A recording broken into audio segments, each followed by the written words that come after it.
2023 Popularity Annual Gala event tutorial. Hey there, welcome to the 2023 Popularity Annual Gala. We've introduced a brand new competition and upgraded rewards. You will have to go through 10 rounds of 1v1 matches and compete to become the first ever PUBG Mobile Popularity Annual Gala champion. So let's get right to it. New competition, ladder competition. The Popularity Annual Gala event will be utilizing a new ladder promotion system. Players' initial ladder grade will be determined by their battle points at the end of the first round. Ladders are divided into 6 grades: Triple S, Double S, S, A, B, and C, with Triple S being the highest. Ladder promotion rules. Players are ranked based on the popularity they gain during the battle period. For rounds 1 to 9, the ladder results are settled at the end of every round's battle. Apart from ladder grade C, each ladder has 100 spots, with the top 20 promoted, the middle 60 retained, and the bottom 20 demoted. If you're trying to move up the ranks, be sure to stay within your ladder's retained threshold or higher before each round is settled. Additionally, ladder grades can only be promoted or demoted by 1 grade at a time, so your performance in the assignment round is crucial. Be sure not to miss it. Final showdown. Based on the rankings from the previous 9 rounds, round 10 will be the decisive showdown to determine the final rank and ladder grade placement, including the champion of the 2023 Popularity Annual Gala, who will emerge as the ultimate winner. New exclusive rewards. At the end of round 10, rewards will be issued based on the player's ladder grade and final rank. For outstanding players, they will receive exclusive rewards that can showcase their supreme honor both in and outside the game. In-game rewards include the honor title, honor name tag, and honor avatar frame, which are sure to make you stand out. Moreover, there are also physical trophies, interviews, custom-made popularity gifts, official social media promotion, game exposure, and other exclusive honorable rewards. Gain global renown both in and outside the game. What are you waiting for? Participate in the 2023 Popularity Annual Gala now.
Greetings, PUBG Mobile players! The long-awaited Frost Festival is about to commence. In the new version 2.9, we'll be introducing battles filled with a frosty atmosphere. Snow Battle is coming to town. Furthermore, you'll also get to experience updates to World of Wonder and Classic Mode. So let's dive right into it. In the Frost Festival, we'll be bringing you a series of snow-themed content, including a new Snowy Village-themed area, fun interactions with snow pals, and snow-themed items for more gaming fun and excitement. When miraculous December comes, the frosty world will undergo some magical changes. Stay tuned for updates. Don't miss out. First, let's take a look at the new themed area, Snowy Village. The village covers a wide area of 280 by 150 and has loads of supplies. It's located near Stalber in Erringdale, Iceborg in Livik, and Goroka in Vikendi. In addition to the buildings on the ground, the underground area of the Lucky Ice Tower is also worth exploring. Make use of the 2-story layout to experience a completely new battle experience. Sound the bell in the Lucky Ice Tower, and you can even summon rewards. Additionally, the village also has a snow rail, which can help you quickly move around and gather supplies. It allows you to navigate flexibly between different areas of the village and also swiftly relocate to advantageous positions during battles for your team to counterattack more effectively. Of course, you should always remain vigilant to avoid becoming the target of an ambush. What's more, the village also features a special 2-seat vehicle, the Reindeer. It's also a great choice for transportation as it allows you to swiftly move all over the map. For intense battles, we've also prepared festive and practical battle equipment for you, the Snowball Blaster and Snowboard. The Snowball Blaster can be used in many ways and has loads of functionality. When you aim it at the ground or a building, it can create a snow pile cover for you. When used on enemies, you can temporarily transform them into lively snow pals to restrict their movement. When facing bodies of water, you can use the snowball blaster to freeze the surface so that you can walk on it. It's definitely a practical yet entertaining weapon. After transforming into a lively snow pal, you will be unable to use firearms to do battle. You'll only be able to rely on basic actions such as walking, running, jumping, and swimming to evade enemy pursuit. It takes some time before you can revert to your human form. Let's build a snowman together. The snowboard will also bring you a whole new experience. Apart from helping you glide and move on various surfaces, it can also be used with the snowball blaster. Explore the many possibilities and use these two items to have all kinds of fun. We've also designed various interactive mechanics, such as searching for snow toddlers, lucky ice, and the snow blast zone. When you encounter a lucky snowman on the map, don't be in a rush to leave. There are 4 lost little snowmen hidden near the lucky snowman. Search for the 4 hidden snow toddlers and bring them back to the large snowman. You'll then receive a token of gratitude. There are lots of lucky ice scattered across the map. Shatter the ice to get the supplies inside. Try using a melee weapon to break the ice more easily. Furthermore, you'll find that snow has engulfed some red zones on the map, and the falling snow will bring about many interesting effects. Players within a snow blast zone will be transformed into a lively snow pal if they're hit by the snow. If the snow lands on the ground, a snow pile cover will be created. In this World of Wonder update, we'll be introducing a brand new transformation skill gameplay and a catch me hide and seek gameplay for you to enjoy the transformation skills to the fullest. Of course, you can also use this skill to create more interesting creations. We've also added a snowy village map template to celebrate the Frost Festival with creators. Additionally, we've also made some updates and improvements to gameplay devices, game parameter settings, and the editor. For more details, please follow the official PUBG mobile community. We'll continue introducing the latest WoW content to everyone. As for Classic Mode, we've also made some improvements to vehicles, firearms, creation mode, emotes, settings, and more. First, we've enhanced the designated marksman rifles. Some DMRs can be equipped with the full auto mod to fire in full auto. We've also improved the attributes and handling of some vehicles to enhance your driving experience. We've also added a new garage mechanic. From now on, you can choose your dream ride during matches. Meanwhile, we've also added a custom SFX adjustment feature. You can adjust the volume of some sound effects to whatever best suits you. As for creation mode, we'll be introducing some quick view features for watching the victory dance and fireworks displays and the new Frozen Kingdom themed performance in order to provide players with more possibilities for creative content. Furthermore, we've expanded the emote backpack. Now you can equip more emotes before entering the battleground. That's a wrap for the main content in this new version. In addition, new content will be added to the Popularity Battle event, Metro Royale, and Season Rewards. For more details, follow our official PUBG mobile community. Snow Battle is coming to town. Winner, winner, chicken dinner.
Gold Investigator.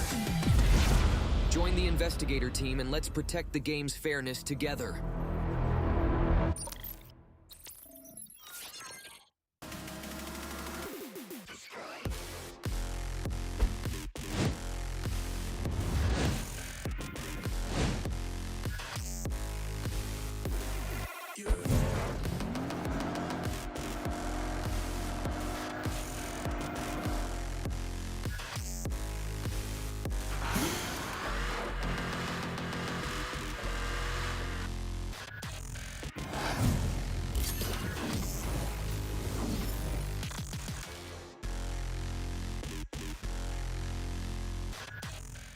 are now the proud owner of a Pagani.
They standing, let's go. Coming at them, they ain't even see it coming. Survival of the fittest, be the hunter or the hunted. If you the one, show them you the one. Champions never back down and they never won. Let's go. Coming at them, they ain't even see it coming. Survival of the fittest, be the hunter or the hunted. If you the one, show them you the one. Champions never back down and they never won. Hey, I said the hunt is on.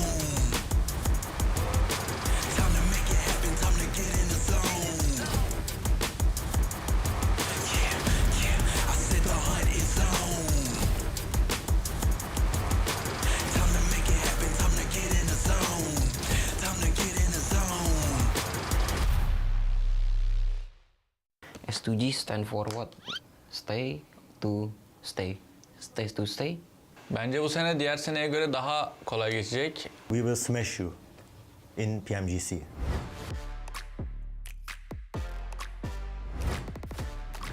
Halo semuanya, gue Luxi dari Persija EVOS. Gue Zuxi dari Persija EVOS. Herkese merhaba, ben S2G'den Saylas, yanımda Kalse var. Bugün... E aí galera, meu nome é Carrilho e sou jogador da Foresight Sports. Salve rapaziada, aqui é o Revo e hoje a gente vai fazer o PMGC Power Ranking. Pertama ada Yudu. Indo Alliance. Karena dia baru kayaknya sih. Rising Star lah. Tipo assim, é um time que já jogou a PMGC, né? Mas eu acho que colocou o New Challenge ou o Dark Horse. Guarda de New Challenge. Bota aí. Colocar ele aqui, tamo junto. IAC cukup senior juga di PUBG Mobile. Yani Moğolistanlılar güçlü. Sence? Değiller. Dark aynen. IAC tuh dari kayak kelas yang kemarin tuh dari bawah, tiba-tiba kayak orang nggak expect langsung bisa masuk ke top 5. Kayaknya kita bakal naruh di ini sih. Dark Horses. Dark Horses. FaZe. Pô, FaZe também é um time bom, mano, mas eu acho que também é Dark Horse. É, acho que não seja um time pra ser campeão. Né? Acredito nisso. Bence de. Koy en alta. Şey, Güzel. Evas'tan. Luxi Luxi bayağı iyi. Tecrübeli. Bu duolar gider diyorsun. Aynen koy buraya. Ah, PGV é um time antigo, né, mano? Colocar ele no Top Gun. Top Gun, né? Um time muito bom. Kita harus pede di grand final ini tim kita sendiri ya. Taruh di Top Guns. Salah ya. Taruh Top Guns. Oke. DX. Sanok dövmeyi fight'ımız var kardeşlerimizle. Zamanında da fight'lamıştık. Yani ne olduklarını biliyoruz. DX ya. Dark Horses juga. Dark Horses. DX. DX acho que é Rising Stars, né? Weibo. É Top Gun, hein, mano? Tem muito o que falar, não. Pô, você é doido. Esse cara é bom mesmo. Çinliler iyi kardeşim. Çinlileri seviyoruz. Bizim Rice çok Özellikle sever. Akif abi çok sever. WBG. Wibu Gaming ada dia. MRPX. Ya menurut gue sih Dark Horses sih. Tapi kalau misalnya secara overall untuk ada di tim-tim di PMGC, kayaknya Rising Star sih ya. New Challenger lebih ini sih. Enggak lah, kita kan udah sering ketemu. Rising Star sih. Dark Horses bukan sih Rising Star ya. Onlar bayağı iyi. Top Guns ikincisi bence olmalı. Rising Star'a koy. Ciddi mi diyorsun? Ya da şöyle koyamaz mıyız yani? New Challenge ou Dark Horse? Challenge. Fraquinho demais, Giva do meu spot. Star Wars. Top Gun também. Ah, vamos dar essa moral pra eles, vamos deixar eles ir. Deixar eles felizes. Stalwart. Yani deneyecek bir şey yok yani. O yüzden iyiler. Haklarını vermek lazım. Koyuyorum buraya. Zorlayacaklar bizi. Semua orang tahu ini orang tim jago banget. Jadi kita taruh di ST Top Guns. 4 MV. Porra, mano, é um time, tipo assim, é novo na PMGC, mas é um time que vem jogando muito bem. Acho que é Rising Stars, hein? É, mas é um time, Eles aí. tipo assim, é entre Rising Stars e Top Gun, né? Ben YouTube'dan izliyorum kendilerini. Bayağı iyiler. Bunlar da ST, China. Ah, Rising Stars também. Rising Stars também. São muito bons. Pá. Tapi menurut gua nih sih di Challenger sih. Iya, di Challenger. Kita ketemunya di PMRC doang kalau nggak salah. Tapi performa dia bagus banget pas di ini grup stage. Ah, aqui é nós, né? Nem Ah, eles não precisam nem discutir, só coloca, então já era. Alpha 7 juga, ya semua orang tahu lah Alpha 7 jago banget. Kita akan taruh di Top Gun. Alpha 7 bence direkt. Alpha 7 very good team. Nice. Major Pride. É um time bom também. Mas acho que eles é novo também. Challenger. É. Bota embaixo aí. Major Pride menurut gue sih New Challenger sih. Buat semua orang yang ada di sini, ini contender terbaru sih. NSR. Dark Horse. Não gostei desse cara, não. Deixa eles ir pro time deles. Jago soalnya. Mereka juara grup. Ya, mereka konsisten banget Rising Star ini. Rising Star. Loops. Brezilyalılar iyi. Hello Mythic. Bunu nereye koyarız? Buraya mı? Ya, juara grup green di hari pertama yang agak turu, pada kurang bagus, sisanya juarai 3-4. Konsisten banget green. Deixa eles aqui embaixo. Aqui. E a Lux é porque é New Challenge mesmo. É primeira vez jogando uma final, não tem muito o que falar. Ada TEC. Kita bukan yang ngerendahin sih, cuman di sini jago semua. Tapi kita taruh New Challenger sih. Ah, vou deixar até aqui no Dark Horse, hein? Terakhir ada S2G. S2G, Time da casa. sobrou. S2G stand for what? Stay to stay. Stay to stay. Önüste bak. World Champion last year ya. Udah jelas kita taruh sini. Deixar eles aqui, Rising Stars. Bence bu sene diğer seneye göre daha kolay geçecek. Yani diğer sene bence daha güçlü takımlar vardı. We will smash you in PMGC. A gente em primeiro, com certeza, né? STI Alpha 7, Loops, For Miracle Vibes, sama kita. Satu lagi tim Cina sih. Kayaknya kita nomor 1. Kurang lebih seperti itu dulu power ranking dari kita Persija Pos. Então esse foi nosso Power Ranking e a gente se vê na grande final agora. PMGC finallerinde desteklemeyi unutmayın. Hepinizi seviyoruz. Dukung kita terus di PMGC Grand Final. Bye bye. Bye. Bye-bye semuanya. Bye-bye.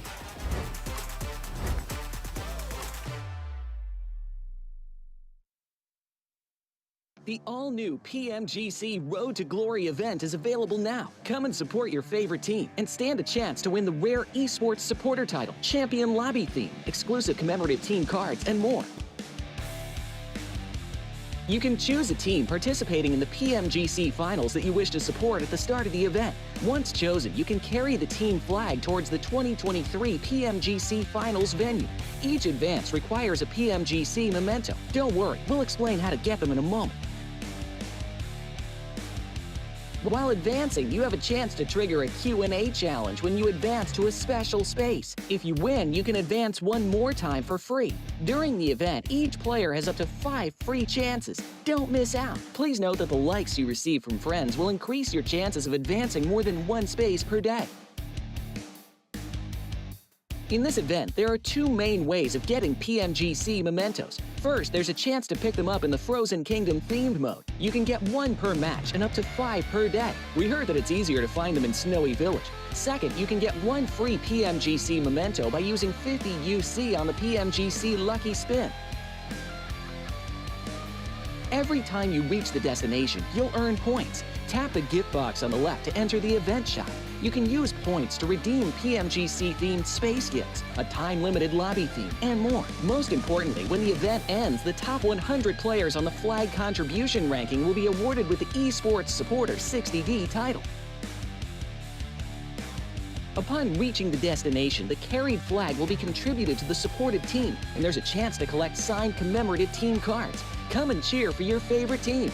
Based on the total number of flags contributed by players across the server, a team prize of up to $80,000 can be unlocked. The prize will be distributed according to the team ranking, which is based on the number of contributed flags. The higher the ranking, the greater the share of the prize. That's it for the 2023 Road to Glory event tutorial. So what are you waiting for? Hurry and participate now. Ladies and gentlemen, 200 players, 50 teams, $3 million, and 1 trophy. That has been the journey up to this point of this competition in 2023, and just 6 maps remain until we crown our champion. So, welcome to Championship Sunday. Merhaba İstanbul! 200 takım, 200 oyuncu, 50 takım, $3 milyon ödül ve 1 kupa. PUBG Mobile 2023 İstanbul Dünya Şampiyonası'na hepiniz hoş geldiniz bir kez daha. My name is Barney Banks and I am your host, and joining me here on the main stage is my incredible co-host Deniz. And let me tell you, this competition in this arena has been one of the most incredible experiences for myself and for many of the players here today. Ben Deniz Satar, Barney Banks'le birlikte çok heyecanlıyız. Bugün son gün, muhteşem bir 6 karşılaşmanın sonrasında şampiyonu belirleyeceğiz. Hakikaten muhteşem bir gün yaşayacağız. Hazır mıyız bugüne? So, speaking of the players, we would like to show them how many of you are out there supporting them. So, if you could all please get your phones out of your pockets. And if you could put your torch into the sky and show them all how many of you are here right now today. Arkadaşlar, oyuncularımızı ve takımları biraz coşturmaya ne dersiniz? Hadi hep birlikte telefonunuzun flaşlarını açın ve bu muhteşem anı hep birlikte kaydedelim. Players, this is how many people you inspire and bring joy to. And this is just one city. You should all be so proud of everything that you have achieved up to this point. But the journey does not stop here. Takımlar buraya gerçekten büyük bir çaba ve büyük bir mücadeleyle geldiler. Hepsi birbirinden değerli, hepsi birbirinden güzel mücadele eden isimlerden, oyunculardan oluşuyordu. Bu 3. günün sonunda biz artık bugün şampiyonu belirleyeceğiz. Keyifli bir gün bizi bekliyor. Ne dersiniz? And so, for one final time, 6 maps, $3 million on the line. 1 champion. But which team will be the one? Let's find out. Be the one, yani bizim sloganımız. Bugün o zaferi elde edecek takımı biz de sizler gibi merak ediyoruz. 6 maçımız kaldı. 6 maçın sonunda bir kupaya ve 3 milyon dolarlık ödüle hak kazanacak takımı heyecanla bekliyoruz.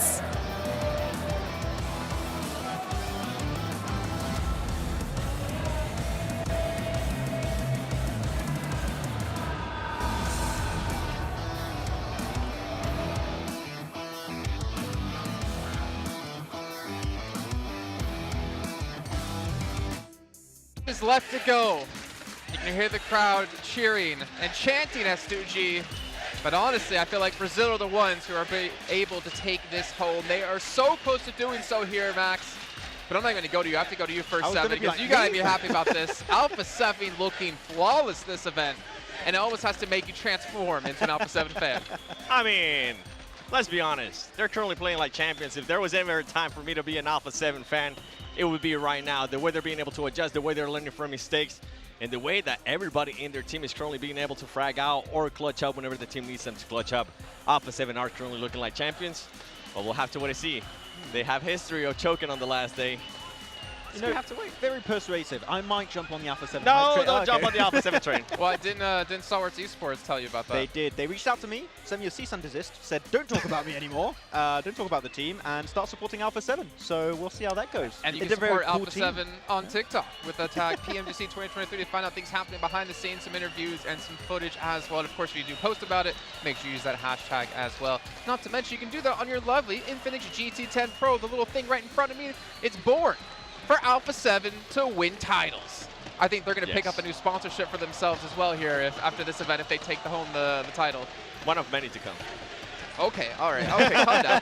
Calm down. I don't know. You're jumping ahead of yourself. He's really excited. I mean, if this is the Alpha 7 we're going to get going into 2024, maybe we're going to have a non-Chinese team defend things in back-to-back PMGCs. That would be fun. Yeah, with honestly. PMGO especially, it would be cool to have Brazil doing well over there. So 2024 is going to be an interesting year, that's for sure. Next global event is going to be in Brazil, as it was announced in day one. So exactly. Well, as we obviously need to talk about a couple of other teams out there. If we look and draw our attention back to what happened yesterday, we did have the rise of a couple of different teams.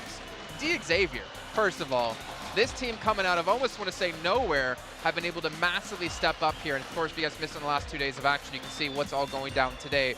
But Xavier, man, this team has been putting in the work. They love those placement points, Jason. They just love it. And there's a really big contrast when we're looking at it, right, 7 for Xavier, looking at the league stage, playing edge, trying to find those good entry points into circle. Now they shifted their playstyle. They adapted to the grand finals lobby here for PMGC 2023, where they center up so damn quickly that teams are struggling to try and catch up to those strong positions in the center for Xavier. And we saw that Lamborghini, Chua, even Levi's, every single player is able to perform at such a high level that right now they are the biggest threat over to Alpha 7. And the main thing we've been talking about, right, it's teams, are they going to be able to be consistent? How are they going to be able to adjust? And I feel like with Xavier, that's one of the teams that has been able to adjust in a big, big way. So we're looking at the overall here. They won, especially in Erangel. Xavier ended up with 24 eliminations and only 4 placement points. On day 2, yesterday, they ended up with 23 eliminations, which is good for them to be consistent in that in the eliminations. But they made a huge jump up in regards to placement point, all the way up to 21 from 4 in day 1. So that's quite impressive for me. Also, the way we were kind of talking about this too, the way this team is being able to transition towards the middle of the circle, focusing a little bit more towards the later fights. Stuff that we were kind of hoping that IHC would be able to do with how big of fragging power IHC has been, especially in this tournament. Yeah. They haven't been able to do it, and Xavier heard that, and he was like, you know what? They might be right. It might work out. We'll see how it goes. But looking, of course, at the leaderboards, I think that we can all agree here, 7. It's a race for top 6. It is. No, top 6, WBG, 4 Miracle Vibe, Star Wars, IHC, Xavier, Alpha 7 is between, in my opinion, all of those teams, unless FaZe or STG do some of the best games in the world out there. But you know, STG, still the best team in the world, 7. Just no world I live in. Whoa, whoa, whoa. Max, STG, they should be celebrated. I think you need to get out of here, Max. I think you need to get off right after this right now. I'm in trouble, I think. Yeah. I mean, yeah, that's true. S2G, you cannot afford any team, obviously below 6, as you're saying, they cannot have one bad match, or that title is going to be completely taken away from them. And hurts a little bit more for S2G as well, losing potentially in your hometown, with your home crowd supporting you. They've not stopped cheering S2G this entire day. And if I'm not mistaken, we did hear a rumor. I'll let you say it, Seven, because you're the one that brought the information to light. There's no rumor. I don't know if we're thinking about the same one, but all the SG fans that used to be in front of us, at least the ones that were having all the drums, they decided to move towards where Alpha 7 is. And the funny thing is that while Max and I were making the rounds earlier during the rehearsal, it's not just Alpha 7 that's within the range. It's also the Xavier, so they're going to be affected if there is going to be a lot of noise. And boy, I expect it to be a lot of noise because we have already heard them. Every single time Alpha 7 ends up being on the screen or anybody that's currently challenging to be a champion, they start booing. Honestly, I'm all for it. I love the passion from the fans right now. I think Alpha 7 are going to be strengthened by that almost. They're going to become more powerful. It's just like, carrillo. Nothing. just try and really bother them as much as possible. But Alpha 7 is going to take a lot for them to not perform. Though, we are starting on Sanhok. They won both of those battlegrounds, right, Seven. And but I do wonder if we have a Western Island finish here, which they tend to always have Eastern Circles. They drop in Kampong Lakawi, which is a very easy rotation path for them. I want to see if we have a Western Circle on Phase 1, how is the rest of the day going to go? Because Alpha 7 that doesn't have a good start can fumble a little bit at the end. I'm with you on that, and that's kind of what I was hinting at too. This team does rely a lot on momentum, does rely a lot on how their mental is going to be right now. We're talking with the team, they are in high spirits. They are looking to become that champion. I feel like they're feeling it. Even with the organization, they brought a lot of family members to just watch them, so I think they have a lot of belief. I got a chance to talk with Mafioso too, and the main difference, he said, is how much they've been training this year. They've been training anywhere from 12 to 14 hours a day. And that's a big improvement from before. And you can hear all the boos from the team, and it's because they were showing a little bit of Alpha 7. Oh, that's what you get. That's what you get for bringing up the topic Alpha 7. You're immediately going to get boos. So that jacket that you put on was very brave, considering all the S2G fans in here. I'm ready to pull. He's not with us. He's not with us. He's NA. You know, we can let that one slide. But obviously, looking up ahead, as we do have before we kick off our games, of course, a show match. It's going to be over on Livik. And I think it's a nice way to get things started, get some sweet action. Always some Panzer Faust thrown in here as well. Here or there, something going on. And it's going to be thrown on over to John and Blink to bring us all the action. Don't know about you, Blank. I'm feeling a little bit chilly. Oh, I think we're going over to some winter action. Yes! I love Livik. I live for Livik. Oh, yeah. It is the best map in the game by far. A beautiful map. A brilliant map. One that will be brought to you by the one and only. It's not Jason, unfortunately. We wish it was, but it's me and John. We're here to run you through this. 16 solos dropping in towards the snowy village, John. Oh, that winter village is looking pretty good. The snow, maybe not so favorable for some of these players, but we'll have to wait and see. 16 of them, and they're all going to have to drop there, of course. In the snowy village, you do get a respawn. The Frozen Kingdom is the theme of today's arena, apparently, because it's pretty chilly for anyone who isn't S2G. We're not dropping in with them just yet, though. We have got some representatives from a couple of different teams from the region, though. Here we are in the Frozen Kingdom. Obviously, you can find yourself here in a captivating new scene. The Snowy Village. It's got a vast area, a wealth of building clusters, the quick-moving snow rail. It's blindingly fast. The stunning aurora combined with the snowy scenery. It's a definite must-see, must-visit location this season. So get yourself in to PUBG Mobile at home and grasp the Snowy Village in your hands before it melts. A name you're going to be used to seeing on your screens if you're a PUBG Mobile fan. We've got Realm on for the first. Very, very close by. It's free for all. 16 players on in. Realm, shots up the top. Looking for the spray, waiting for it. The drop down, that's bold. You're not going to last long in the sights around there. With the M249 and the P90 in hand already, it's going to be pretty difficult to do anything in the face of that one. We got Bunny here, nade in hand, looking up towards Realm himself, but a nade. A little Molotov burns away at the icy railings. And Bunny will stay alive for now, hopping away from the danger. Staying safe. Duran going down first. Bunny Suppressing Realm off the angle, but the nades might give the game away. Need to be careful. There's another familiar face. Solke from Fireflux, still repping the FF in the name there, upstairs with the M114. A favourite weapon of ours. The shotgun, there's close range. Solke uncharacteristically missing his shots there and actually goes very low. Realm not going to be phased by his engagement either. Will be able to take down Bunny. Ooh, Solke. That's the dodge out of the way. There is a little bit of utility sent upstairs. Nice shot from him.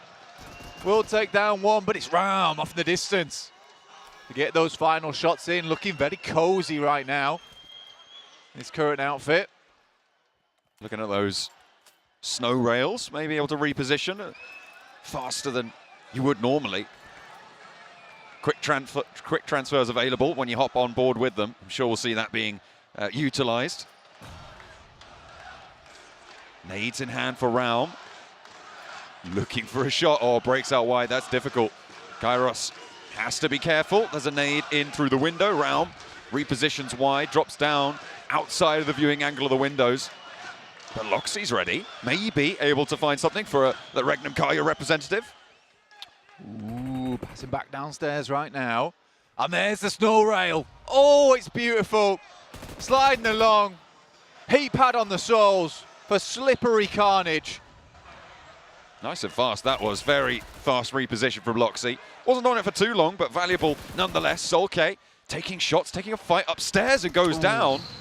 That is unfortunate. Realm now dropping out. He's sneaky. He's on the balcony. This snowy village.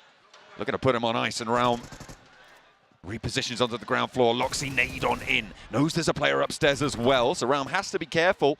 Three-way on the engagement, and there's Loxy getting taken down. Remember, you have one respawn available in the snowy village when you're playing on this game mode.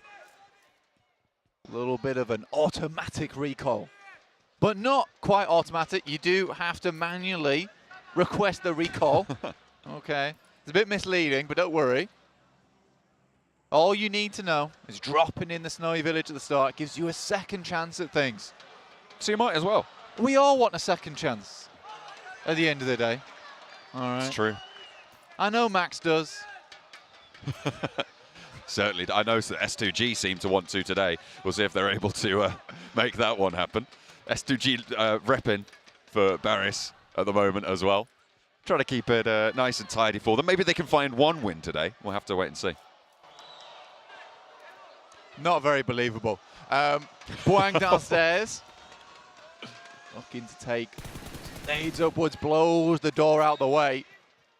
A little bit of renovations on the home. Ooh, he's been spotted from a distance. This is not ideal on the outside, but Egoist taking his time with this one. Not quite able to land the shot. A little bit of a standoff going on right now. Boang eats a couple of bullets through the window. A nice strafe coming on through. Repositions, a little bit too bold. Goes wide. It's back and forth through these windows. Spots the windowsill and just tucks away in time. But from the outside, there was a third party coming into that one. Boang doesn't have to hold off on his own. Not any longer. Truly legendary engagement there through the windows. Something special. A tough battle, to say the least. Well fought. You know, with the amount of windows in there, I assume most of those bullets actually just whiz straight through the building onto the other side. Perhaps could have got an elimination on the other edge of the map, maybe. We don't know. These players, they do have ulterior motives in mind. Here's the Snow Blaster in play. You can create your own little bunkers with this one. Everybody remembers those snow forts from back in the day when we all used to play outside, but now we only play PUBG Mobile. That's all we've got time for. You had vehicles as cover before, but now you've got those snow mounds from the Snow Blaster. You're right, you are getting those bunkers down. Oof. And that is going to need more than a bunker to save you from that shot from the M1014. Jumping out the door like that, it's going to be bad for the health. You see on your screen as well, the Arctic Wolf companion. Available until the 7th of January. Next year, of course. Got time. You know, not 2025, 2024. It's a limited time available. Get yourself on it. The Arctic Wolf will be returning with 2 new outfits. We are generous here at PUBG Mobile. Jump into the Hola Buddy Spin, get your Dark Lupus Buddy set and Golden Guardian to protect your friends with that set as well and showcase your bravery on the front line with the Arctic Wolf in the Snowy Village. And if you're on the front line, you're going to want those bunkers created as well, again, by the Snowball Blaster, being demonstrated here by Egoist. Making sure he's got the cover to move on past, move around, see if they can leverage that realm again into a fight with Loxy. Nades in through the window, trying to burn out the Molotovs, the fire creating a little bit of treacherous terrain for Loxy to try and navigate, and Realm's controlling this one. You've got to be worried about those third parties sitting on the outside though, because there's a lot of players in the area, everyone dropping into this Snowy Village. What are we doing here? Setting up the firewall, apparently, but there's no virus on the net. You don't need the firewall, okay? It's all clean carnage here on the screen, but a nice shot comes through from Loxy. And what's this, John? Oh, it's the Reindeer, the new vehicle that supports two-player driving, in fact. It's quite some legs on it as well. You can get pretty high on the hops there. You can try it in game with your friends, both of you controlling it. S2G have walked out, if you're wondering what's happening, for all of these cheers to go through. They're proud today. And they're a bit of silence, the competition. Whoa. They've got some control of the crowd. I'll give them that. But Kairos, he needs to have some control over the M4 into the future. He's coming into an engagement very shortly, I'd imagine.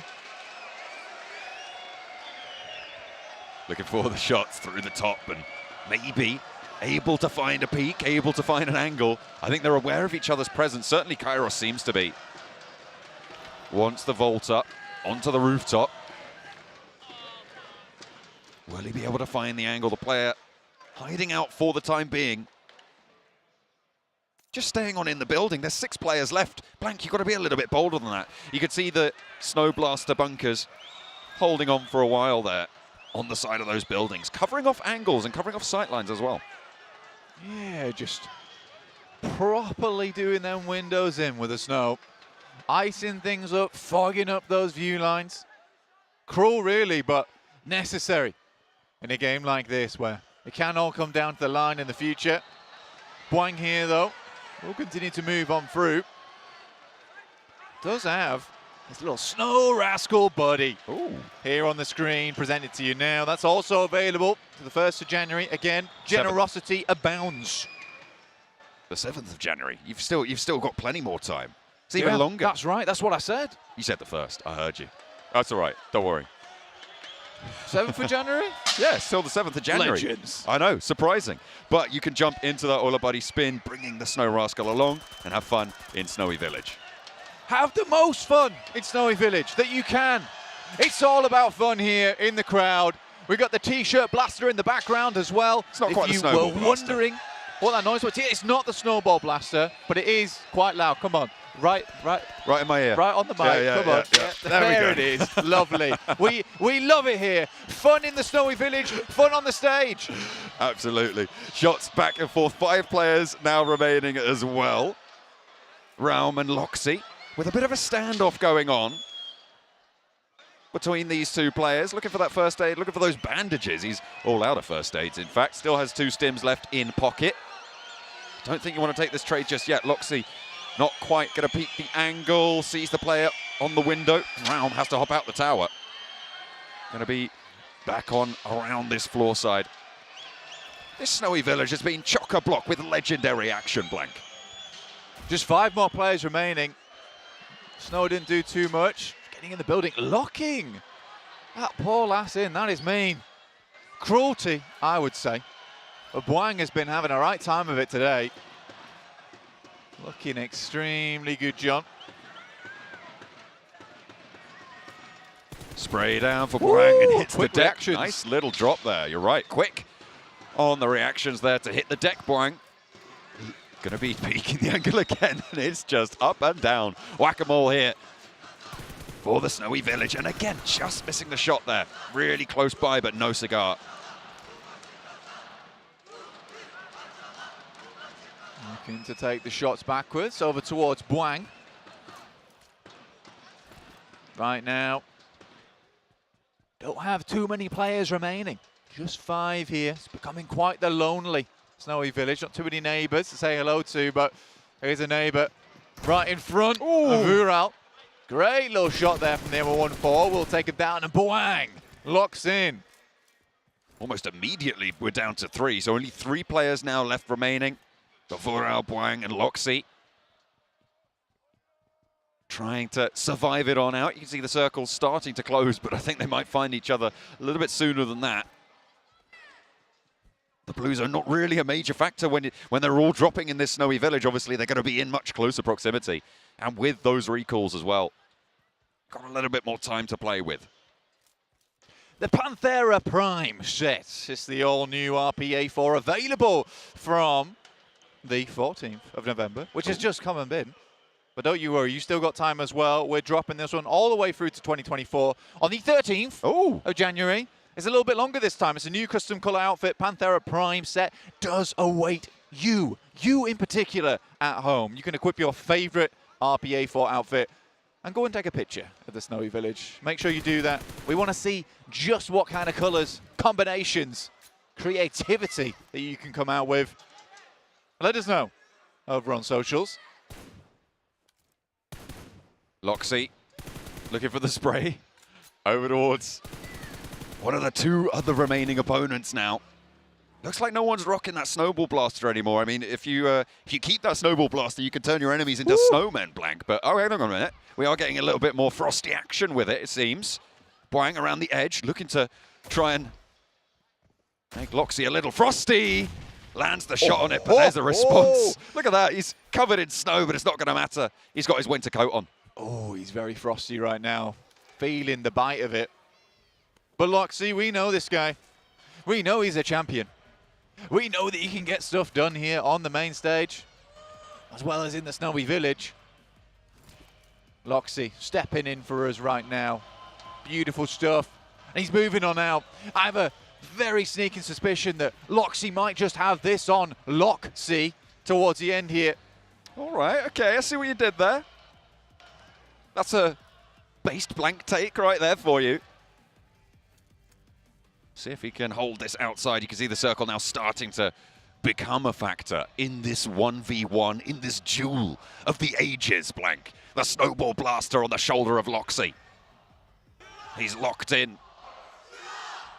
Look at it. Pop the carrot on the nose of Vural. The pipe in the mouth. The cold buttons down the middle.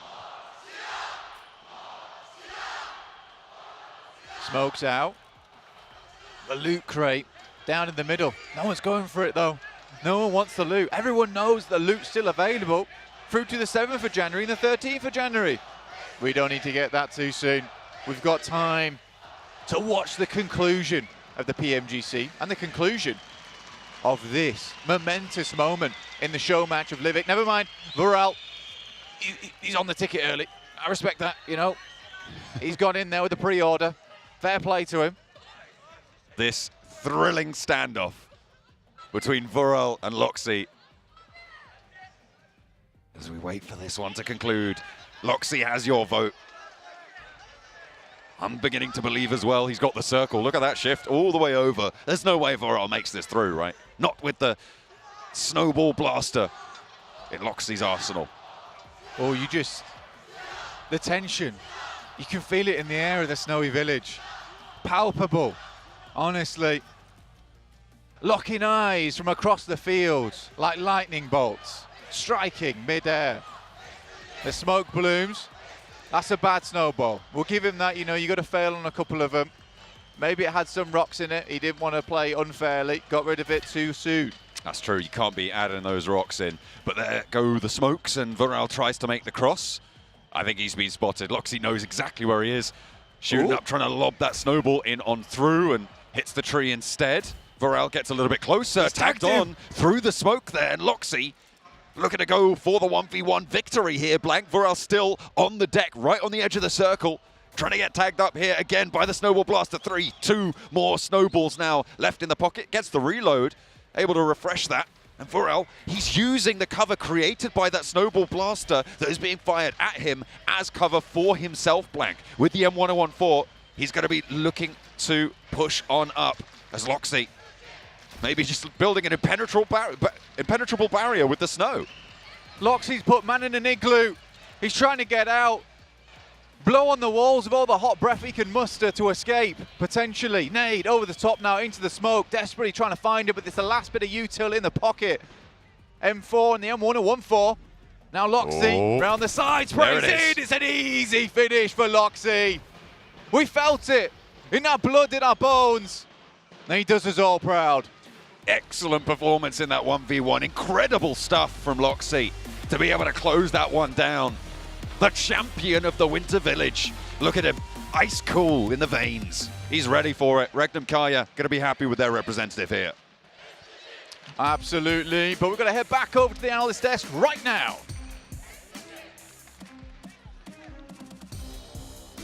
Loxy, the living legend of Livik, closes things out with a chicken dinner. But anyways, back to the real action here at PMGC, live from Istanbul, as we're going to head into our first of 6 matches coming your way. I'm sure you can hear through the caster's mic all the boos now towards probably a specific team out there. It's not us. I don't see you wearing your jersey right now, Seven. Yeah, he's scared right now. I don't want to get stuff thrown at me. He says he'll put on at some point. I will. Nah, I'm a wave it at During PMGO. I'm hoping you get on the stage with it behind you and run around like it's a flag on your back. You No, won't. I won't. You won't do that. But I All will right. wave it at them. Okay. Well, we'll get You that on guys be camera. ready to duck After the last stuff. game, Yeah. just No, like, no, no. oh, I'm look gonna at say I'm that. not with you. I'm gonna push you away from me and be I'm like, the shortest one. All I have to do is just pretty much do this, and then we're good. Aw, it went away. It went away. Target right Let's there. focus up here. Overall rank, Dry Alpha 7 currently in the lead by 14 points over D Xavier, and they have looked phenomenal this entire event so far. However, D Xavier, IHC, Stalwart on the hunt for that first place position.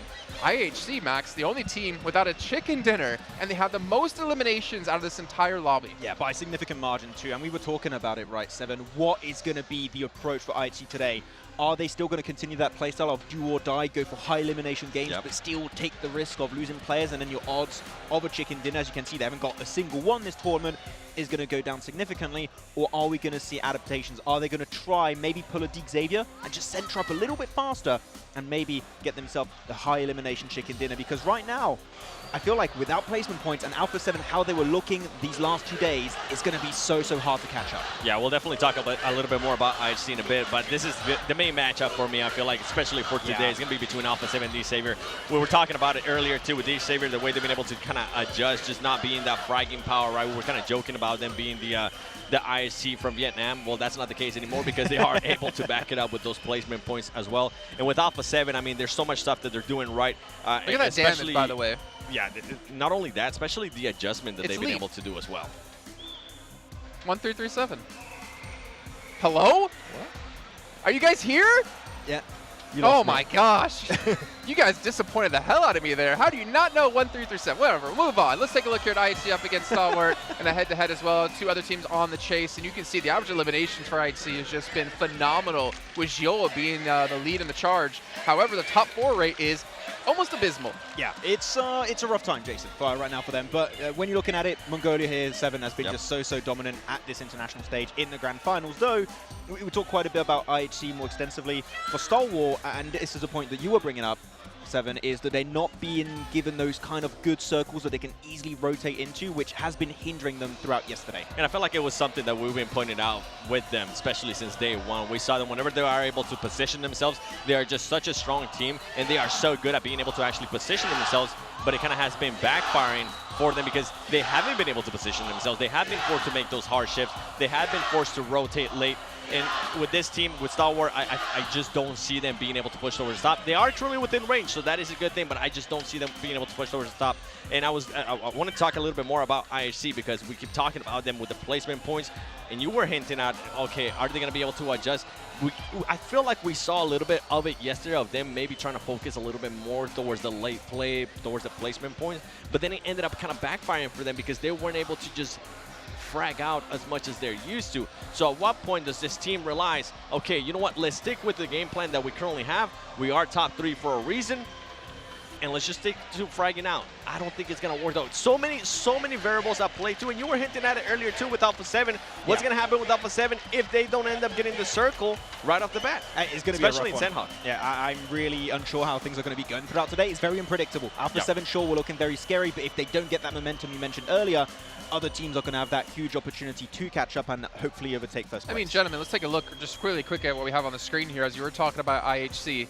To go from day 1 to day 2, which as we know, Joe just said extensively yesterday by your boy Blake that day 2 is really the day 1 of PMGC.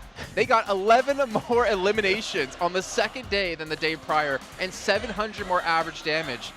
That's kind of ridiculous. Yeah, that average damage, Jason, is just mental. To almost reach over 1.7k damage a match right here, it is just ludicrous for them to be able to achieve that. And when you look at their average eliminations per match, they're not even really reaching that far into the game. They get 8 eliminations, 5, 4, 8, 14 eliminations with that second place to wrap up the day. Exactly, those elimination points are going to be a major threat. But we still mentioned the elimination points and the placement points. It's just I really want to see in these first few matches what the mental game, what the strat is going to be for some teams, especially IHC and Star Wars. And to give us a prop, they were able to improve a little bit in regards to the placement points yesterday. Day 1, they ended up with just 8 placement points for the whole day. Yesterday, they were able to at least put up 13 placement points.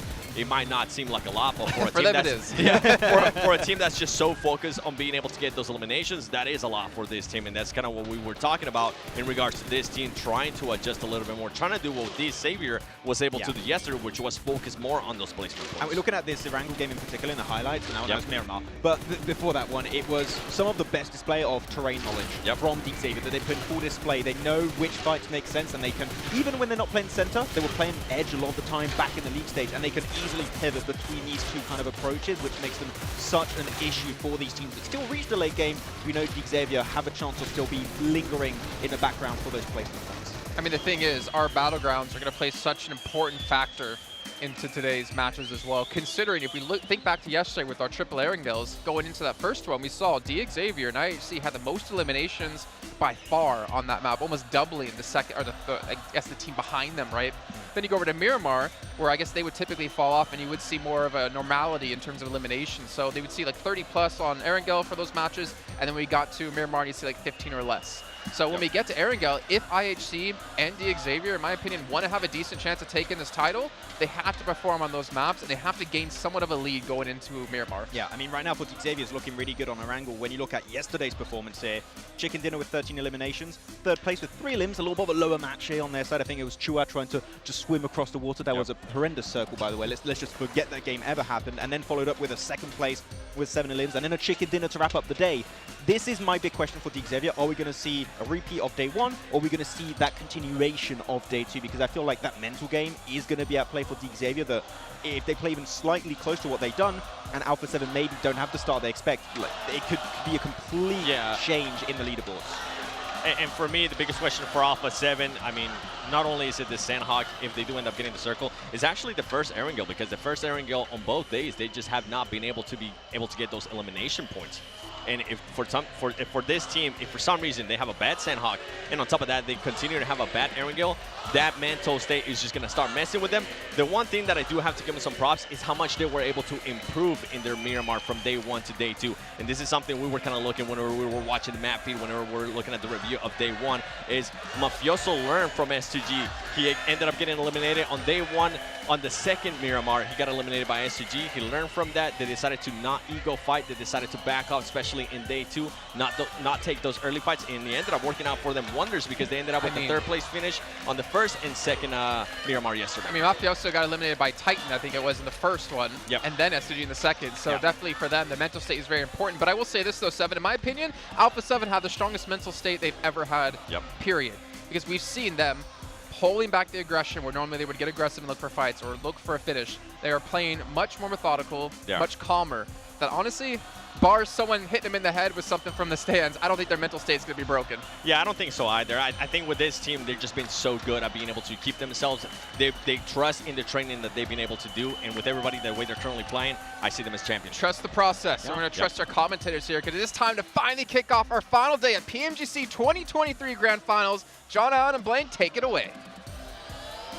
We've only got 1 edition of Sandhawk remaining, Blank. We're going over to the jungle first, of course, to settle all these disputes. The hot drops coming through in Paradise Resort, over in Painan. They haven't been going well so far. Are they going to continue to rage on now? Yeah, honestly, I thought the cheers were for us, man. Come on, I really did. They were. Oh, but no.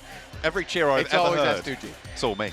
It could be indeed. But yeah, we're going to be settling a lot today. We'll be settling the score between a few of these teams towards that top side of the lobby. Who's going to be coming out smelling the roses and lifting their trophy. Because that is the main thing that we are trying to figure out, is who deserves to be the champion here at the PMGC. You got FaZe on your screen at the moment. They did very well to get into this tournament. In fact, you know, squeaking in right at those final seconds. However, here it's been a bit different story. Still killing it on the eliminations, but in terms of the placement points, not as good. Stalwart started off very, very strong day one. Their day two not quite as illustrious, but they are still very much in contest for the glamorous, glittering trophy that sits at the center of this stage here in Istanbul. A really solid performance is necessary for them to try and raise it, but we're looking at plenty of other contenders to it as well. Shining off in the distance. Looks gorgeous, that thing. I'd love to get my hands on it, but I'll tell you right now, I do not deserve it. And there are much more deserving teams here in the lobby.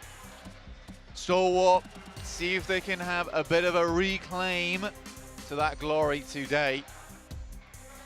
Wasn't S2G. looking too hot yesterday, unfortunately. S2G not looking too hot yesterday, unfortunately.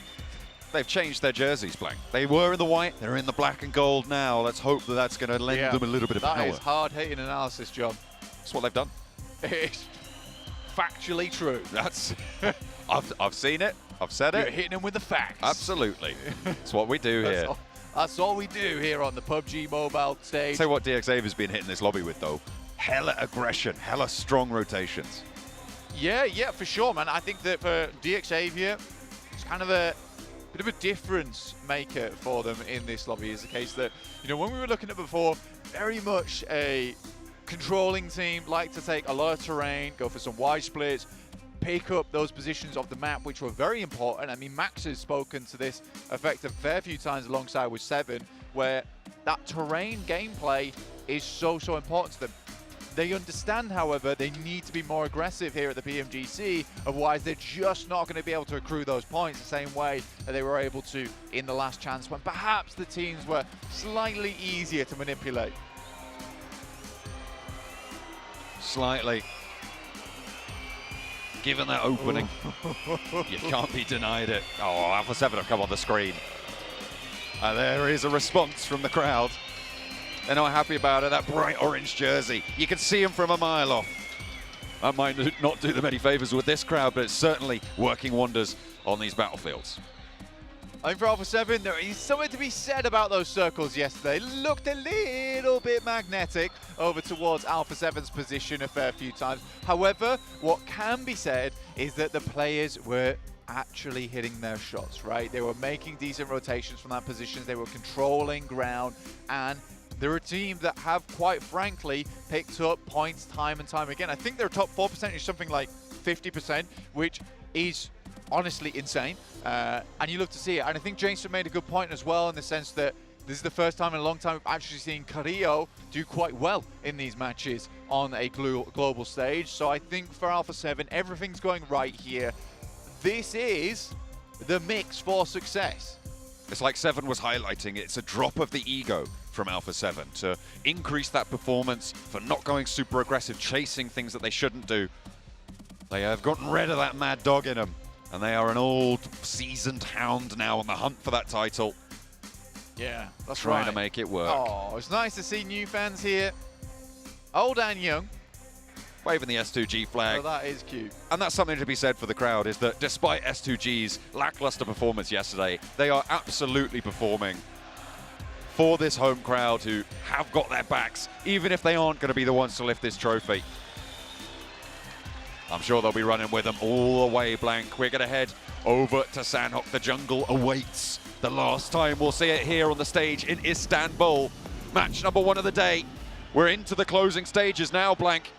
There's not much more left for these teams. They need to put up a good performance here and now, and they'll have their first chance as we fly over the west side of Sanhok. The playing path is on your screens, and there's only one team that can take home the victory. But here on Sanhok, there's only one team in particular that consistently does well, and that's Alpha 7 with a staggering 21-point average. That is nutty, it is unbelievable, yet there it is. Like we said earlier, all we do is hit you with the facts, and there they are. 10 eliminations, top spot for Revo, Carrillo in second.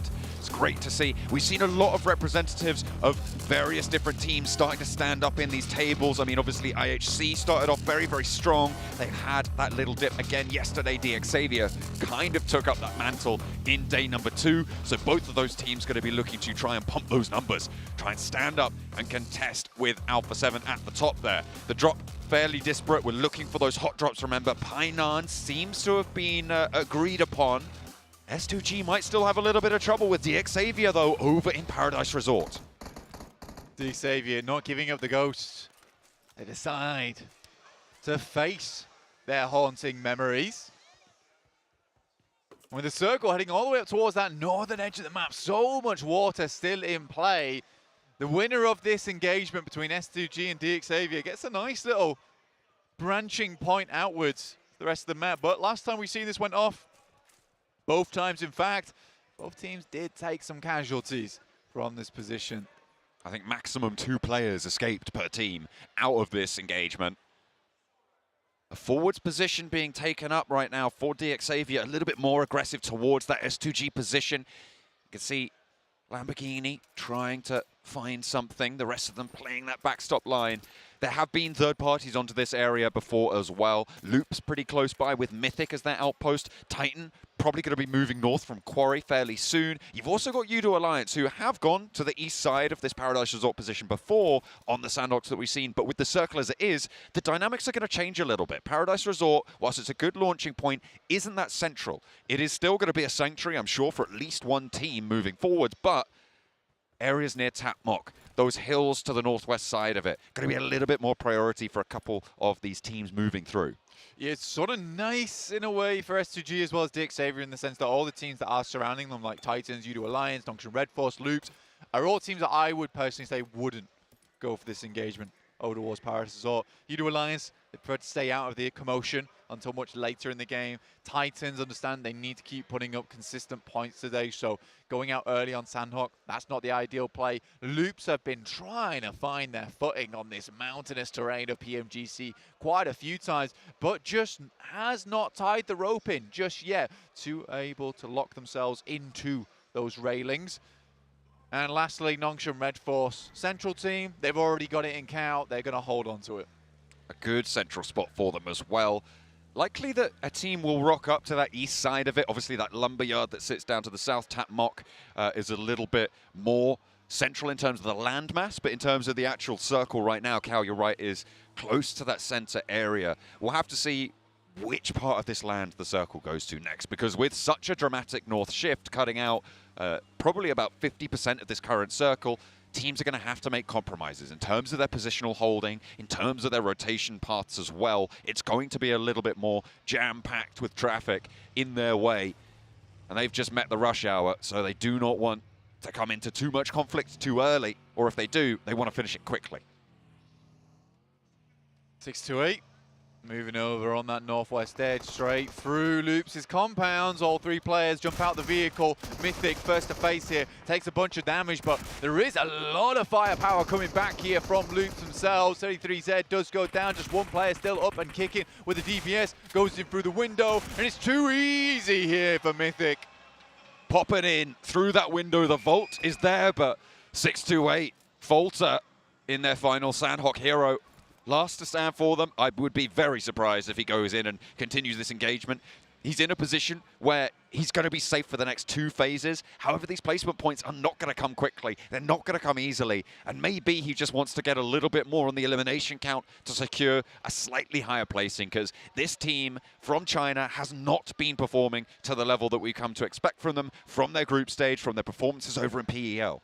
Yeah, they're probably aggro team, right? They're so aggressive. It's a little bit silly the way they play, and it worked out in their group stage, mainly because a lot of teams couldn't handle the firepower, the force, bearing down on them. But it's the teams here, strong like Atlas, able to hold on. IHC, though, getting the cheers from the crowd as they take down Alpha 7. Another nade over the top. They're looking for the rares, sticking it.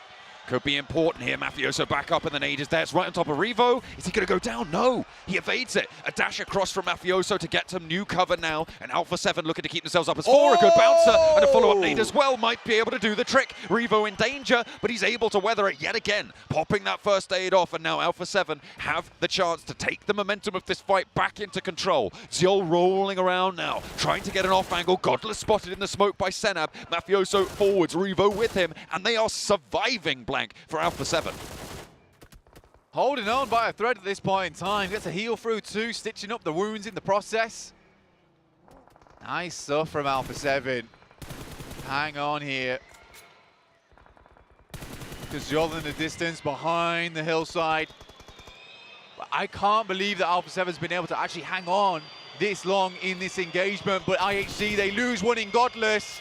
Alex is there to get him back up on his feet. Revo holding his nerve behind the rock has been able to bring it out now against IHC. In comes the crash. Alpha 7 moving 2 forwards. They left 2 on the backstop to handle Ziol and Demo, but Carrillo has the DBS around the doorframe. He's taken both of them low. Now they just need to put the final blow through, and IHC get the trade. Senab is there, Carrillo is down, and both of Alpha 7 have fallen in that engagement. Are they going to be looking for the reses, or are they going to try and confirm the flushes with Godless? The first falls, the first flush is confirmed. Senab is still there. Ziol pulls back, and IHC looking to take Brazil downtown.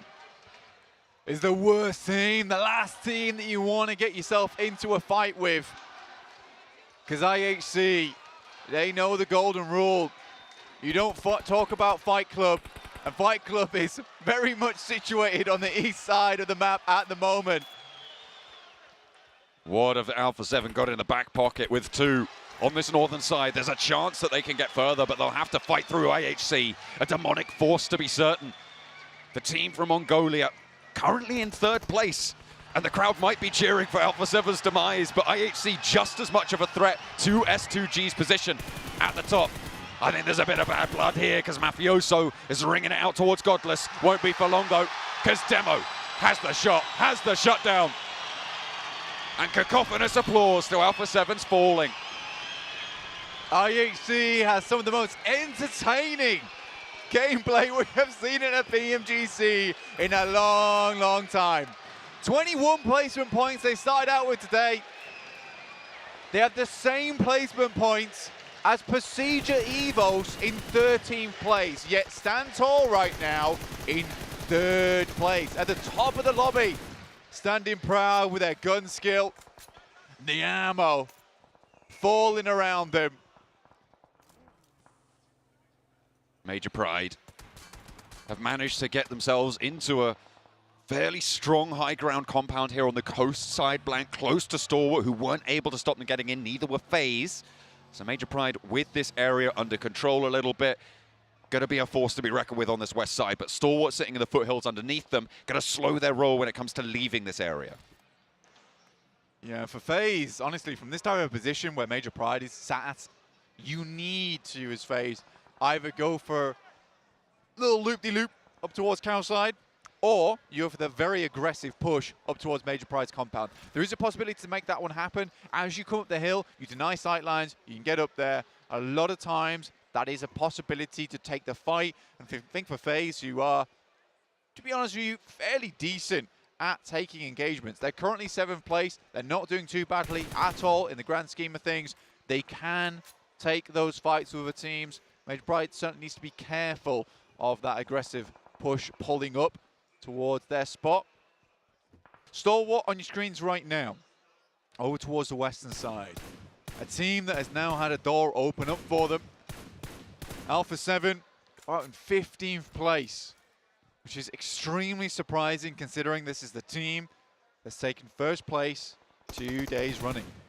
But if you're going to go down to a team, I mean, it's most likely IHC, right? These guys are brutal in the fight, and they demonstrated that against Alpha 7. For a minute, it looked like Alpha 7 were going to take command of that engagement, but both of them going down with a nice breakout wide from IHC was good news for them. And they've racked up those 4 points. They've pushed up to that 100-point mark now, blank, with those 4 elimination points that they've been able to accrue. And now they're 15 points behind Alpha 7. So the chase is very much on for them, for DXavier, for Stalwart. down to, as the desk highlighted, the top 6. They're really in that main contest right now for that top spot, with Weibo Gaming bringing up the rear there on the 89 points that they've gotten so far. Currently sat on the southeast side, a little bit to the east of Paradise Resort, which is still occupied on the east by DXavier. It is slightly concerning. Maybe not for Mongolian fans, they're probably hugely happy about it, but certainly for the other teams in the lobby, that there is 3 Mongolian squads clearly at the top of the lobby right now. IHC, Stalwart, 4MV all doing fantastically well for themselves and their home region.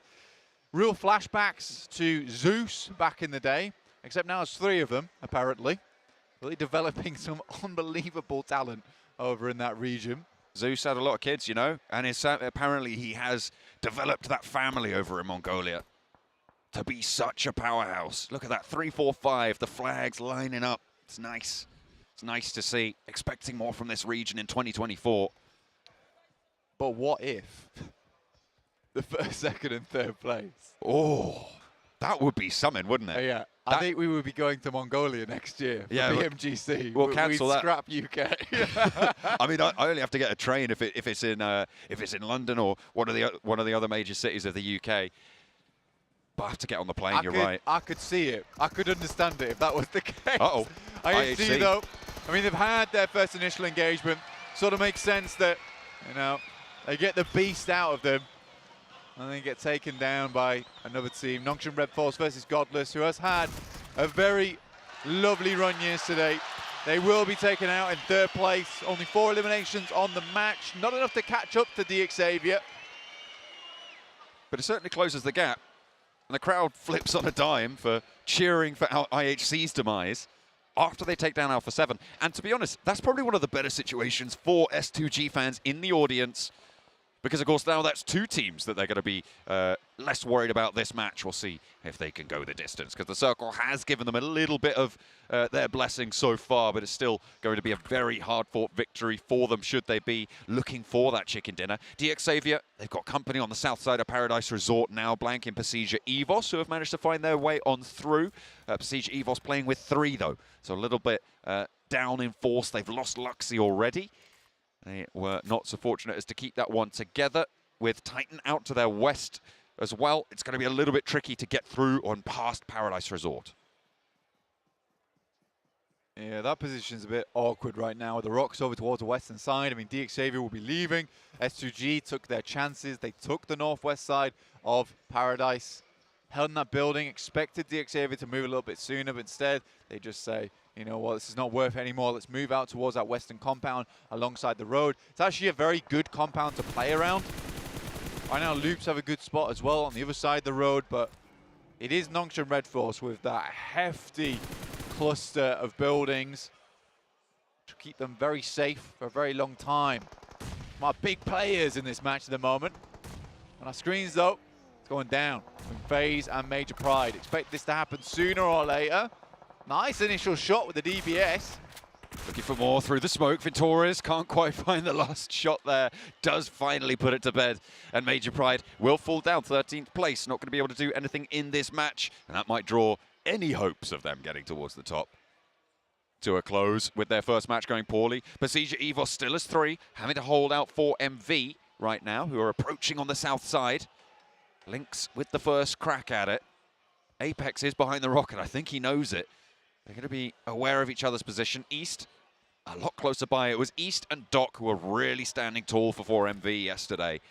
And hopefully they can pull it back together here. Doc making his way out of the blue. Morph over on the east side. They've taken the knock onto Rocky, but they've got the smoke cover there that's just about to fade. Now they've got the rocks to cover them off. They'll try and stay as 4. As U2 Alliance have got a cheeky little angle, and Weibo Gaming down to the south side of them as well. Going to slow them up on their approach to the west, because the circle has gone all the way north, Blank. It's only encircling Loops and Nongshim Red Force. U2 Alliance, backstab from behind here. Pepenk starts things off. Beside the rest of his squad, Pasija Evos going to rattle on through. They hear the fighting over towards that eastern side, but there is S2G taking a shot over towards Stalwart. On the outside, the blue. Should be a possible res here for Stalwart, though. But S2G's got a great spot to just start taking shots at a lot of different teams down towards the west and the east. Good nade there from Cluck, though. Dear me. Udo Alliance will suffer to the S12K there. Yoru able to empty the magazine and looks for the flush with it as well. Another player further over the hill for Udo Alliance, and they are split up now, a 1-1 for them.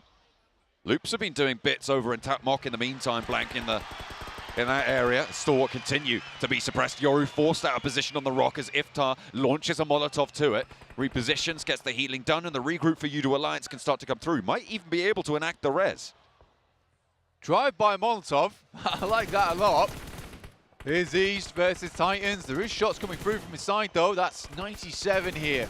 Supporting his teammate, but a nice double knockdown onto East and Doc. The two main players in that squad, the Xavier, hungry animals underneath, waiting for the scraps to come through that they can pick up towards the end. Stalwart still taking knocks here, but as are S2G. Oh, it's going back and forth over there, and Razy down and out in the blue. Flush is coming through, and it looks like Stalwart are a little bit more cohesive in their position. Again, up north, you have to move. The Xavier starting to extend there, and they could third party this engagement between Stalwart and S2G. Stalwart still with all four players alive. S2G down to 2 firm, and there's another knock sent over to Hamzy G. Kelsey trying to keep things together for them, but he's low already. Has to make his way forwards, and that is curtains for S2G on their Sandhawk. Stalwart fighting now. 6 eliminations, Blank. They want to push up towards the top of the tables, but they're right next door to the Xavier, who want to do exactly the same. Paragin in a really awkward spot here, crossing the road. For DXavier, this is a difficult one. For Stalwart, I like the play they made. It is difficult to make your way through whilst S2G's taking shots at you, but the mistake that S2G made was just focusing way too much on harassing teams surrounding them, as opposed to playing the main game, which is getting in the circle and being number 1. We're looking at really 2 of this chasing pack as Weibo Gaming do go down. DXavier, Stalwart, south side fight to decide who gets that crack towards the circle. Loop's pretty happy with this one, all things considered. 5 eliminations at the cost of a player. Top into a scrap. Has to hop back into the vehicle as action is very low as well as Icy. And they move on forwards, trying to keep themselves together. I think there is a knock on side for Stalwart as they try and make their way into the lumberyard to a volley of ammo sent their way. Loop's not going to allow them in. Entry denied for Stalwart. Man, what a nice little play there coming through from Lamborghini. He'd been up there that whole time waiting for a movement like that to come through. And DXavier survive a bit longer. For them, this is a great game, honestly, overall. 5 eliminations found, securing their position. Still potential for more. They would have to wrap up towards Nongshim Red Force, who have that excellent compound cover available. But Lamborghini, on a streak yesterday, looking to put some more work in today. Clocking in nice and early. Nongshim Red Force have the circle now. The compound out to the east, a stronghold for them. The teams on the south and the northeast, DXavier and Udo Alliance going to have to move their way. Pasija Evos having to move south. And really the secondary battle here between FaZe and Loops to take the east side of the lumberyard, to try and control that area on the west side of this circle. FaZe playing with 3 players, as are Loops, so it's even Stevens there, but DXavier might have a third-party angle from the top of the hill. FaZe now in position, do have to push through. Loops ahead of them. Difficult task, but certainly possible with the way Loops has been playing recently. Just not up to scratch at all. DXavier playing the same game that Stalwart could have done. Stalwart were looking for a chicken dinner here, and they took their chances with a crash over into Lumber. Didn't work out. Nice Molotov there from Cardozin, but do have a cheeky insertion on the eastern side here in Mormon. Mormon tries to get through, but he's been spotted from some direction or other. Loops going to be aware of this. Mythic cooking the nades, as is Ayala, but a knock through the cage of the back of the truck there really heads up and the push can come through. This is the third party I was talking about from DXavier to maybe take a shot out their way, and Loops not able to stand up in the face of FaZe seemingly. That's 2 knocks. Cardozo and Ayala both down, looking to try and trade, but around the side of this tire, looking to slow FaZe down. They've taken a knock, they've taken a second. One player from Loops is all it's going to take, but there's a third party, and both of them are wiped out. That gives Persija Evos the chance to take the east side. Cardozo holding on right at the end there.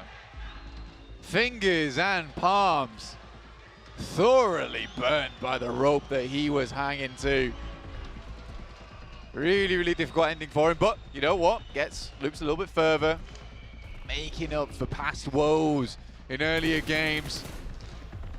DXavier attempting to go from hard cover to hard cover. Difficult though from the position they're currently in. They're able to get at least 2 players down here. PMGC Evos, they make a send for Lumber, quickly ripped to pieces. Only that one elimination point. Udo Alliance mounting their assault onto the side of the Nongshim Red Force hold. They go straight on through. Flax has managed to get on into a building there, but I don't think that's going to last long. DXavier taking the opportunity to move now as well. Try and get down with the players that they have remaining. 2 of them up and active. They'll need a res to get back into it. Udo Alliance playing with 2 as Nongshim Red Force have taken a knock. It's a 2 versus 3. Olio low, trying to get across here, but thinks better of it. Doesn't want to get out into the open just yet. XZY looking to try and take down the remaining player of Udo Alliance as they are just down to 1. Paragent out of it, but Udo Alliance are out of it first. DXavier play on with 2. There's a chance now, but Nongshim Red Force down to 3, but no flush came through. And they're up to the building now. And Levi's got 2 nades. Start sending them in. The blue will push in Nongshim Red Force towards the boys from DX. DX equally have to leave. Nice shot from Lamborghini on the side inside the blue, a 2v3. Now begins to ensue. They got the shot under the stilts as well, and Lamborghini up to the building. The Molotov to send him off the cover, and a close range push. Levi steps out wide, and he gets completely torn to pieces. Lamborghini's next, and it's Nongshim Red Force. From the center of their compound, they held strong. And the South Korean team with a chicken dinner on the final Sanok of the grand final stage.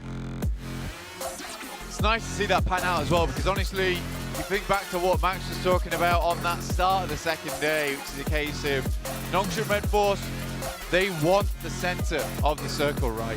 However, they weren't able to get it over this past day, just purely because so many other teams were there much, much quicker than them. They're given the center at the start of the game, purely by chance. They're able to do so much with that.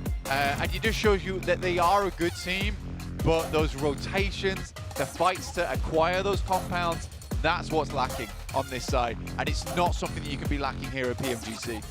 Certainly not. Given the opportunity, they know how to play it, but you've got to have more in the back pocket. You've got to have a little bit more versatility to be able to bring to the table if you want to take that top spot. However, that will see them a lot further up the tables. We also saw DXavier getting in late to that match blank. That's going to be great for their chase for the top spots. Towards the top of the tables. Remember, they are one of the few teams. Sorry? That frightened you? Yeah, a little bit. Me too, bro. We got a little bit there by the... What are they, smoke cannons? Let's go with that. It's a nice win for Nongshim Red Force, so either way. But a lot of those top teams still really need to win it. The major talking point, though, Alpha 7 going out as early as they did really opens things up. It is a massive battle towards the top side of the lobby. Really, no one has moved that far ahead. No major moves, but as I said, DXavier getting in late, getting that second place, maybe a chance to get closer. But you're right, there is no clear top of the tables right now. It is still very muddy waters. Everybody's still looking for something, looking for anything really that they can find. And what a way to kick things off to deny all of them really that major glory that would come with a chicken dinner early in the day.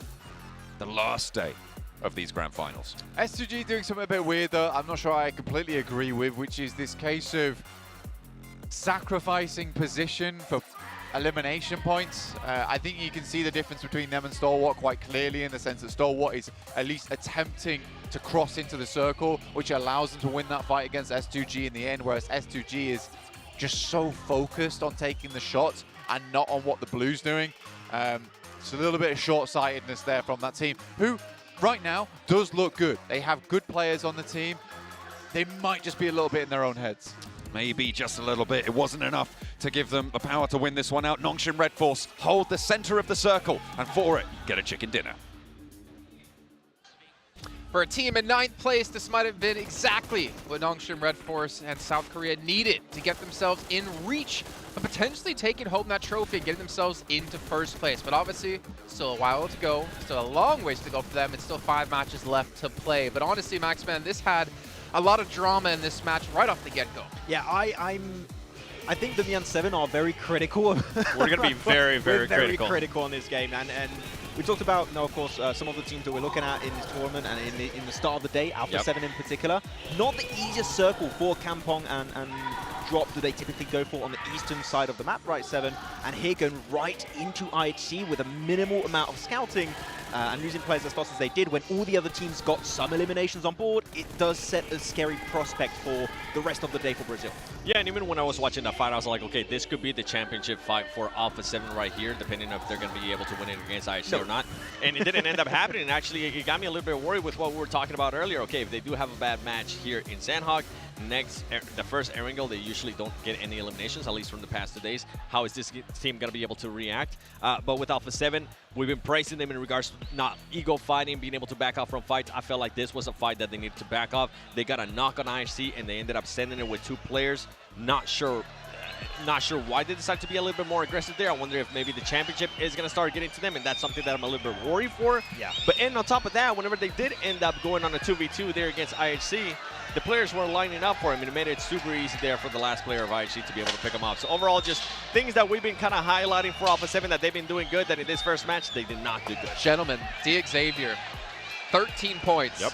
Maxman, how many points were they behind our 1st place team at the start of the day? Oh, you're asking me to calculate right now? They were 13 points behind. So that means we have a tie for 1st place at the moment. That was the worst case scenario for Alpha 7 with them going out early. Luckily, IHC went out a little bit early, but for Xavier to hold on and survive that long is their worst case scenario. And Xavier, honestly, Max, as you were saying to me, getting a little bit lucky with the rotate off of Paradise. Yeah, I feel like they waited way too long in Paradise as well, and they got actually backfilled by Titan Esports Club and also the side of 4MV when they could have very easily jumped ahead of the road and have that high ground position that allows them to get extra intel and hopefully also eliminations of teams going for that late rotation. Unfortunately, they don't quite do that. Luckily enough, they do still get a 2nd place, but I think there's a lot of scenarios here, 7, where that could have gone way, way worse than what I did in this match. So I just don't want to see that happen too often today. Yeah, it definitely could have gone horrible. And then we have 6-8, right? It's nice to be able to see top here, but you were kind of mentioning this to me as well.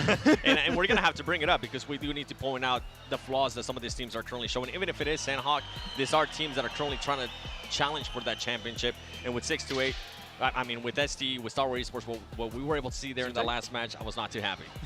Yeah, Star Wars, I mean, I can talk about them in a negative sense. That's okay. I'm allowed to do that. I don't know what that rotation was in the late game, 7. They are on the southern side of Tapmok, across the road, on that high ground position. They don't fight Xavier, send it down. Not too sure why. No, okay, actually, this reminds, I was looking at, why does Alpha 7 have 1 more point? Actually, I forgot to mention at the top of the show, there was a miscalculation in the total points Alpha 7 did have.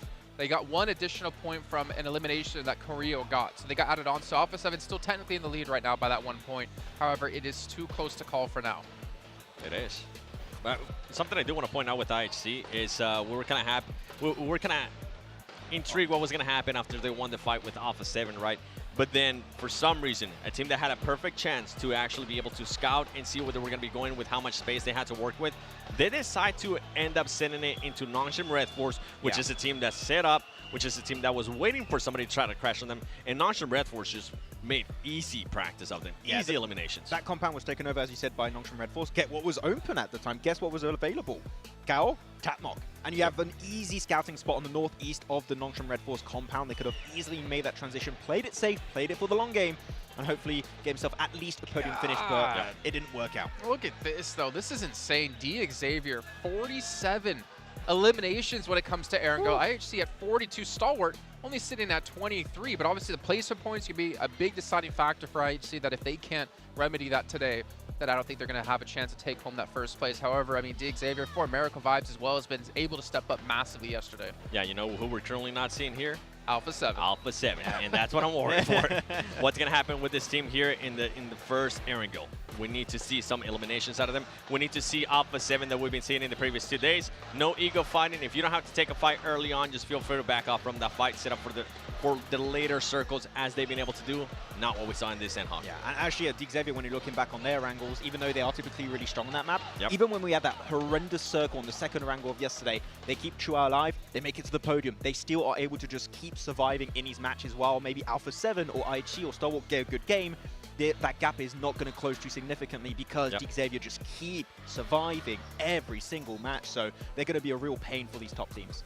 You know, honestly, I was probably, I was definitely critical of Xavier in survival stage, last chance, everything like that. But they've definitely shown to be such a dominating team and a team with a lot of potential. I don't think this is even their final form just yet. I still think they have a lot to show. And the thing for me is, right, if you look at like Mongolia, Star Wars Esports, the most prominent team in Mongolia, the first team we saw rise out of that region in particular.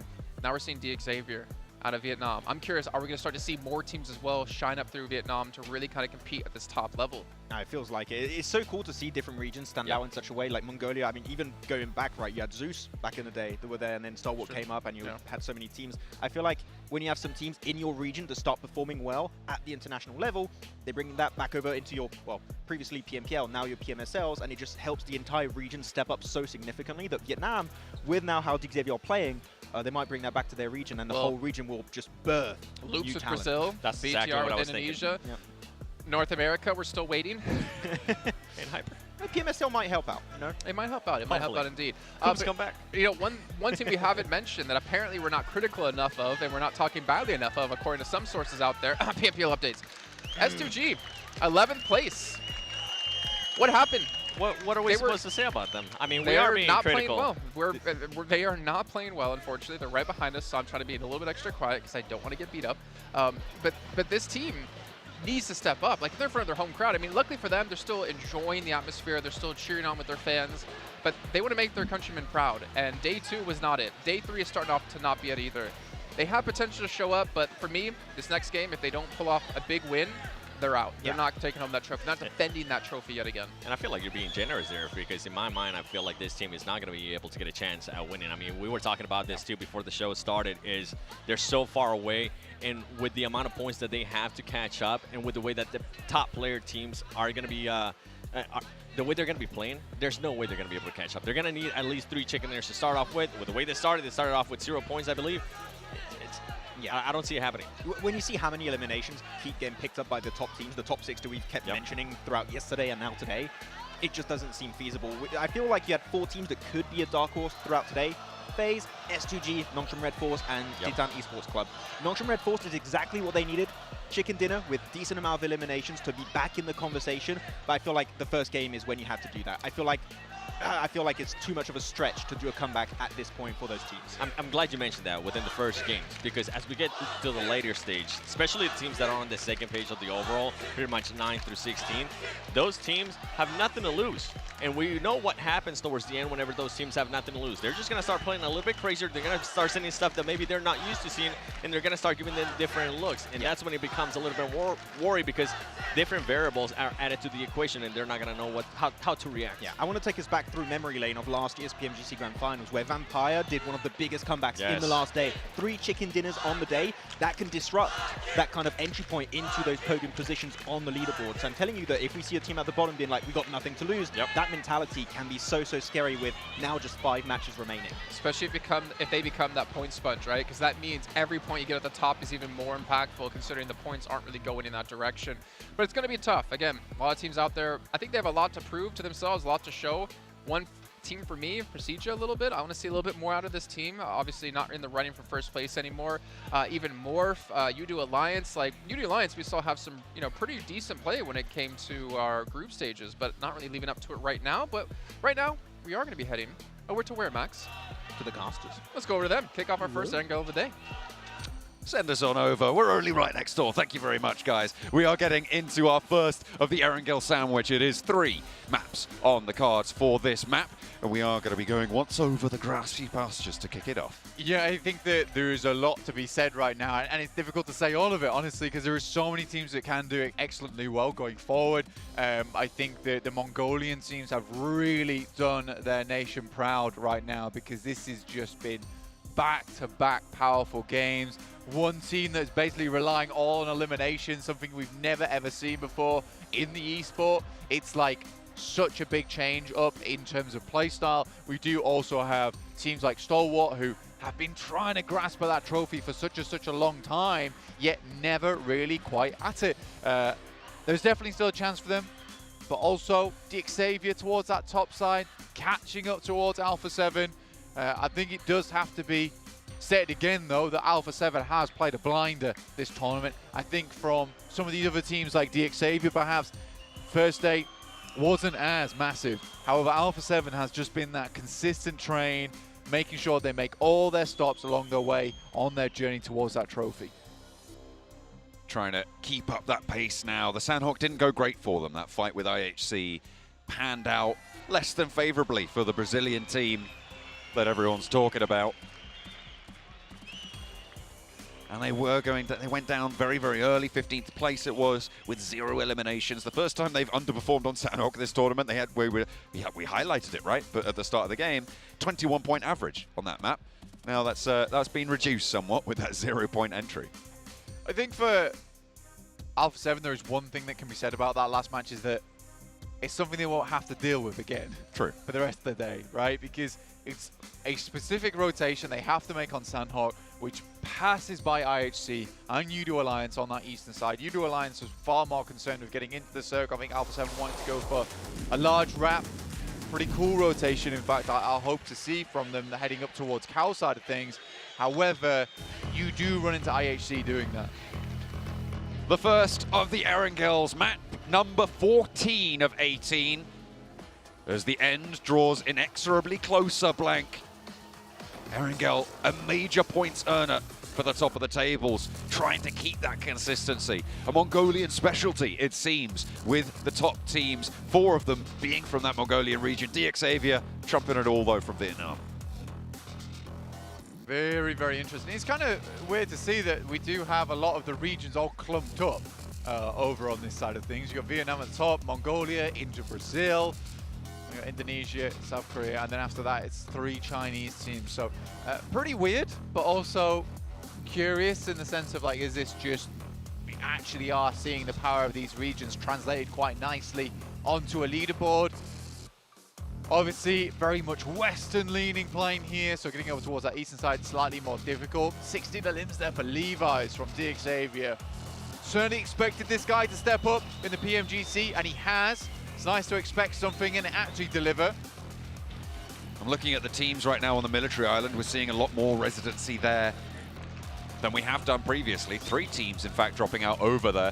For MV, they normally drop on Sosnovka, so that's fairly expected, but it's Stalwart and Udo Alliance now to look for those south positions. Udo Alliance and Stalwart both going to be vying for the areas around that, but with the circle going up north, I wouldn't be too surprised to see Stalwart just grabbing vehicles, as they have started to do now, and not even go for Novo, just go straight up towards Milta. An early knock onto Xavier by Weibo Gaming, and they're looking for the flush. They've been able to find it. A great start for Weibo, who are trying to chase for one of those top spots. They're 93 points right now, and they're not too far out of the question for that first place. Yeah, nice beginning of the game there for Weibo Gaming. Again, it's slightly inconvenienced for Xavier with the plane path, forcing teams that wouldn't necessarily be over on this side of the map too early on to be able to find you on the crossfire in terms of finding vehicles to move through the rest of the map there. So Xavier losing a player right at the bat, and of all the players that you could lose, I think losing Levi's there is probably your least favorite one to go. I mean, you highlighted that, right? Top of the tables on the eliminations, starting to deliver. Not here in this map. Not this time around. Xavier have Pachinki, though. And they'll be plenty looted up for the time being, despite being a player down, although that's going to be small compensation for that loss of life. Central positions on the circle sit around that North Pachinki area, those headshot hills that are traitorous to movement, to holding those positions on the hillsides. Very, very difficult terrain. We talked about it a little bit yesterday as we went out there for some final circles. Going to be equally tricky, but if you move through it early, there's going to be fewer teams looking your way. It's going to be a little bit easier to navigate. You're going to have less sightlines to worry about, and as long as you're trying to get to the other side of it, it's going to be a little bit easier. Bit of player performance here from Godless. 13 limbs on that day too. But honestly, fairly similar average damage, so it just feels like that contribution rate and also translation of that damage into eliminations looks to be a lot better on day 2. Getting their footing of which fights they want to take, which they don't. But Godless has done a huge amount of work for that team. Boys better be proud of him. Him alongside with Alex. Real heavy hitters on the team, considering we do have players like Xiol. Such powerhouses. Take a bit more of a backseat role, in quotation marks. I don't think anyone on that team is taking that much of a backseat. Everyone wants to be in the front of that 4-seater. I feel like a more mature approach to being a part of that team rather than being the hot shot, right? That's what a lot of these players start to be maturing towards, which is great to see that development coming on through. On board with Nongshim, after their chicken dinner in the previous map, they're on 84 points blank, which sits quite far behind the first place. But if we're talking about 4MV as being a potential to be able to conquer that top spot, one of the Mongolian teams, we kind of have to consider Nongshim if they're able to complete another strong game here. But it does rely on this match going well for them. At this point, if it's a bad match for Nongshim, probably for 4MV as well, I would start to be trimming that 6-group team that we were talking about at the start of the day down to 5. Yeah, there's certainly possibilities still. I mean, 24, 25-point games have been coming through fairly regularly. For 4MV and Nongshim Red Force, that does take you towards the top. You are relying on some of those top teams starting to do badly, and I think that the consistency that we've seen from some of these top squads has been fairly alarming.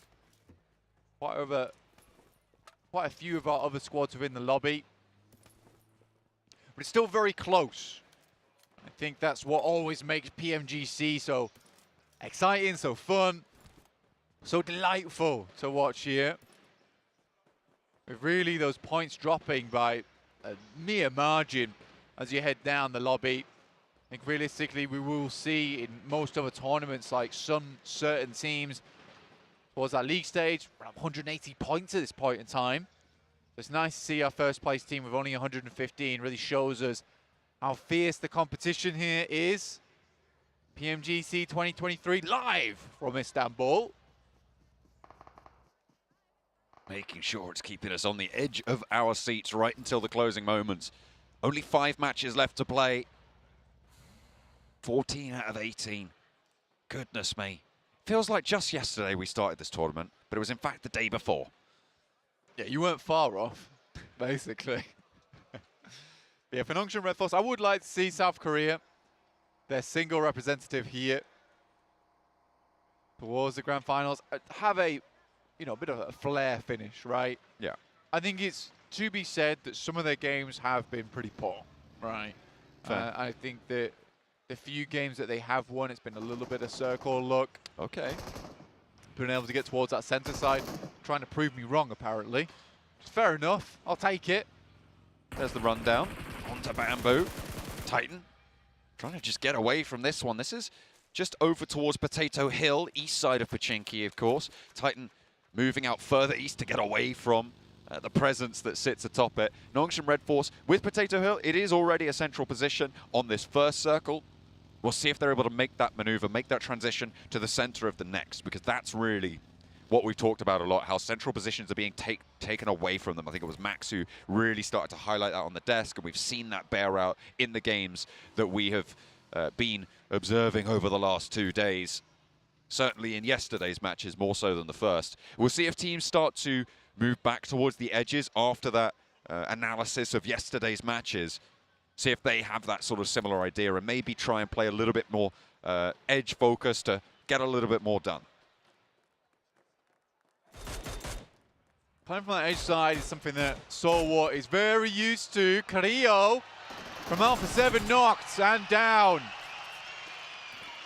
7 talked about this frequently on the desk. A bad start means a bad day for Alpha 7.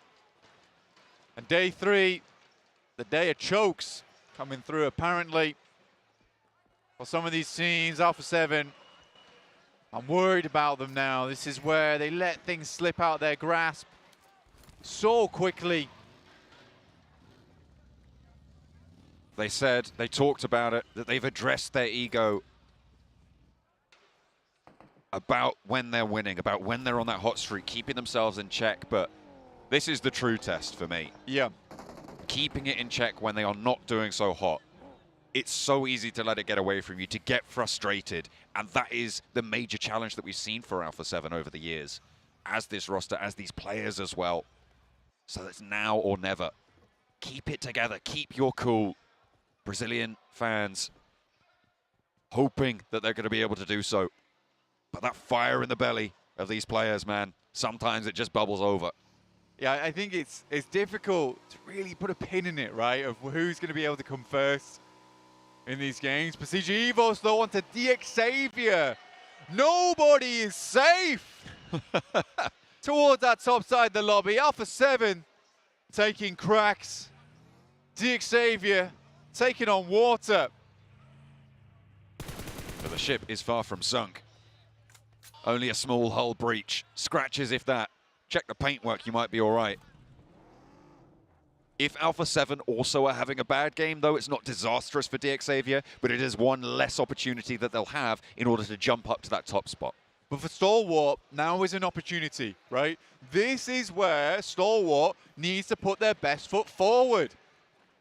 Realistically, there have been so many chances for this team, so many backers of them as well, right? But I think at this point in time, this is where they need to show us that they can do it. Playing from Novo, they realistically, on a angle, never get circle lucky, right? There has been one game where they've had a very, very odd shift on the circle down towards that southeast side that they're able to take advantage of. However, other than that, Stalwart's had to fight for these angles, but they have the presence to do it. And now is the time where there is that slight appearance. In Fate, Alpha 7 down a player, Xavier down 2. There's a chance to catch up here. 2 eliminations found, 2 more points on the tally. Mafioso, Senab, Revo. 3 players for Alpha 7. They're going to be moving in around that north side of Yasnaya. We saw them pick up those points onto the front. The back 2 of Morph. 2 players now remain for Morph. Over towards that God compound, you've got Yoru and Boboho trying to hold on out. In the meantime, Stalwart, they're pushing up. They're near shelter right now, and they're taking a fight with 4MV across the way. They've got that first knock. They're looking to try and keep this under control, but the smokes bloom, and unlikely that Stalwart crash out of this one with a circle pushing up northeast. It keeps a lot of those Yasnaya fields in blank. We're going over to the east side of the map. Goodness me, action. I looked down on my map for a second, and he's already getting involved. Whoa, okay. And some more. I felt like there was going to be another one coming through, gets the double, and then heads over towards Nerzed. Baron will take some shots, but Doc is low. More reses start to come on through, but in comes Top. He's right up and close as well. Hops out the vehicle, nade in hand. Same for Doc as well. The res came through, so 3 cannons on the arm. 4-4-MV. Top has to get out of there. Timely reposition. He knows those res timers like the back of his hand and knows he has that disadvantage now. Apex is still knocked for 4MV, which means that Stalwart are still in a 3 versus 3 after losing one of their players. They are going to try and continue the fight. Action once more. Goodness me, this man in a buggy. Give him some rope. He's going to roll on around there as long as you'll let him. Action is certainly coming here over towards 4MV. Nice reposition from Top here, straight up towards the roofs. Try and get a little bit more of an angle. Taking time to do this, though. 4MV will be pushed by the blue first, so Stalwart hoping to make this one clean battings over towards their side. Nongshim lose wings as Major Pride find that tag. Nongshim, they're trying to make a transition into that central area. That's what I said I wanted to try and see from them, to be able to convert onto this match. It's just not working out here. They've moved into a strong position, sure, but there's just too many sightlines around them. It's too early to be able to take control of this. With the number of teams that have freedom to take those peaks out towards your direction, it's not going to be the best of times. They're finding out all about that. S2G lose Silas in the meantime. And that's going to put them down to 3 players active. They're on that western side. Kelsey split in a 2-1 now. Razy and Hamzy a little bit further north of this. This is on the northwest side of the circle, and WBG have an inside position on it. Weibo Gaming, one of my favorite positions alongside the map. Is such a nice spot to be playing in. Obviously, eventually, this position from Procedure Evos becomes very dangerous, where they can start peeking over the roadside down your way. But if you're playing in that compound, the amount of free space and free reign you get from that spot is devastating to teams moving through that area. Right now, they're not in the center of the circle, but they do have a lot to work with. So for Weibo Gaming, I think this could be a nice start for them. Stalwart moves all the way up towards the southwestern mansion, holding on the high ground. On that side of things, we'll see where the next circle shifts over to. Down towards OP Dip. Udo Alliance currently have it. The Titans holding in mini. DXavier out to the east as well in the compound. Trying to hold down the east edge. There are only 2 players, though. That's what we've seen from, well, now the top 3 teams, right, have all lost players. They've lacked a little bit of momentum into this one. IHC with an opportunity, but they are all the way on the north side. A parallel rotation between Alpha 7 and S2G as well. Senab wants the challenge. He's hopped out for the fight, and Hamzy gets displaced by the buggy, but he's good for it. Swings out wide, but there's a player on the back line getting lost here. It's caught up in the mix of it all. Alpha 7, they're down to 2. But so are S2G. Revo ran him down. Now just 2 players here, Kelsey and Hamzy dropping the smokes, attempting to live out in the shack here. Stalwart attempted for something a little bit similar. Sent out a scout. They lost a player for it, but at least they have information. No limits on the game so far. Alpha 7 and DXavier now both down to 2, but at the very least, Alpha 7 do get 3 eliminations off the back of this game. Maybe looking for more as they continue to take pot shots down towards S2G and have done a hefty amount of damage here. I'm looking on the north side of the map as well, and IHC is starting to push on in towards Major Pride. Alex with the nade. They're crashing down the hill close by now. Ziol trying to move on back. Demo breaking wide. Is Alex going to follow suit and get into a vehicle? No, he's going to get in amongst it. Around the edge, he's looking for another nade, a cheeky angle, a cheeky arm on it. And looks for a knock, but can't quite find anything just yet. Godless on the high ground, Demo on the off angle. Alex and Ziol forwards to try and keep that pressure on up, and Alex finds the opening knock over towards Naomi here. Ziol now on into the building, trading these nades back and forth, and Effect goes down next. Dino on the staircase wants that DBS to shred through them, but Godless is up into the wall now. Nomi's angle, I think he was spotted there with the door being opened, and Dino bides his time. He's being quiet, Blank, he's being sneaky. Can he get anything back for Major Pride? Godless moves into the firing line, but just through the smoke. Doesn't quite get spotted, and Dino doesn't pull the trigger. Dino, perhaps looking for it now. Will unleash the first bullet. But the bookshot's not on target. Oh no. He's missing absolutely everything. He's joking.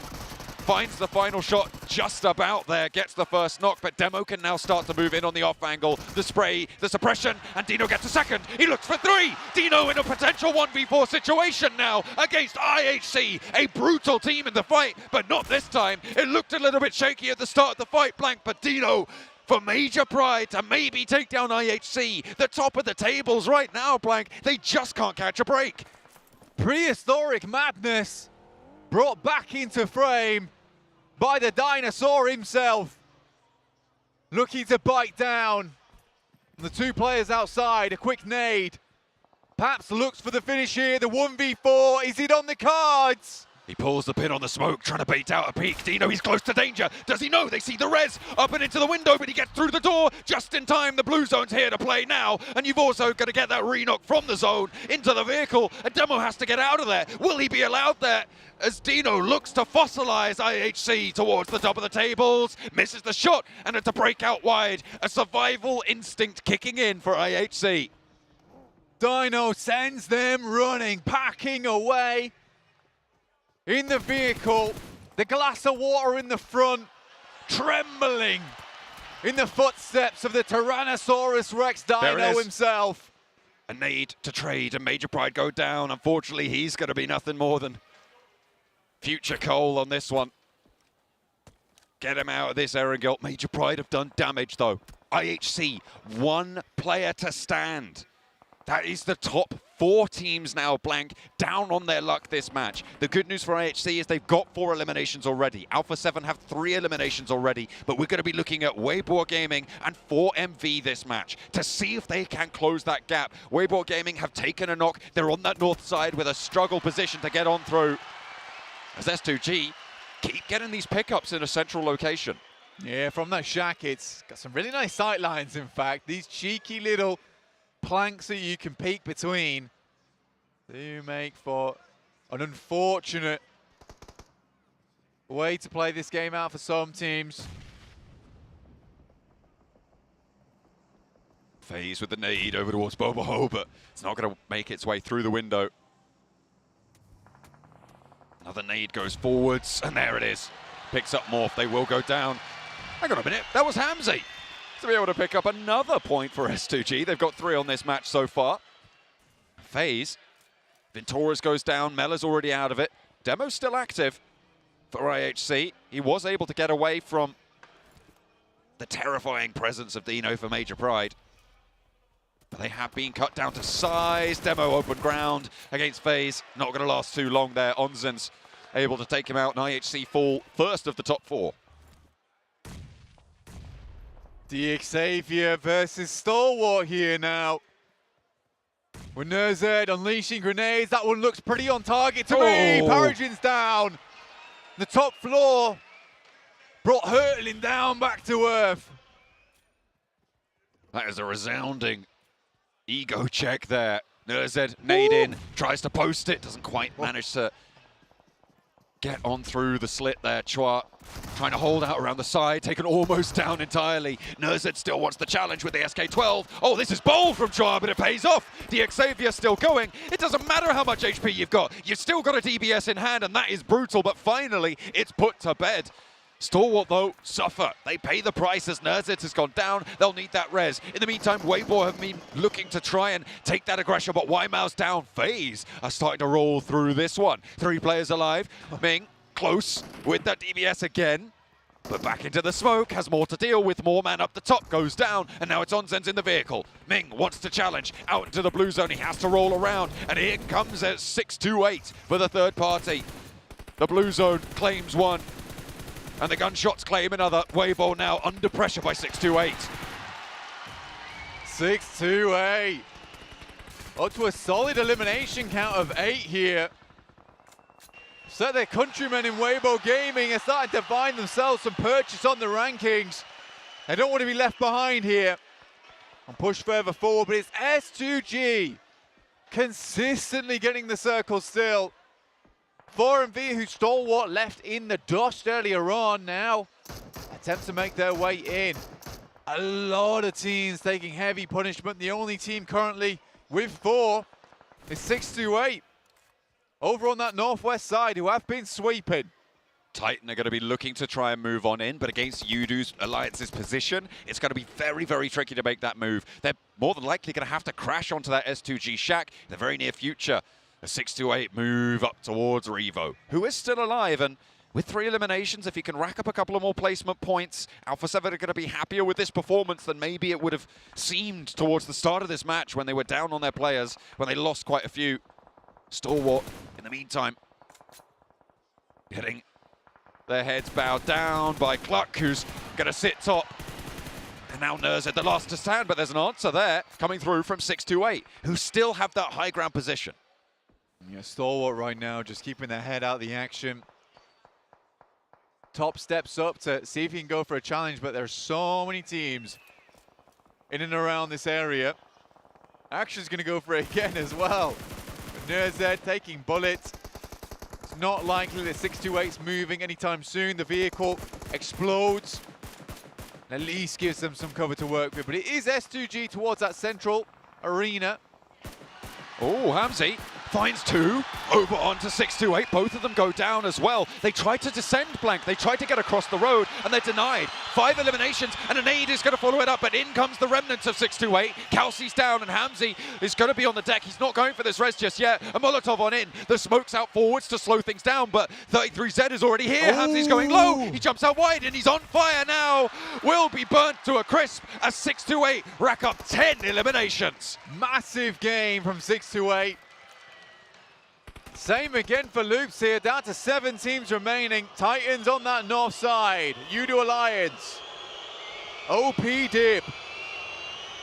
Alpha 7, certainly not the fan favourites, but they're still the top of the tables. Their countrymen put them down. Loops take him out of the running, but the top of the table's barren of players right now. Only 2 on Stalwart really in contest. 4MV are even further behind. Still only 2 on that southeast side. Udo Alliance in their dip. They're sitting pretty. Stalwart right now just looking for anything that they can get off the back of this one. All they can do here is hope and pray that they get a higher placing.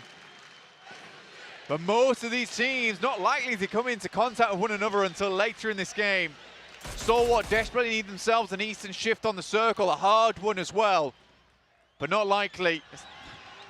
Never mind, there it is. All right. It's exactly what they needed. There was so little chance of that happening, you're right, Blank, but here we are in that very universe. A massive shift for them and a devastating shift for Loops.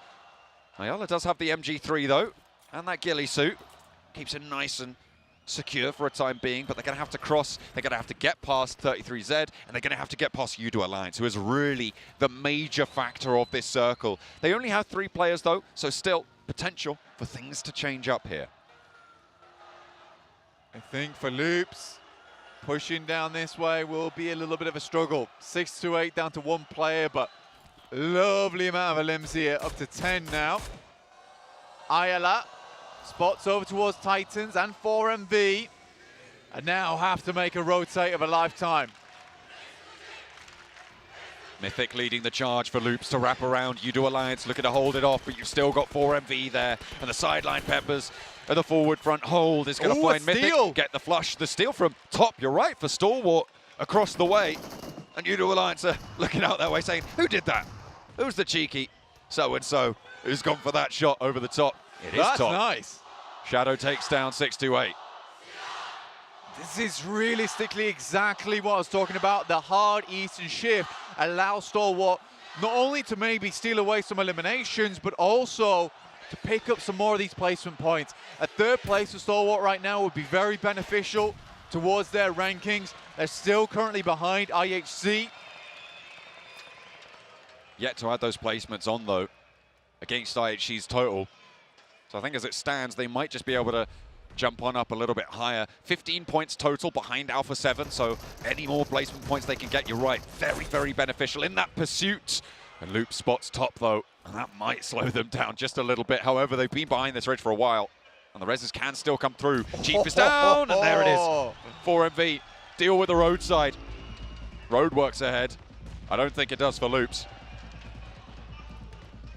Nice play there from 4MV, and again a team that we've not been able to talk about too much. New shift on the circle will pull Titans further in, but it's 4MV taking a lot of shots from Titans. They go down, and there's a real possibility now for Stalwart to take this. Udo Alliance, they've just been taken away, and now Titan up top. It's a 2 versus 3, and there's an angle for top to be able to find one, but no, the cover is regained in the blue zone though. Right now, it's Stalwart who has to only defend. Titans have to push over into open ground. And Stalwart just got to hope that they can be on target here in this second match. But Titan are into the dip. They've managed to get Suki into that forward position, and that is going to be a real tough ask for Stalwart to deal with. Suki up, might be able to find an angle. 97 to follow it up. Shadow regroups as well. They are stacking as 3. Only the 4 nades in hand for Stalwart, so if they can get in range, they might be able to blast this one through. But Titan get the resupply off You-Do Alliance's crates blank. A crucial pickup here. And as you can see, the probabilities of the chicken dinner looking good for Titan, but never count Stalwart out. Realistically, I think for Stalwart, they have a good idea of where Titans will be. They have to wait for this next circle, though. The move. What a move from Top. Gets to the shack. That's massive. Nerzed. Top is closer to the center of this next circle blank. That is really, really big because it is going to force Titan to move first. That smoke train being laid out indicates that they know that. They know they have to deal with this position. Nerzed, what can he do? Manipulate the terrain. Crazy Top takes some damage. He needs to stay alive for them. For Stalwart, Suki moves further forward, but Nerzed can cut that gap. You see the gap in the smoke train. Nerzed's got the majority of the nades here on side. He's got 3. Top's the distraction. Nerzed's the firecracker. He's got the cover as well from the terrain. It's sloping on the roadside. The first is unleashed. It's going to go into the first smoke to find Suki. Now towards the backlines, Titan are looking for it. Top takes some damage, but he can suppress. He needs to spray into the smoke, and they're still worried about the shack. I don't even know if they think Nerzed's here. Shadow is there, looking for the angle, but they're not finding it. Suki crawls back for the res, but Nerzed's got another nade, and he's looking to do them dirty now. Pull the pin, get the cook, and there he is. The damage, the forward throw, and it's going to be 97 Last down nade. low. Top looks for it. Another nade. It looks good. There's a knock. There it is. Oh my God! And a resurgence for Stalwart. A crucial juncture here in the finals. They break their way forwards. They are on a mission to give Mongolia the victory, to give them such a long-denied first place finish here.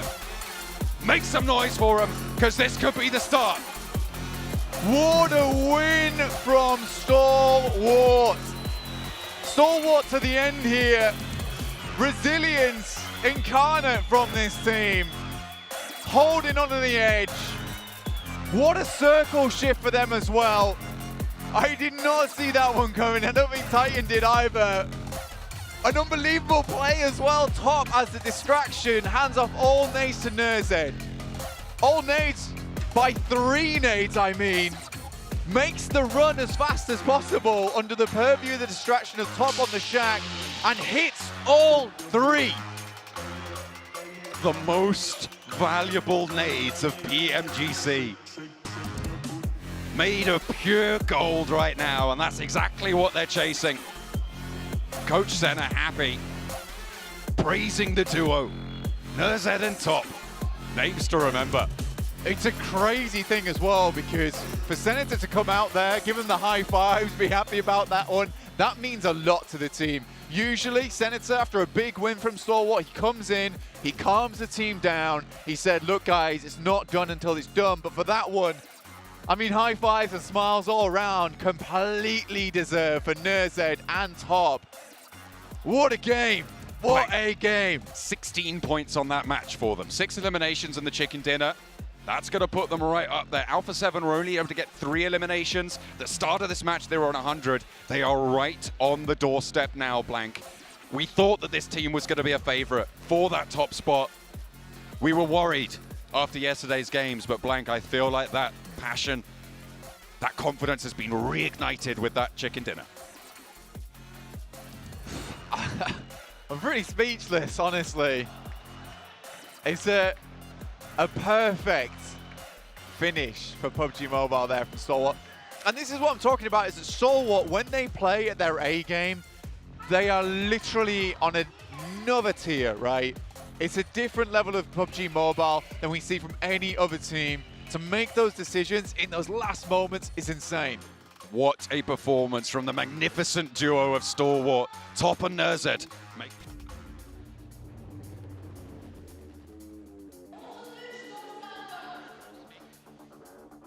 Maxman, I'm not even gonna introduce this. You do it. Let's go!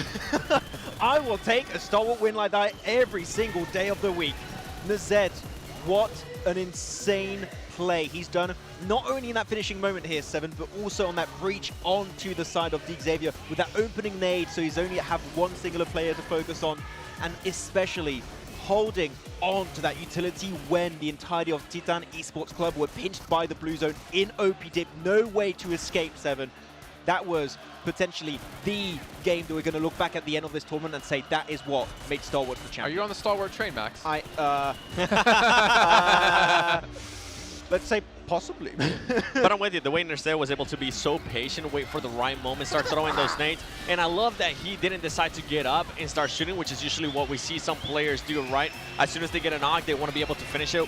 No, he knew that there was going to be more players there. He was able to rely on his teammate, kind of distracting the players that were in OP dip, and overall Nercea, yeah, I mean, he has to be applauded in a big, big way for being able to clutch that up for them, because that was huge. Yeah, and I do have to agree with Blank. Also, sending Top on the other side of the road to serve as kind of that main threat to their position, and they're just so focused on clearing that position behind the shed, behind the Gitun, that it's just going to work out. And you even saw Senator just come like, another day in the office for Stalwart. We're looking good. And Top was so close to the other team as well that, I mean, they thought that he was the one throwing the nades. Just overall, great play there by Stalwart. And I love what you mentioned, too. I love that they decided to back off. Even earlier on in that match, they had a fight against 4MB. They ended up losing one player. And instead of continuing with that fight, they decided to relocate. They did end up pretty much threading the needle, which a lot of the teams actually did during this match. And talking about threading the needle, let's talk about Alpha 7 too, because this team, I was wondering how they were going to be able to do here in this second Erangel, and I'm glad to see that they at least are able to put up 3 eliminations, considering that in the previous 2 days they had none. Yeah, at least they're not getting a big bubble on their points right here. Though I do have to bring a more negative aspect here, is for Lunch from Red Force. That was the perfect opener for the day with that chicken dinner over on Sanok. The fact they can't follow that through with another, at least semi-decent performance, means that maybe their run for the championship might also be over. Well, yeah, and another one is, sorry, I was going to be saying Xavier, because this team, I mean, they could have had a perfect chance with Alpha 7 only working with 2 players, Alpha 7 losing players earlier on, either to FaZe Clan or S2G on their rotations. But these Xavier decided to be a little bit too patient whenever they moved east of OP dip in that compound, waited a little bit too long, and ultimately ended up getting destroyed by Stalwart, and on top of that 4MB. Finder's edge. Yeah. Yep. Well, don't forget about IHC as well, running into major pride and losing out against Dino, just taking them down, chomping bit by bit, making IHC extinct. However, the last left did go the way of Demo as he was able to nade them out and actually solidify the eliminations onto them. The lead has grown between Alpha 7 and Xavier, but we have a new contender. Stalwart Esports, 3 points behind the leader. They're winning on the tiebreaker. It's a very close match. 3 teams at the top within 5 points of each other. Yeah, and there's even room for upsets, so like 4MV, WBG, IHC can all catch up here. This is... Seven, this is the best PMGC Grand Finals of all time. Like, the fact you have so many teams racing for the title at this very point, we still have 4 matches to go, and we still cannot call 100% who's going to be the team up there to claim the trophy.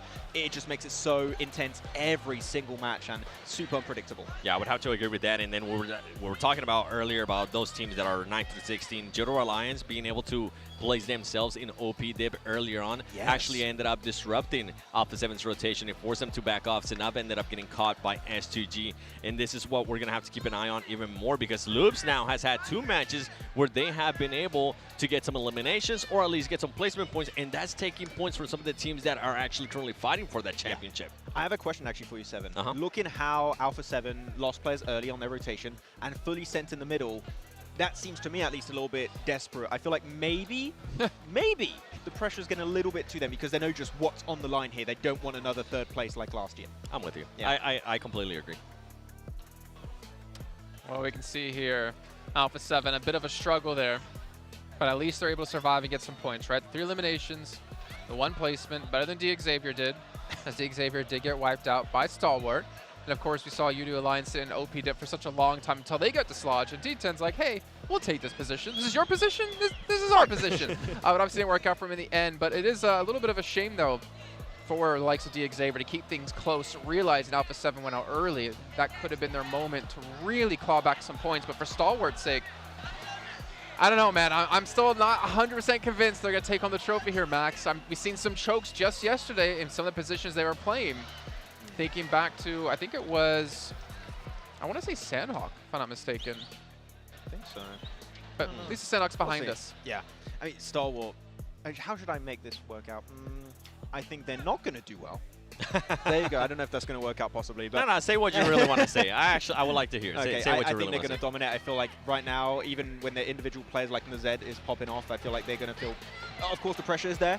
But I feel like they can just withstand any kind of bad situation. You talked about it, them leaving that 5 against 4 MV in a really, really efficient way, and then going for Museum, pushing it forward. I think that they've been looking fantastic so far.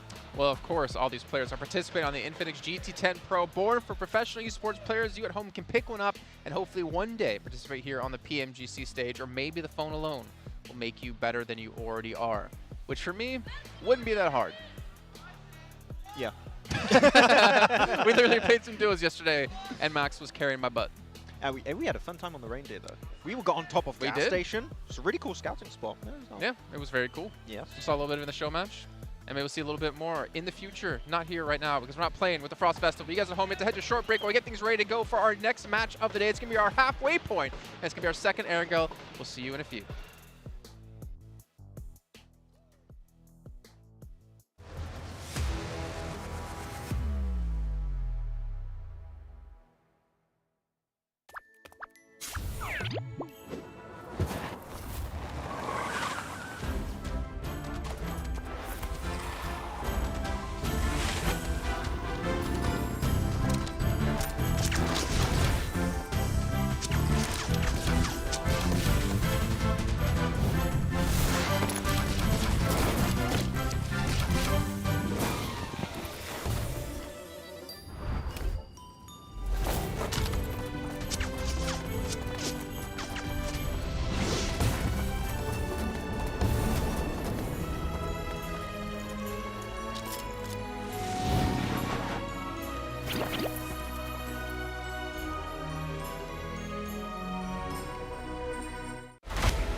I'm Gold Investigator.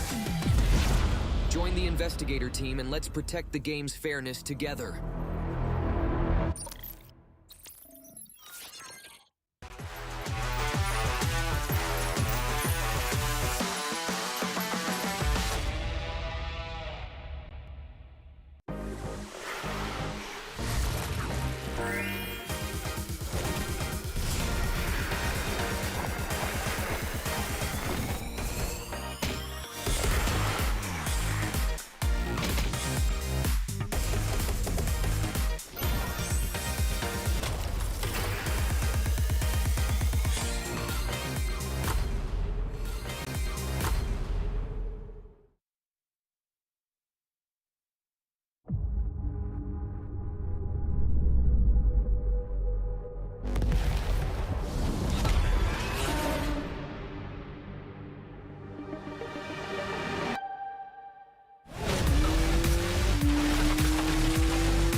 And we're back. It's time to hop into our next Erangel of the day. Stalwart Esports started off strong here with a victory on our last Erangel. Can they do it again, Max? And who are going to be the triplet of the team to carry it forward? It's going to be Top, Action, and Nazed. He's part of the fragging trio now. It's the fragging trio, not a duo anymore for the side of Stalwart. That's been the case for a while now, ever since the full season of 2023. But I feel like Stalwart, they're going to have one bad game, and they're going to have a good game after. So that's my prediction. They've been a bit up and down. That first game was a bit rough. So does that mean this next game is going to be bad? This next game is going to be going to 4MV. If you guess it. By the way, something that we do want to give props on Star Wars a little bit, and something that we're kind of being very critical in regards to how they've been playing is whenever this team is not set up, they usually don't do good. Yeah. In this last match, they weren't really set up to what we're used to, right? They were kind of fighting the edge of the circle. They were kind of have fights, as we saw, against the Xavier on the edge of the circle, and they were able to do that so well. So we know this team has it, but they need to start being able to do that more. They need to start to adjust a little bit sooner. Yeah. Even with earlier with the fight that I was mentioning against 4MV, they need to keep adjusting on the go. Well, you think for Miracle, you think... Yes. Nothing happens here. Alpha 7, and I think Alpha 7 as well. This will be the game Alpha 7 steps up and keeps things close at the top. Let's head back to our commentators to kick this one off. Let's go on over. We're coming on over. You just didn't join in, did you? You just hate fun. Goodness me. You Can't guys win with this guy. just aren't quite the Snowy Village, unfortunately, for me. Max is really unhappy with me about this one. Yeah. I'm sorry. I'm just not bendable. It's unfortunate. I'm just not about. Oh, that was good for you. Well done. You see that? You see that? I did. You've been practicing. Yeah. Well I done. practiced that bend. Actually, I have to stay in this position all the time. I'm just rigid. Well, you know, hopefully, I don't know what to do with that one. We're going to go into this match. We're going to bend and wind our way back in towards our angle now. I feel like they're predicting Alpha 7 4MV. I feel like I'm a read your mind. You're thinking DX Xavier. On this one, I'm thinking probably Alpha 7, honestly. Oh. More than anything, because I think they've had 2 bad matches, and this is their chance right now just because they need to get back into things, right? Yeah. And this is the halfway point. They need to bounce back. If they do not, it's over. Could be. It depends what their teams around them do as well, remember. You've got Alpha 7, sure, if they don't do well, they can't open the gap again. Yeah. But we're looking to see if Stalwart can convert, like Max was saying, potential for a little bit of an up and down. You've got teams as well knocking behind, DX Xavier, for instance, who we've seen not do so hot sometimes. Yeah. So we'll be looking at those teams as well. I mean, it is so close, and that is just how a close table works, right? So that's what I'm really getting at here. That's what I'm describing. Yeah, well done. Thank you. Yeah. It's about as Chief Describer, John Allen. Chief Describer John Allen in the building with the investigator. Nasty playing path, by the way, guys. I've seen it. I've located it. It's on my screens for the third match of the day. It's a nasty one. It's a horrible one. Starts down in the south. Ends up in Lipovka, of all places. It's close to 4MV's drop spot, so maybe Max was onto something, you know? Perhaps. Could be a little bit better for them. S2G out. Imagine they'll go back to their Gatka split. They can grab some vehicles, because with a plane path like this, you tend to see a few more hot drops on those vehicle spots. You really do. Honestly, I'm expecting it to be a lot of contention around this western edge. Peninsula down towards Sosnovka. That's where a lot of teams go for those vehicles in the beginning. So likely going to be a couple of early engagements here, John, which could sway, if I could sway, the leaderboards in a big way. That's true. That is true. Over to the far side of the plane path now. We are all the way through. Again, 3 entrants to the military island, but this time IHC have gone split. 2 north, 2 south. Demo and Alex taking up residency on that north side. Zeol and Godless down on that military island. The circle does go up north and it'll be split down the middle by the river. These are some pretty unkind circles and plane paths for this second edition of Erangel today. It really is, honestly. It's a struggle to get up towards this northern edge, especially with the way the plane path has sorted itself out. CG Evo, some major pride currently coming into contact rather early here, and this is what you were talking about, John, is picking up those vehicles. With the SKS, a jump shot headshot from Dino. He's feeling pretty good after that last match, even though it did go down in the end. Had that 1v3 on the staircase. Be proud of that one. Zuxi for Pasija Evos, losing Redface as his teammate now. worried, biding his time with the micro Uzi up the stairs with a chance of a 1v3 of his own. 1 and 2, nearly 2 line up. Goodness me. But it won't go any further than that. Zuxi is out of it as well. Yeah, that could have been huge. He was doing an unreal amount of damage. Final boss Luxy on the roof. Yeah, he dropped in with a parachute. Oh, dear. So it is actually impossible to get him up here. There is a chance that Major Pride sends up the hill and spots him. I'm assuming they know he's somewhere in this location. They would have spotted the parachute, you're right. Well, they should have spotted the parachute. So if they got their wits about them, it'll be good news. However, that's not always the case. Even at this level, you might have miscounted those parachutes. Maybe you're more concerned with spotting the weapon on the ground that you're trying to drop straight on top of to be able to get those early trades, to be able to get that early advantage in the scrap. Either way, Besieger Evos losing 2 players early on, leaving 2 alive in a slower looting phase for Luxy as well. So be able to get on board with that. Not the greatest start for their match. And in 12th place, they really weren't in the conversation today to get towards those top spots even. I see scarily close towards S2G. 57%. Wow. Top 4 rate for DXavier. An astonishing result for the Vietnamese team. Guess who's not here, though? Alpha 7 on those top finishing percentages. It's almost as if we got the prediction coming through from Mr. 7 earlier that this is a day where there's a lot of pressure on them, the crowd's against them. Does make things rather difficult on their side. Luxy not moving an inch or a muscle, just like me. We're both firm, rigid, stationary. Stationary. Still as statues. Could have been carved by Michelangelo. We are just not wacky, waveable men. And that's fine, you know. All right, look, that's okay.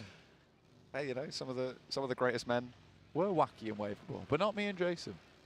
No, Jason is similarly stick insect-like. Yes, we both are. We're like the praying mantises of PUBG Mobile. Green. And long. It's true. This is not getting any better, is it? Dino is still alive currently for the team, which is good news for them considering he did a lot last match. Besieger Evos down to just Misery and Luxy though. And I think for them, Besieger Evos' run comes to a pretty sad crawl now towards the end of the tournament. Just 3 matches remain after this one. It is a sprint in the PMGC. However, I think we have got the most deserving teams currently on top at the moment.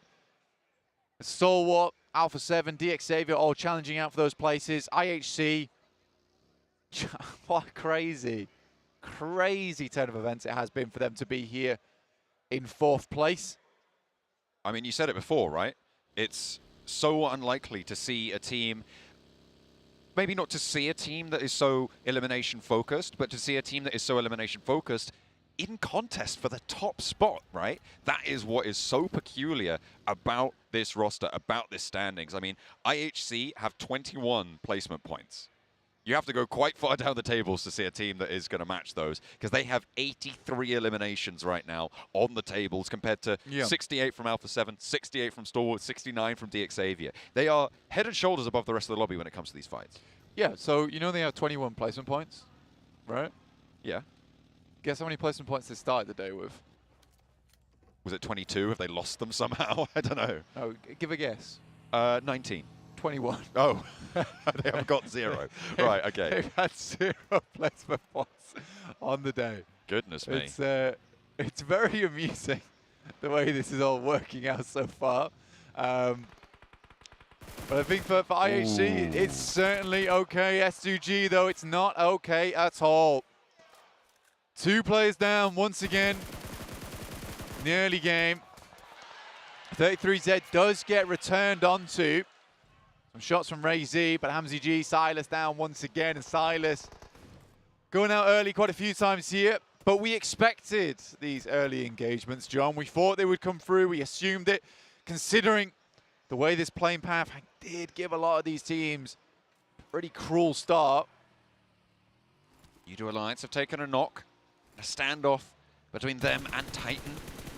On the southeast side, Flax trying to spin a path through this one. Will be able to divert attention with a couple of off-angle shots. Olio moving on up to try and look for the res onto Cluck, gets into cover and wants to find a bit of nade over the top, might slow things down. Iftar trying his best to keep things together, but into the buggy they get. Udo Alliance just want to get out of this one with all 4 of their players alive. Try and move further north. The Malaysian team, though, might not be so lucky. But fortunately for them, Suki doesn't quite connect the full spray. Suki said attempts to get Cluck down, but unfortunately, like he said, not quite meant to be here. Udo Alliance getting away. On skin of their teeth. Major Pride on your screens. Weibo Gaming surrounding them. Every single player is taking a little bit of damage, except one on Major Pride, so they have been suffering over in this location. Nomi, a full HP resident over here in Rozhok. Alpha 7 in Zaki right now, still. With the blue in zone shambles, mate. covering. They really are, but they might have just come up trumps here. What a shift. Yeah, it's a great shift for them. Gives them a good chance to actually come down from the northwest side in Zaki. But again, their original drop spot is North George. A magnetism to the circle, coming back to them. It's a long rotate they've had to make to get here. Almost clairvoyant, to be honest with you, from Alpha 7. Because they could have gone for an alternate path into the circle. Instead, very determined to hold on to North George. Nice spray there from Gap. Spots Nomi standing still as a statue. Carved of marble he is. Gonna have to be melted down now though, because Gap has another angle onto Naomi, backed off the window. I think that was Effect returning a volley. Trying to keep his team alive right now, Nomi. A valuable asset for them moving forwards on the north side of Rozhok. They're going to have to get across the river fairly soon, though, because Rozhok is not in and is most likely ending north of this river with, I would say, probably about 10% of the circle south right now, and that 10% is already pretty heavily occupied. Stalwart have moved into the central island bridge crossing. They've got control of that area, so moving west a little bit less opportune right now. Goodness me, at the moment, boys just cannot catch a break on Major Pride. Nomi at least does get that res. Back up in action. Weibo Gaming harassing right now at the moment. FaZe down towards the central position in the lobby. I sort of felt like FaZe were maybe rallying for the last day FaZe push.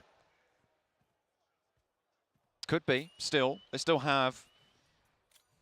It would be difficult. Not that many matches. It They've would only be got the difficult. 4 matches left to go for it. It would be certainly very difficult, but they could feasibly get up to get up to a 5th, a 4th, a 3rd, potentially with something miraculous.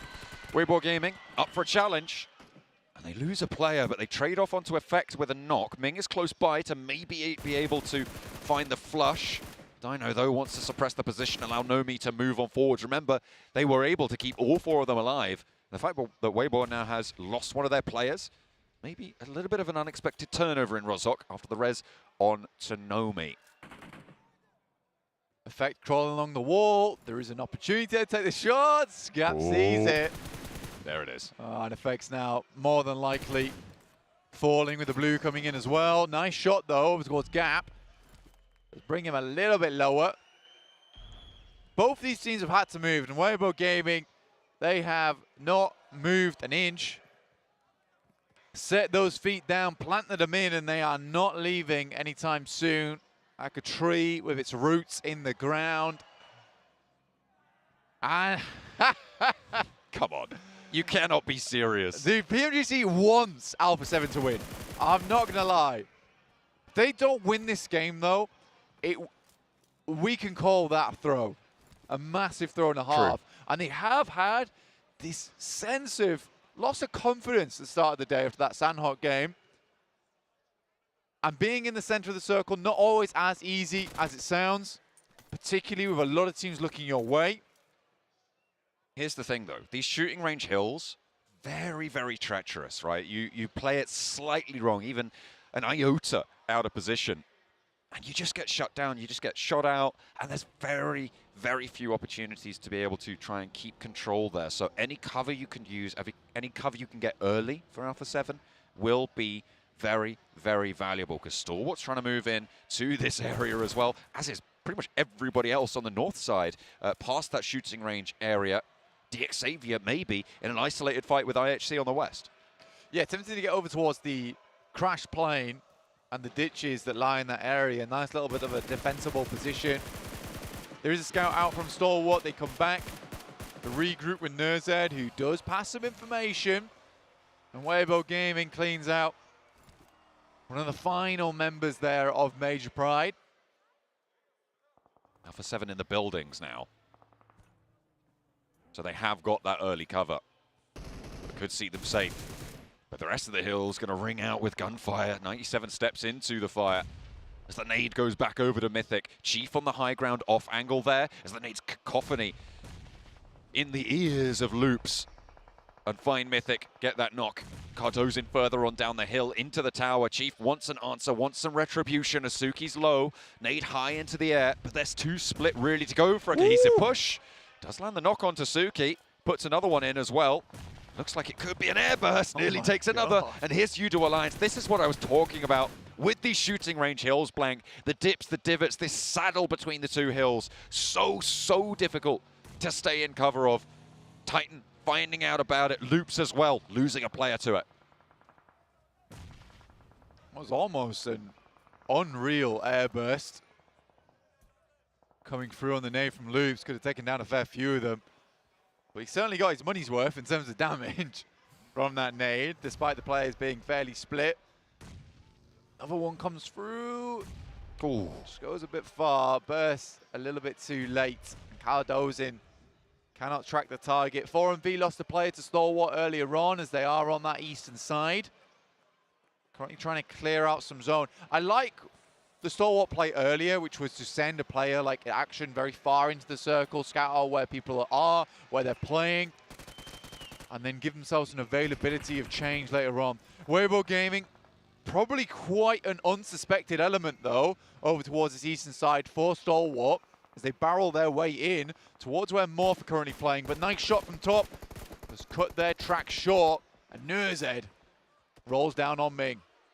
Getting another point for Stalwart with the proximity on the tables right now, Blank. They are now 1 point behind Alpha 7. But Alpha 7 do still have that stronghold building compound on the north side of this next circle. I'm looking at FaZe on the south. Weibo Gaming seemingly worried about that position as well. You can see they are blooming those smokes. A lot of open terrain, as you can see on your screen right now, between Weibo and Nongshim Red Force, open in the middle of this circle, which is going to force a lot of skirt fighting, right, around the edges of these circles, and a bit of a departure from potentially what we're used to seeing with this lobby over the last day, with Nongshim Red Force in probably one of the more central positions. There is another chance for them. A couple of plinks there coming through from Alpha 7. On-target shots, laser accurate. But the Mini 14 will take down the remainder of Weibo, leaving them in 5th place now. Nongshim Red Force dealing with Titans as they assault their position. And it's quick and easy. Suki does go down, gets knocked behind the buggy, but Tizzy's next up on the menu. And 3 of Nongshim Red Force are down. Wings has something to say about that. An answer. Still has the shots on towards Titan. IHC looking to move in. Xavier want the third party as well.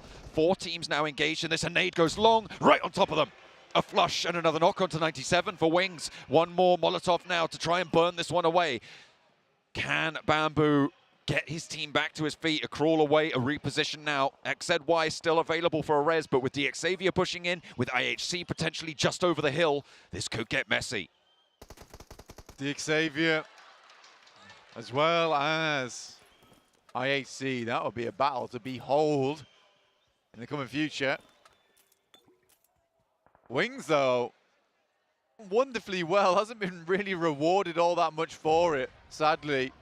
A lot of those eliminations being stolen away by Xavier, but the hold he's had, miraculous, if anything. Adding a point to the tally. I said it was a decent position, not anymore. Of course, losing all those players. They should have been able to do more against Titan on the roll-up there. They just were ill-prepared for a team to crash on into them. There were 3 of them surrounding it. All 4 of them were in the same vehicle. It's not what you want to see. Far from ideal on the hold. A Nongshim Red Force falter once again. The South Korean team. A surprise entry as a representative for the region, I feel. Well, they are denied here. Udo Alliance in a fight of their own against Xavier, and it goes just the way you'd expect on this one. Olio down and out. Udo Alliance down to just 1 player remaining. Cluck is ahead of this one, trying to get more central now, as Xavier disengaged from IHC and moved further up north. Xavier takes some good shots. IHC apparently want nothing to do with it. Loops now up front on the billboard for Xavier. Looking to lay claim to this space. S2G get a bit of the circle, but not too many players remaining for them. Alpha 7 will be forced out of that building. A difficult crossing to make, but they can get into cover fairly shortly. There is a lot of tree line in this location. With Loops right next to them, Xavier could reasonably rack up 8 eliminations pretty quickly, but Loops are trying to get out of it now. They'll have to move past Morph. Still playing on with 3. Got Cardozin staying as a backstop. They get across some open ground, but Xavier are right behind them now. They're worried. They hear the vehicles. Cardozin passes that information back on over. Morph are just a little bit further away with Boboho. And the rest of the team up high as well, taking shots to Cardozin, who goes down on the back foot. Loops on 2. There's no way they go back out for him. Xavier maybe pick up the point, but no, Ayala's there to cover. A teammate just about able to sneak back behind the headland, though. And the rest can come through for Xavier. Xavier will get the res off, and Loops is unable to finish him off. 5th circle though, Xavier has to make a mad dash into the circle with the vehicle burning. Difficult times ahead. Cluck spotted by Lamborghini, but just has to send pass. Into the Doesn't have dip. too much choice. Xavier managed to get into a cheeky little dip there. Cluck stands up to try and harry the back lines there. Spots the rotation. Demo up on the high ground, but they divert. Paragin and Chua in the same vehicle here. Slow down out in the open. You don't want to be doing that. Not with Demo right over the top. IHC will take those shots if they're given the opportunity, but the repositioning happening for IHC themselves. Not going to play into their favor. Doc nades out Lamborghini for MV, trying to slow this one down. The approach to the hillside going a little bit shaky now as Doc has more angles to go for. Doc holding it down all on his lonesome is pretty grim. Levi's, luckily, now looks to finish. Has to hit this shot with the DBS and does. A massive not coming through, dear. but it is Nurzed from Stalwart to find Levi's, and now Xavier in a very troublesome position. 2 players alive for them on the central hill here on the north edge. North are going to rock up and into this area. Stalwart close by, nading, trading. Back and forth, Icy looking to try and reposition away, try and get to safety. That nade looks good. It's right in amongst them. Can he find more? Loops are down. This is Alpha 7 moving on through as well. A Stalwart very, very low, but they're still alive, and they have 5 eliminations now. The top 3 teams blank with 3, 5, and 4 eliminations respectively. Cleon goes down for Morph. Senab attempts to pick up some more. We're already down to 9 teams, barely in the 6th phase yet. Xavier trying to hang on. Morph versus Stalwart. Players rather low here from the Stalwart side. There's a huge amount of teams all chiming in. A Molotov goes over the top. That will be Morph leaving the game with the help of 4MV there. Action sends in. And that's Doc taking a knock to phase. There is a lot of fighting in this area, John. So much contest for this central hill. Alpha 7 are up into it with their forward duo. It centers onto it as well. This hillside could be the winning position, but it just depends how many players you're able to get through it with. Stalwart have all 4 players there. Alpha 7 2-2 split. 4MV a little bit low on that player count. You can see Baron at the back line there. Xavier, they've been playing with 2 for a while at this stage. The nade over the top. Ooh. Nearly catches Senab, but only does damage. For the time being, another nade over. Top court on the back has to move on into the rest of the team. As the nades, the spray from Doc, who's been so brutal for 4MV, but he's backed off. Doc keeps trying to get involved with the boys on Stalwart, but there's some nasty shots that keep being sent back his way, and I think Doc realizes they need to start focusing on that south side as opposed to the beast Seems to lay over the top of the mountain. Ray-Z takes down another from Xavier. Stalwart want to convert on their previous chicken dinner, Blank. There's 6 eliminations up already. And Alpha 7, being the team to fight them, could not be any more special. The battle for the top of the tables. And the top of this hill as well. Nerzed and Icy in position. Alpha 7 looking to defend. A nade from Mafioso could spell disaster, but he puts it away. They want the angles instead. Close range with a shotgun, the spray. Mafioso, that's found by top. Icy looks for the flush as well, and they'll find it. A nade over to the backline, crunches them towards the hillside, and Alpha 7 are starting to fall. A roll-up forwards in the Bucky, and Stalwart want more. It's all up to Revo, but he can't do it. Damn. He cannot make it happen. And Stalwart put the double digits on the eliminations. Take down Alpha 7 and take off the top spot. 10 eliminations. IHC coming in, though, very quickly. They want a piece of this pie.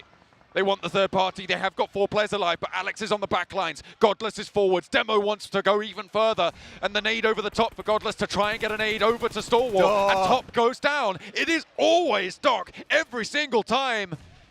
Nobody's been eating their apples because they cannot keep him away. 7 eliminations for 4MV, and Action wants to slow down IHC. It's not going to work, though. There's an answering nade, and there's more for Action. Nerzed and Icy now needing to keep it together, but Demo has the angle, has the spray, and the UMP finds what he's looking for. Stalwart down to 1 and a sliver of HP. Icy just dropping the smokes. It's all he can do, but Doc once again from the back lines. This single player has done so much in this map to deny the chances from Xavier, Stalwart. Ridiculous, but it's still S2G kicking and screaming on the western side. We're looking at the main challenges towards the top of the tables in this final circle being IHC and 4MV. Those are the 2 teams who could potentially have an impact towards the latter half of today after this match concludes. We'll see what more IHC can do, because right now they're uncharacteristically only on 3 eliminations, but they've got a lot of utility here and all 4 of their players alive in a very central shift. The circle just about to pop and will decide a lot of the momentum, because Doc has been stitching up this lobby. IHC, usually in those final moments, that's when they start to decide that those placement points do be looking good. Mighty tasty, mighty fine. S2G, they've been fighting valiantly. They're only 3 elims this match. Suppressing IHC's position, but with the circle cutting IHC in, they're not going to have to move, and S2G is. Mongolia at the moment seems to be a region all in its own. The amount of firepower that's come out from this side is absolutely astonishing. 4MV, IHC in the circle. FaZe as well as S2G attempting to move on in. Tell you what, Blank, I'm thinking of something. Didn't Max call a winner at the start of this game? I think he might have done. 4MV. Oh, he did. Yeah. That's right. Actually, it's kind of crazy. That is kind of slick with it. S2G trying to get across the open ground. But it's not going to go well. They will fall in the face. 3 teams now remain, with 4MV in a middle position. Looks like that prediction is getting a little bit better, but IHC now freed up by the lack of that S2G off angle on the west. Gonna have a chance to move over this hillside in a way they couldn't before. And I think that the other thing you got to consider is the fact that IHC is not only picking up Stalwart's death crates, they're also picking up Alpha 7, so they have a huge amount of utility to work with. A lot of heals. Look at this, Damo's even running with a level 3 helmet, level 3 vest. He is stocked up. Just back from the supermarket. FaZe, though, I mean, you talked about this team, Blank, as looking like they might have a little bit of a resurgence. Maybe here's where they can find it. The team from Thailand. That's out right behind us. They've been giving it loonies, honestly. A last minute Andy. Yeah, they certainly pop off towards the end.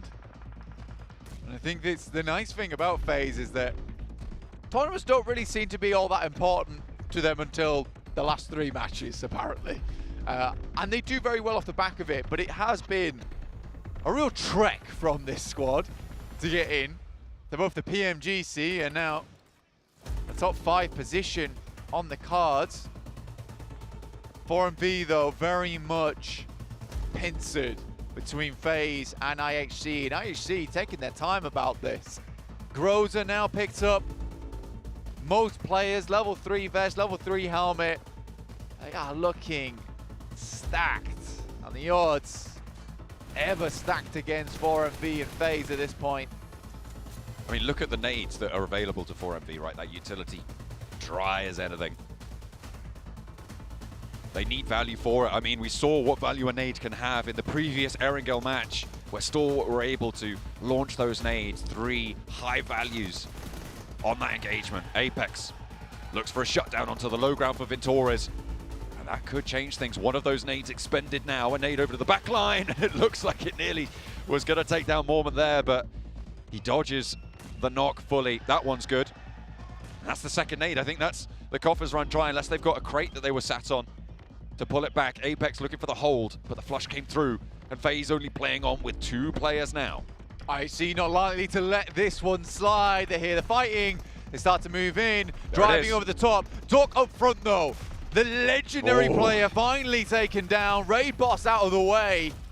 Joel looks over towards one of the 4MV players. That's all of them out. And IHC start to step up towards the top of this hill. They've taken a knock onto Demo. 3 players standing. They are going to go for this res with Godless, but the nade stops it. The flush is there. A little bit of damage is tickling at the heels of IHC here. It's going to stop them from rolling straight off forwards. And they move in with Mormon. A nade in the back pocket. Alex into the back of the buggy. Hops out high, and there's a nade. The vehicle goes up in smoke, and it's a 2 versus 2. At the back lines, it's a little bit low, but the first nade pops. Onsens with the nade right to his face. Now the last man standing for FaZe, and Godless wants to shut this one down here and now. It is IHC making their bid for the top of the tables. Stalwart claim it from Alpha 7, and now another contender steps back up from Mongolia. IHC decides that, in fact, you know what? Eliminations, that's a no from me. Placement points is where it's at.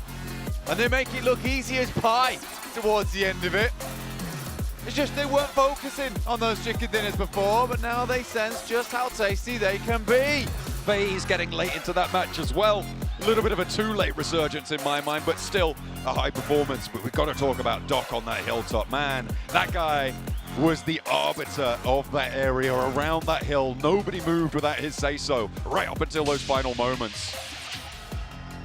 And in the end, IHC swept across it. Slinging that scalpel as well. 9 eliminations, I believe he finished with. It was a crazy game from Doc and 4MV. And he was all on his lonesome the majority of the time. I think at any point his team might have been able to regroup with him. Yeah, very well done to IHC there. Could have been a massive game for Stalwart though. Could have been. And that would have put them leagues ahead of DXavier and Alpha 7 at the end there.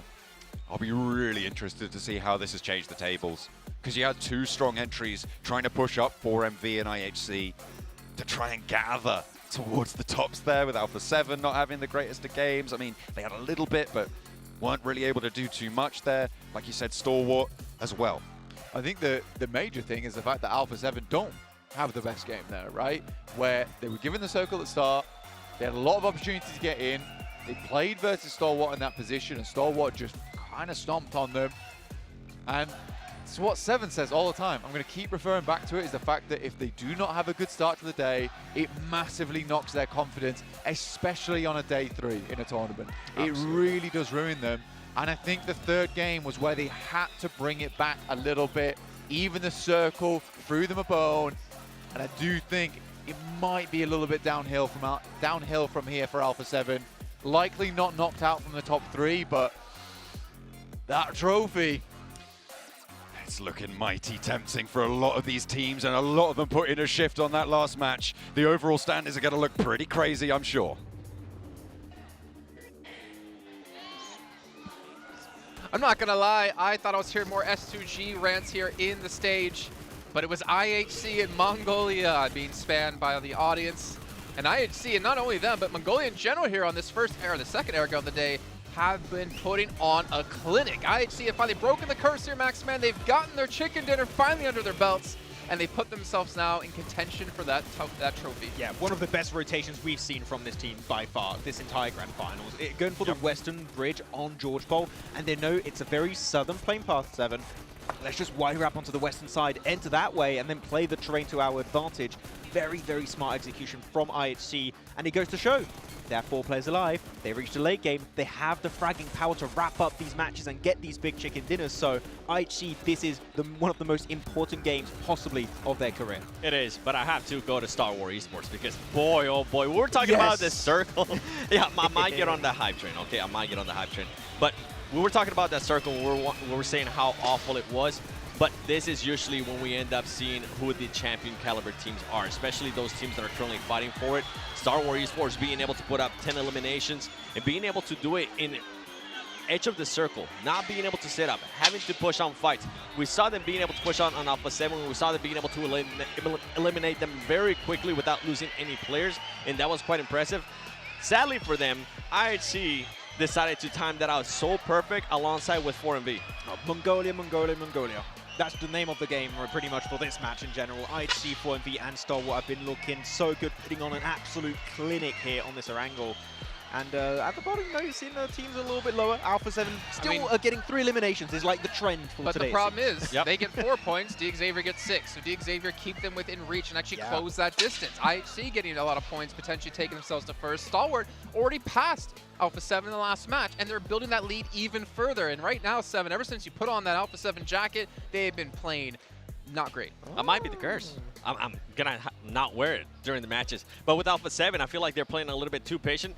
One of the big questions that we had here was with the quick rotation from Lipovka to Sarki is, were they gonna have enough loot? Let's draw it back, right? Because that whole rotation was set in stone based off of DXavier. Pretty much. Like when you're looking at the playing path, of course, you know that Alpha 7 are not going to go for their typical Northern George Pole drop. They're going to go to Lipovka, and DXavier was so quick on the pivot 7. We were looking like, wow, that is so quick. They didn't even take time to loot. They want to go for Northern George, and it forced Alpha 7 to have to loot up in Zaki to some extent, which means they were underlooted to some extent, not quite able to really take the fight as dominantly as they would have liked to. It really feels like DXavier and a lot of the other teams now have put their focus on Alpha 7. Yeah, if that was another team, if that was another team's drop location, I don't think they would have went for that rotate to cut them off. Yeah, not worth it. But here, super worth it.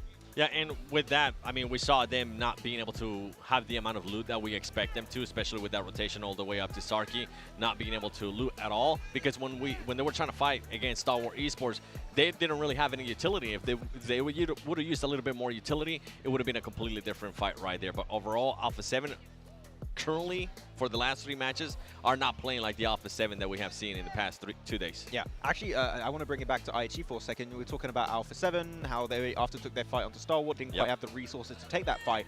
Such a quick response from IHG. They see that fight happening, instantly send it onto the fight, try to clear Stalwart. There's some kind of assistance happening also from the angle of 4MV.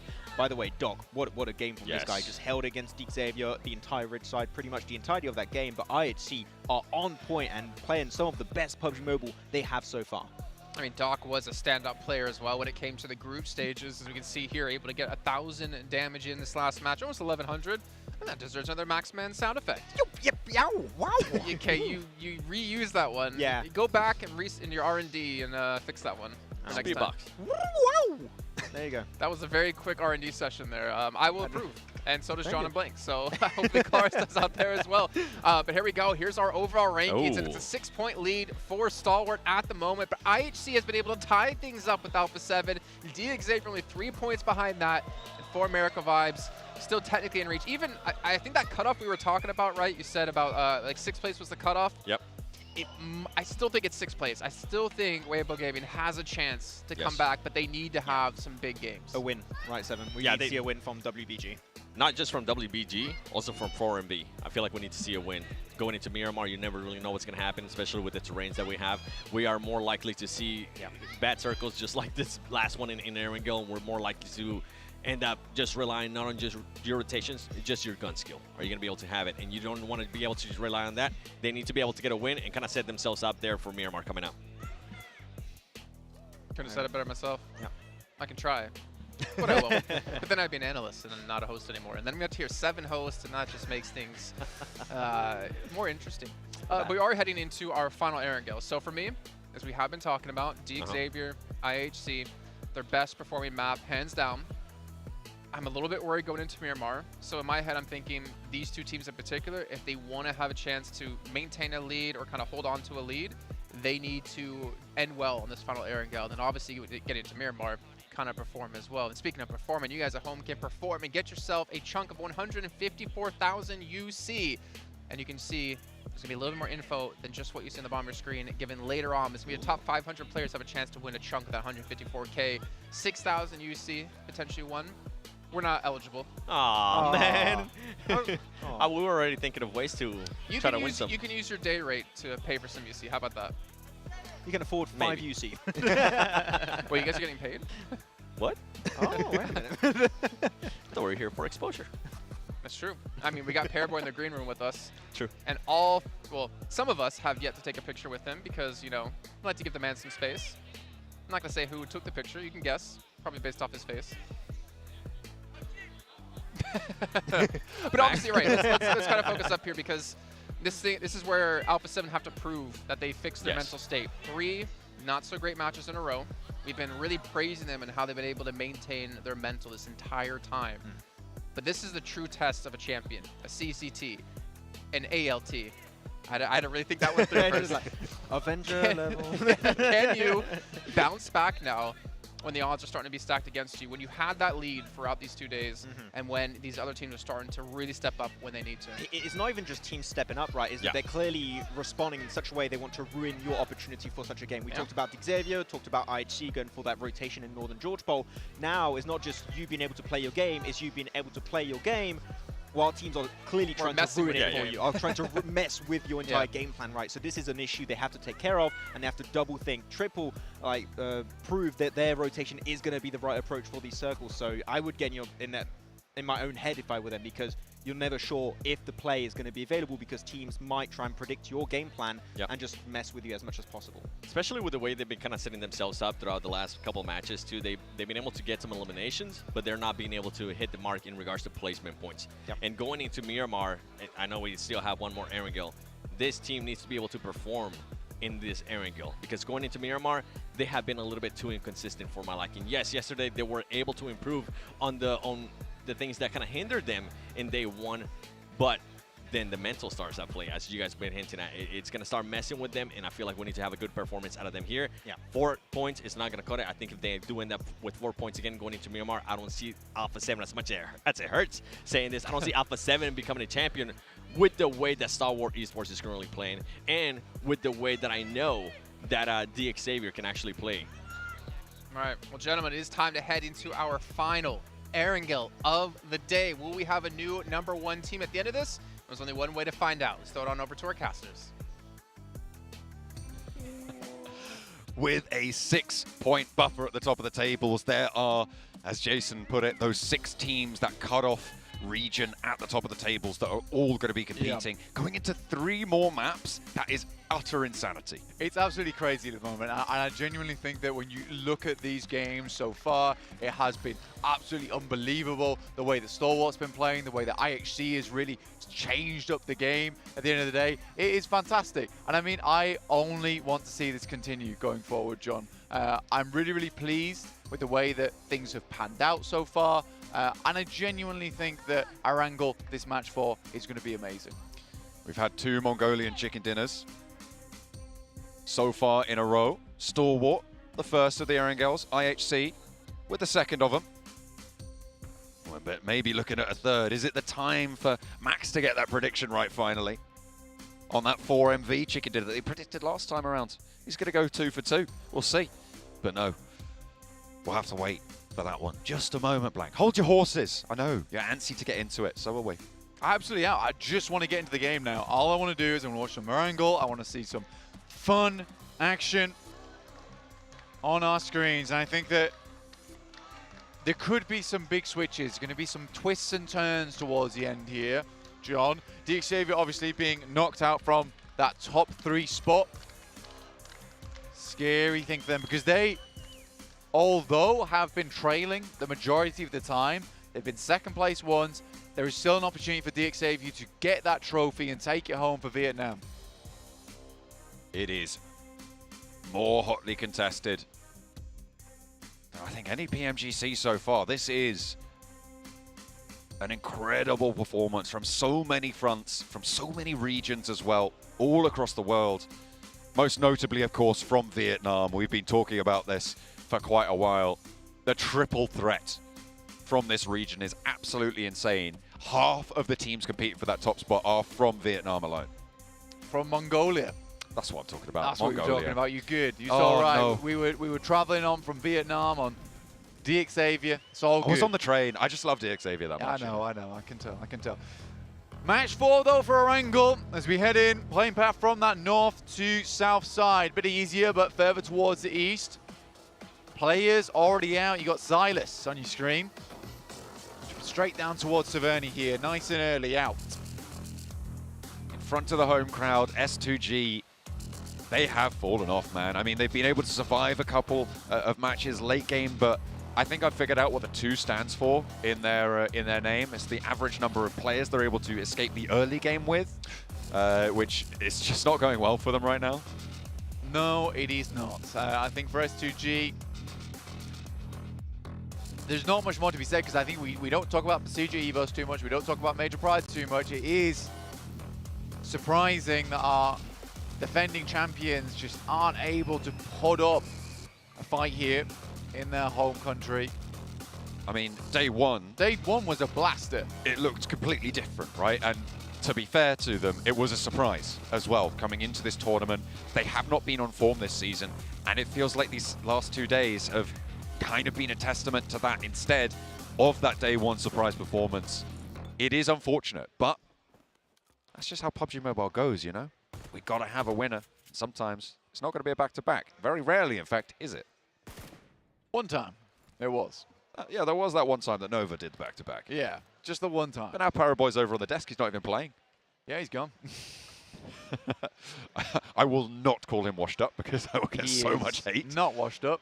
I'm sure we'll see him again next year. He's still an incredible player, that's for sure. He is, absolutely. He's just, you know, you don't make it to PMGC, you still make it to PMGC. That's the way the cookie crumbles. Into our last match of Erangel, though, and I think that if we got to set the stakes here for Stalwart, has to be an important one, but more importantly for DXavier. Both these teams have pretty good averages on Erangel. So getting the majority of your points now to set yourself in the lead before we head towards Miramar that we know Alpha 7 can play fantastically well. It's where in the past we've seen them actually clutch out a huge amount of points. I think last year's league stage, it was some of the final Miramars where they popped off and were able to get a huge amount of points. This checks out. I mean, for you guys at home, you weren't watching that last match. IHC got themselves a chicken dinner. They're currently on 123 points, so 113 before that, 92 elims. It is just incredible the amount of eliminations that are feeding in towards their total. Yeah, the last match, that match alone contributes almost 1/3 of their total placement points. And the fact that they are in 3rd place right now, 6 points behind the lead. I mean, nobody fights quite like IHC right now. We saw it from them jetting in the final day of their group stage on the last week of the league stage here at PMGC and in the last chance stages as well. They were able to frag out.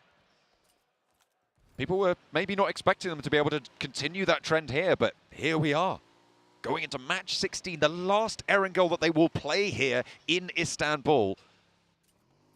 And they have kept that track record alive. Alex has probably had the biggest glow up on the side of IHC though, which is really, really cool to see because I think that Zyol, Godless, these are the sort of players that you expect big things from.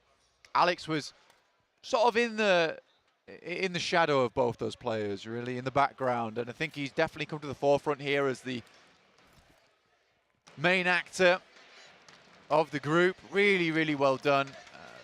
Very proud of him just as a player in general, because I think it takes a lot to improve that much in such a short amount of time. Obviously, this tournament, Godless is really having a good time of it, though. Carrying his team forward. And they'll be trying to continue that trend now. As I said, 6 points behind. They're losing the tiebreaker with Alpha 7 at the moment. But it is just that 1 point that separates. That's all that you need, really. Inch or a mile, you can win by anything. That trophy still goes home with you. It can be really, really taxing to have that weighing on you mentally. And it's coming into these final sets of matches where it really does start to mount that pressure, where you have only 3 opportunities. You don't have that runway ahead of you anymore. You fall behind, you get left behind. It's the Pirates code from now on.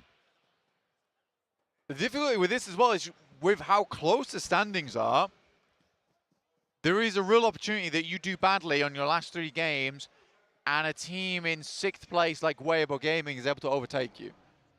And this is the difficulty for these teams in the lead, is that although they are in the lead and they've had some very good averages, they need to keep that up because they're not so far ahead that they're uncatchable at this point in time. There's definitely an ability to have that second wind in you at the end of the day and really push as hard as possible to fly out towards the front of the pack. S2G currently on the roam, but it's DXavier on your screens. This is the team that we are watching this match, keeping our eyes on. This is their best map as well. It's where they found the majority of their points. They like to set themselves apart here at the end of the day with Erangel to keep themselves in the running, to keep themselves in that conversation. God, it's just so close at the top there.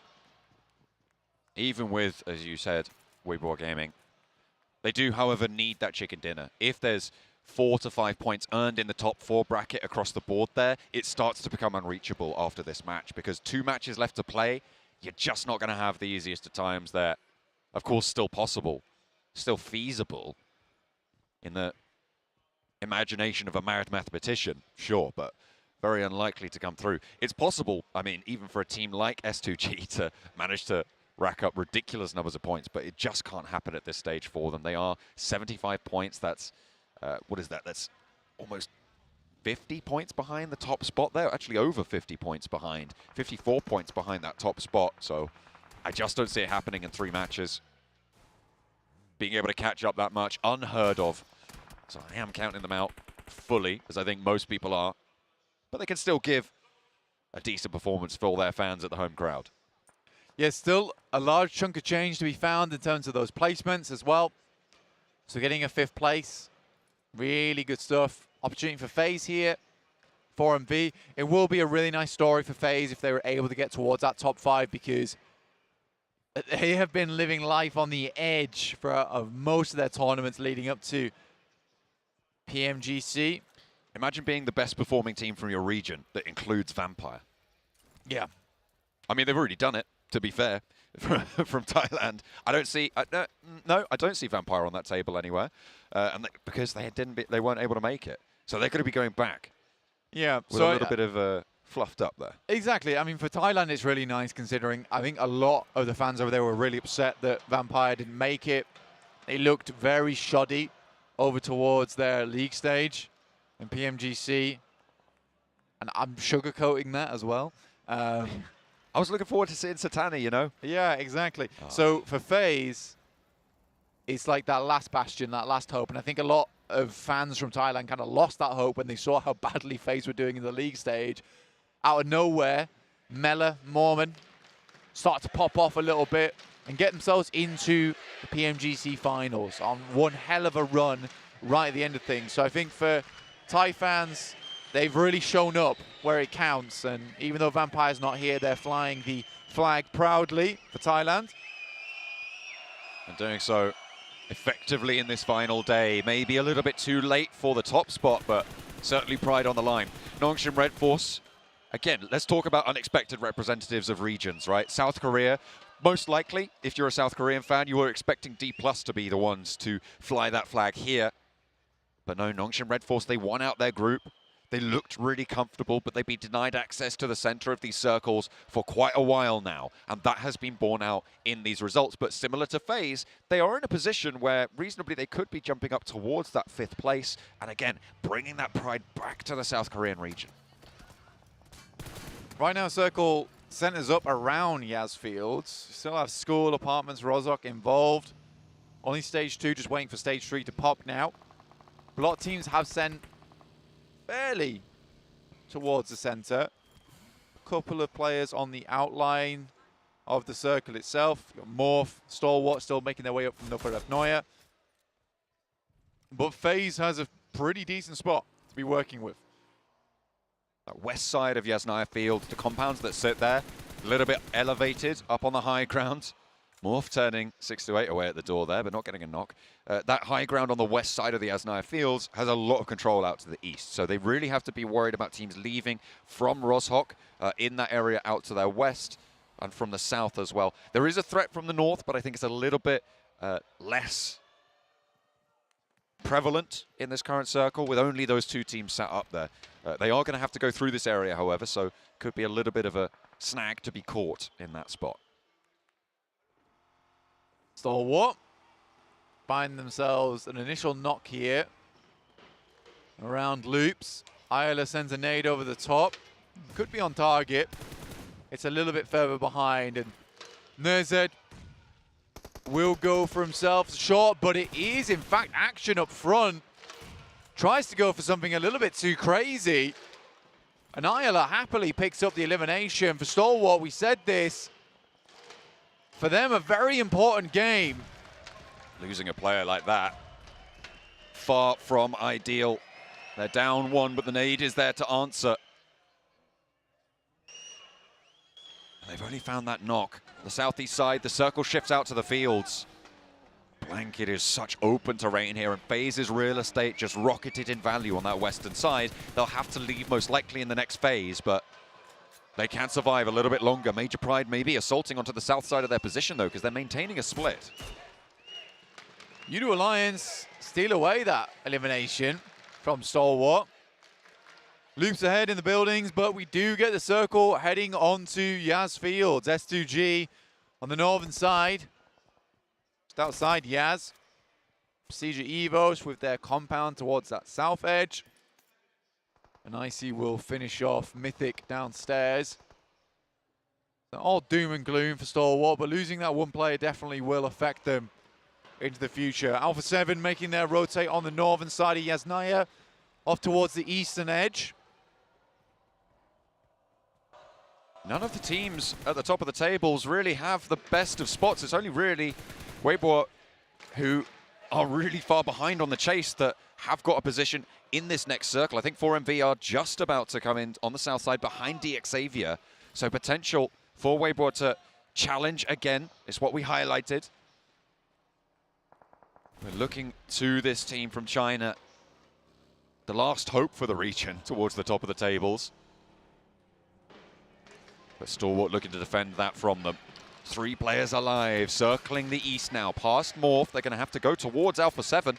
And we could see another bit of a crash if they even get that far. Because Nerzed's under pressure. Rocky on the high ground, needs to get that reload on board. The spray continues, but the vehicle eating most of it. Hits a tree, hits a divot there, and bobbles around. Nerzed having to hop out and actually looking for a shot to answer. You can see he's got the vehicle up and against that tree. Might need a little bit of help there, but Boboho gets a lot closer here with that buggy. Nerzed still bleeding out in the blue. Yeah, drops the smoke. So has to just run for it. Nerzed immediately in the grass, but he was spotted in the process, leaving Stalwart down to just 2 now. That is great news for the chasers. Top under pressure, tries to roll straight into towards 628 and out into the field. He diverts, but pulled out almost immediately. And Hero gets the flush. 628 pick up the point. 1 player now remains. It's Icy for Stalwart, who has managed to sneak through where his teammates couldn't, but he's right next to Titan. And this is the brutality of Yasnaya Fields, Blank. This is why players will avoid it at all costs. All players except that is S2G, who have managed to make themselves a little bit of a nest in the middle. Icy now knows that he is just going to have to live this one out. He has to salvage this game as much as possible here, Jump. Nades going through, does tag onto him. There's more nades in the back pocket there for 628. They will finish off. Final player of Stalwart, and the circle centers up towards that north side, opening the door for Alpha 7. In the meantime, FaZe, they've been in these compounds on the west. Major Pride were pushing into them for quite a while. FaZe have only got 3 players left, but 2 of Major Pride are now down in response. Mela has the inside, rotating around as well, looking for an off angle. The zone favoring the inside track for FaZe, but Major Pride have the positions to go for these reses. You can see FaZe maybe looking to hop on out because IHC are right behind them, and they are baying for blood on the western flank.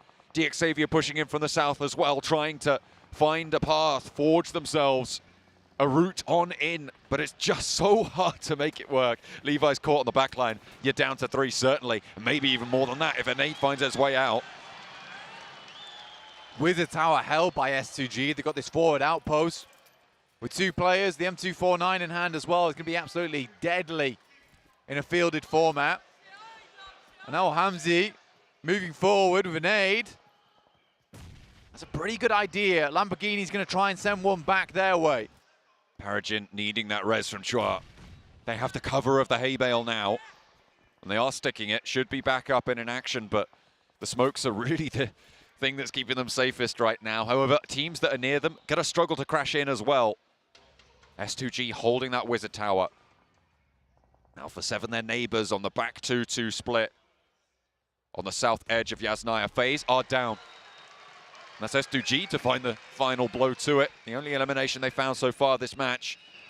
Stalwart being out so early. 4MV going down to 2. Xavier finding themselves in this position. Really, one of the 2 teams now in this circle looking to try and contest. Alpha 7 on the north side of it could actually have a very strong game from Yasnaya. Absolutely. IHC, they'll take away their spot in the meantime. Now up to 2nd place.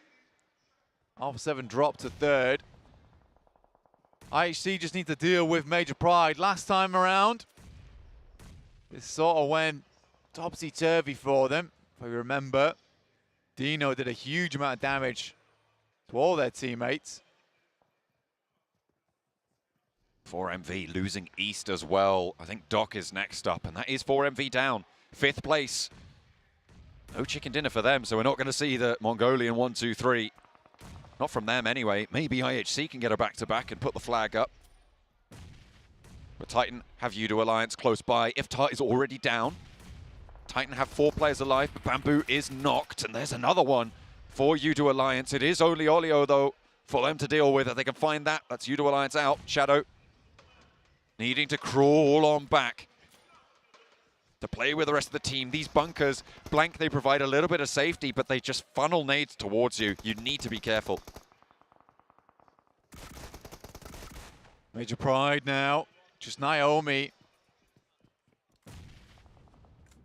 Downstairs, hoping to clean out some more of these members. Alex is down on the floor.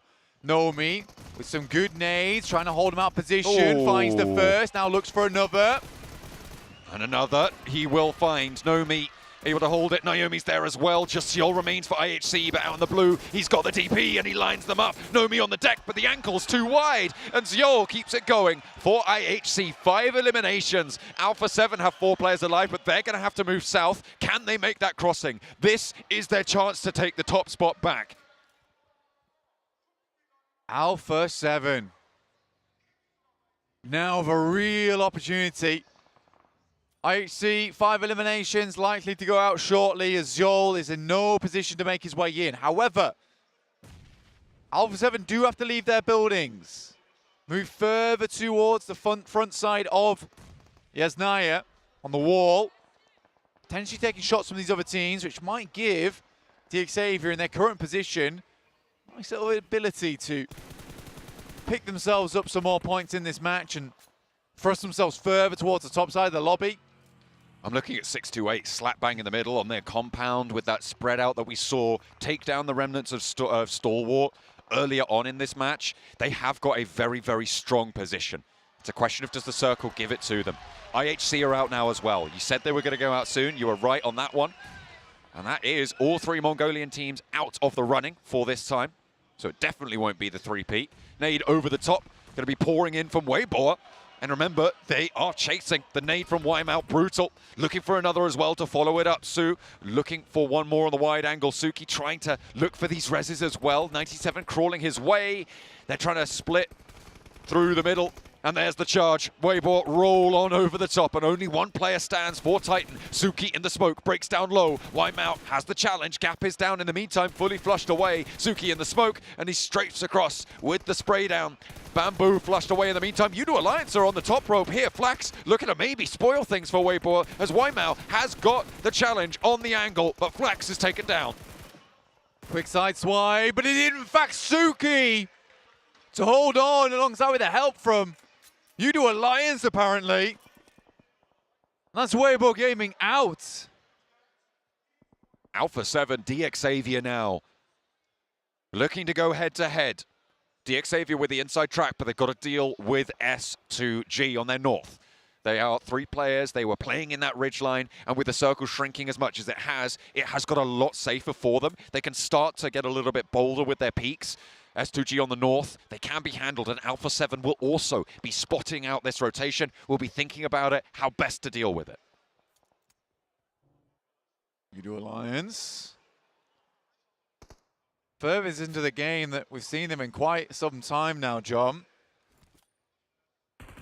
It's Nongshim Red Force on our screens. 5 limbs, not bad at all. Could be a match to put them into a position where they potentially can hit a chase, but it's Alpha 7. Taking a lot of damage. Ooh. Coming through from Morph, but Carrillo putting on a clinic for us right now. The spray down on the first is good. The 2-2 split for Alpha 7, regrouped now, and they are at full force. Moving through, trying to take on Morph, and they will continue to careen on into enemy territory. They are bold on the east side of this road. Boboho down as well. Cleon on the back foot for Morph. 2 players alive for them, because Rocky is nowhere to be seen on this engagement blank. Cleon is pretty much on his lonesome. You can see how far off Rocky is in the distance. This side of the road, though, cut out of the next circle. The nade should finish it off, but there's still another move to make for Alpha 7 to try and claim that title. They are being put to the test here. Yeah, crossing this road, though, is going to be difficult.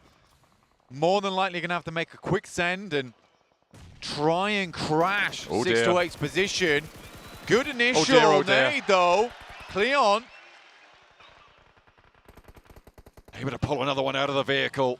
Mafioso moving in, the smokes are there. Cleon did get taken away, so these reses can come through, but the blue zone's closing, and it will close faster than they would like. DXavier take a nade from S2G. I said they were going to have to deal with it at some point. Seems like it's not going to be their choice as to when it happens, because S2G make that move. Hamzy close by, Paragen is low and down. Lamborghini trying to stay away from the nades, but Chua not so lucky. One player now stands for DXavier, and Alpha 7 might have been thrown to a lifeline by this. Hamzy's there, the roll-up from S2G. All 4 of them are alive, and behind the hay bales, DXavier fall. Alpha 7, the last team towards the top of the tables to have their shot, and they will look to cross the road against 628 now. It's going to be a really hard run here for Alpha 7, but they've laid down the smokes, they've laid down the groundwork. Now they just need to cross that ground on top of it.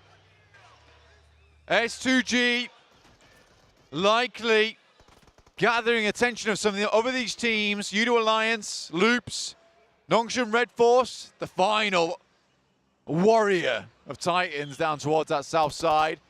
And here comes the crash. Carrillo initiates with a quick little peek. Swings around into the vehicles. Alpha 7 testing the waters on the compound.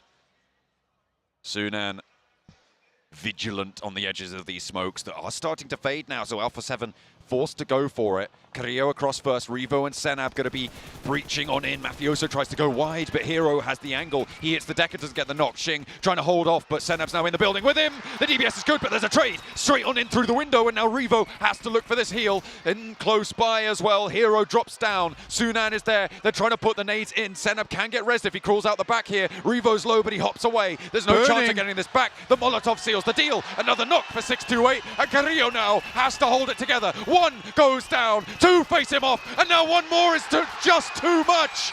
Alpha 7 fall, 3 eliminations on the match, and it will be 628 to slow it down. Nongshim Red Force with 4 on the south side, Loops playing on for their countrymen, but it's not going to be enough to shake up the top of these tables, Blank. And of course it's S2G to take down 628, but only when Alpha 7's finally done. Nongshim Loops, Udo Alliance, 628, and S2G here. Nongshim Red Force, the closest to gaining points towards the top side of the lobby now. With 7 eliminations and this rich side to work with, they still have to push in. But this means attempting to open the bars with bare hands. Kodo's in. Gets spotted first. A knock sent their way. They need to pick up the point, but it's S2G who claim that one. 7 eliminations now for S2G as they mount the pressure from the northern edge after taking DXavia's position. Udo Alliance on the southwest now have to deal with Nongshim. The crash forwards starting to come through onto the position. All 3 players are there. There is that backstop of XZY on the long range.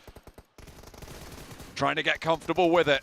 But Olio has taken a little bit too much damage to be confident in these peaks. XZY, if he goes down, he's isolated. He doesn't get back up. Flax is there with a DBS once more as well. Biting back at Nongshim Red Force, but Wings clips it.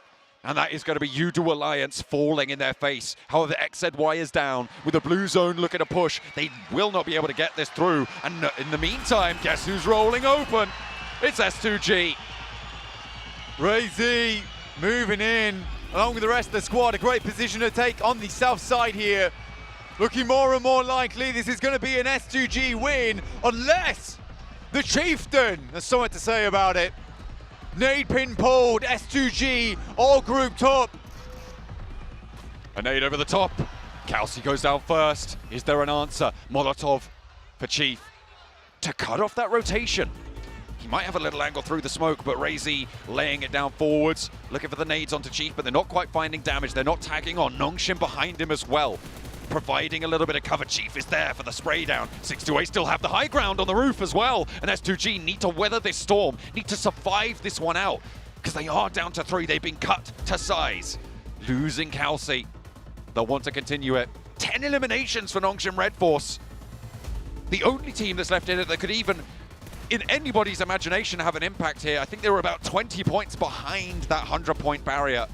And it's 120-something right at the top, about 130. So they would need a miraculous run, and it might be cut down here by Ray-Z. 33Z, though, pinches the point away.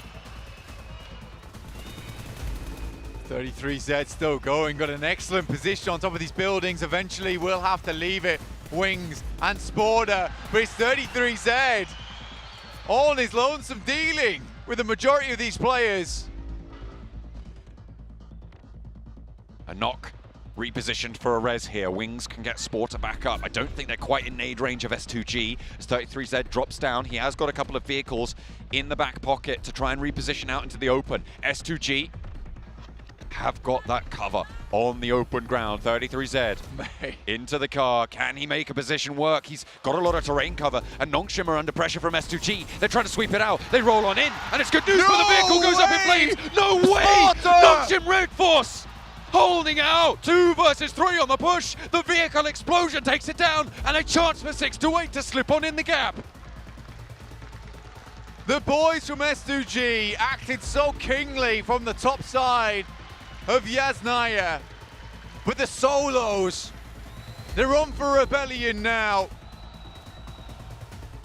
Unbelievably, Nongshim Red Force on an explosion from the vehicle. Blast shrapnel into S2G, but it's 33Z, the King's assassin, to come back to bite. Another one lined up. This man is on a tear. The high ground played so well. Sporter's in this next zone, but the inside track, has he been spotted? He knows the position. A lot of damage sent back to 33Z now. A reposition for Sporter, has got the nade. 4 in hand for 33Z. Launches one forwards, it's spotted and falls short of the hay bale there.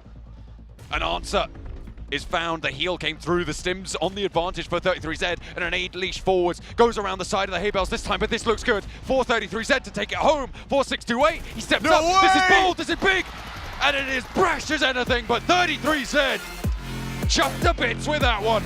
Blows them to smithereens. They just do it different in China. I've never seen anyone jump on top of the hay bale. That was certainly a bad boy play if ever I've seen one. But for S2G, just like their day-to-day, up in smoke right now with that vehicle. It looks so close to being an unreal game as well. But Noxian Red Force, from a tough spot, managed to get themselves a second place, chasing towards the top side of the lobby. At least 6-8, they don't go down without a fight. They don't go down at all in the end. 6-8, able to gather some of those points. Noxian Red Force, I mean, with that game moving into the Miramar section, they might have been able to find something, right? If they'd have been able to get that chicken dinner, with the extra 3 eliminations they got there, that would have been 13 and a 14th on top, would have put a 24-point game on the board. It could have changed a lot. It could have put them in that conversation blank. They would have been within striking distance in the way that 4MV and Weibo Gaming are, but they denied that opportunity. It's a really good match though. 33Z, you can see there, 816 damage done. What a champion. And the rooftops, it wasn't done with the high ground just yet. Straight back on top of the bales. Love to see it. It's crazy that. But that's even fighting off versus Alpha 7 as well. So they did a really, really fantastic job in this game. For Noxian Red Force, it's still a huge amount of points that they were able to garner on that match. And where they were in the leaderboard, that takes them around about to 110 points, roughly, let's say, which gives them a massive chance towards that top 3, right? With Alpha 7, Stalwart, and DXavier, IHC all not having the best of games there. Woo! It's getting spicy up towards the top. It's all going to come down to Miramar's, Blank, and we've got that double serving of Desert Dessert to look forwards to, because it is going to be delicious towards the top of those tables, I am sure. Because that top spot, like you said, a lot of those teams just having a honestly bad performance in these last few games. I mean, it's just not quite adding up for anyone involved. Alpha 7 looking to chase. They were the last team to look to be able to do so, but it could not quite happen for them. Instead, it was denied at every turn. 33Z dominates on the Yasnaya field finish. Well, 6-8. Unexpected to say the least. We saw 33Z on top of the building. Was able to rotate back in and finish things off and potentially shut down any chance Noxian Red Force have of getting back into this. But a big game out of the South Koreans either way. And not so big of a game out of quite a few other teams here, Seven. Yeah, one of the teams that I'm going to be thinking of, it's going to be, oh, wait for it, DXavier. I feel like this team, we felt like that was going to be the biggest threat at the start of the day, especially in regards to teams being able to challenge. With what we saw in regards to improvements from day 1 to day 2. DXavier right now just not being able to cut the mark. And by the way, Alpha 7 with 6 points again. They did some good rotations, and something that we didn't notice, Max. Yeah. S2G might have been hunting. I think S2G are like, you know what, we know we're not winning, but we're going to embrace the dark side. No, we're going to become the Sith Lords of PUBG Mobile. We're going to be taking down a team that can contend for a trophy right now. And actually, we're going in such weird rotation. We're like, but that's where Alpha 7 would typically come into, on the northwestern side of that river. So why the hell not? And it could have worked out, but I think Alpha 7, just like in that previous game too, understand that teams are going to try and ruin their chances of a win. So maybe they also got to be just a little bit more cautious on their movement. And that's when their scouting became so important, because they realized that they were going to be pretty much being gatekept there of the bridge west of Yasnaya. And then being able to rotate to Rosshog, then the circle switch, they decided to wrap around north of Yasnaya. Great play by them, just ended up getting destroyed by 6-8. And for S2G, I mean, if they were even going to try to make a push, they were going to have to win 3 games in a row. So it's very unlikely for S2G, but I did enjoy seeing them kind of take their future into their own hands and maybe chasing Alpha 7. I mean, look at our match rankings here, right? If you look at our top contenders, Alpha 7 and 6 with 6 points, IHC in 8th with 5 points. Going down the list. Already Sports in 13th place with 1 point. DXavier with 0. So not too many points being built up here for Alpha 7 to potentially build up a lead here. It still keeps things in reach of all the others. And honestly, doesn't matter what happened in that game now. It comes down to these last 2 matches. Yeah, and actually I wanted to bring up a very interesting prospect for the last few matches we've had, because the top 6 teams have been doing so well throughout today. Yeah, that kind of situation where the top teams aren't really creating that much of a lead for themselves, and it's really enabling teams like Noxian Red Force to somewhat catch up. Like these points they just got maybe puts them back in the conversation again. I think it was done, but a big game like this, 7, might be exactly what they needed to be potentially competing, and Sport in particular had some great individual moments out there in the fields. Yeah, and I think Nonchalant Red Force is going to be kicking themselves for not being able to secure that win, right? It would have Those been extra big. 4 points would have been even bigger. But even with that performance, you mentioned it, they are going to be in contention now. When we start talking about Miramar and how these teams have been doing in regards to Miramar, for Nonchalant Red Force, it's not one of their best performing maps. In the 4 matches that we have played, they've only been able to get 11 points. When we go to Alpha 7, they've been able to get 32 points. So you know what? Definitely a lot better. And they have been improving from what we saw day 1 to day 2. But now we're going to be going towards the other team that didn't really have one of the greatest Erangels. It's going to be Star Wars Esports. They had to move around a lot. They kept getting caught a lot during their rotation, whether it was MRPX, whether it was Loops. Whoever it was, just didn't work out for them. But this team has been able to perform really well in Star Wars with 41 points in Miramar. And, I mean, going in with the lead, that's going to be a confidence boost. Last year, we knew in the last game who was going to win. We knew it was going to be S2G. I don't think we're going to know until that very last game here, Jason. The last game, match number 18, is going to be B1 to decide who's going to be crowned the world champions for this 2023 PMGC. And we know Alpha 7 from yesterday on Miramar, right, 7, they had 2 really, really strong Miramars. They got 2 third places in a row. That might be the map that helps them stand out and climb back in first place. And that's going to have to be the case. I mean, if they even want to get a chance at being able to pass Star Wars Esports, because of what I was mentioning with Star Wars, they are able to get a lot of elimination points. They are able to get those placement points. And they're a team that's currently on the lead. And Star Wars is not used to being one to know to choke, especially with only 2 matches left. I mean, Nonchalant Red Force, 25 points out of first place. It's possible. It is. They had to have 2 back-to-back amazing games, with one of those pretty much being a win to even, like, obviously close that gap. But from there down, I'm starting to lose faith in any of those teams. And obviously 3 points separating first to third place. It's really going to come down to the final match, and I'm really excited to see what's going to happen. I think it's really unpredictable right now. It could be any team. Whichever team gets that big pop-off could be the team to become the champions. Like, it's impossible to predict. While they are champions, they can use their all-new RPA4 Victor Dance as well, supporting PMGC. You guys can support your favorite teams as well while you pull this one up. When you get a win, if you get a win, more in my case, probably never going to get a win. Unless I'm playing with these 2 to carry my butt through in this one. We got you. Which has happened quite a few times. Also, you guys have the Frost Festival currently going on. We had a great game of riding the reindeer to jump on top of a gas station yesterday. We got to use, well, we didn't get snowballed, luckily. We didn't get turned into snow. Oh, I didn't get turned into snowman. Did you get turned into snowman? No, I'm just using the snowball, like the blaster, to just create some nice little cover for us. Yeah, but we did get to the castle, and we did open the magic crate. Yeah. We won that fight. Yeah, we did. I mean, he won it. I was just there to assist him. We also have the annual gala happening for PUBG Mobile for 2023. You guys can win in your 1v1 matches, win some exclusive rewards you can show off to your friends, your enemies, your family. I was going to say all things starting with F, but enemies doesn't start with an F. Your frenemies.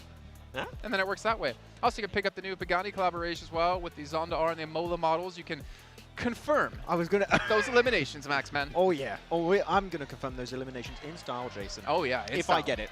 If you get it. If I get it. It could happen. I'll try. Will you? Will you try it for me as well? On your account? No. You get your own UC, Jason. I thought you were a true friend. No. I carry you in game, okay? That's more than enough. I'm not, you know what? I'm going to let you have that one. Because you and I both know I can turn this one around. I know you can't turn it around. But can teams turn it around? Yes. Xavier, struggling. Luckily for the teams, they have a short little break here to get their minds reset, their mental game back on track. And we have a chance to take a break as well. Go get some food, go get something to drink. So we'll be right back for some more PUBG Mobile action.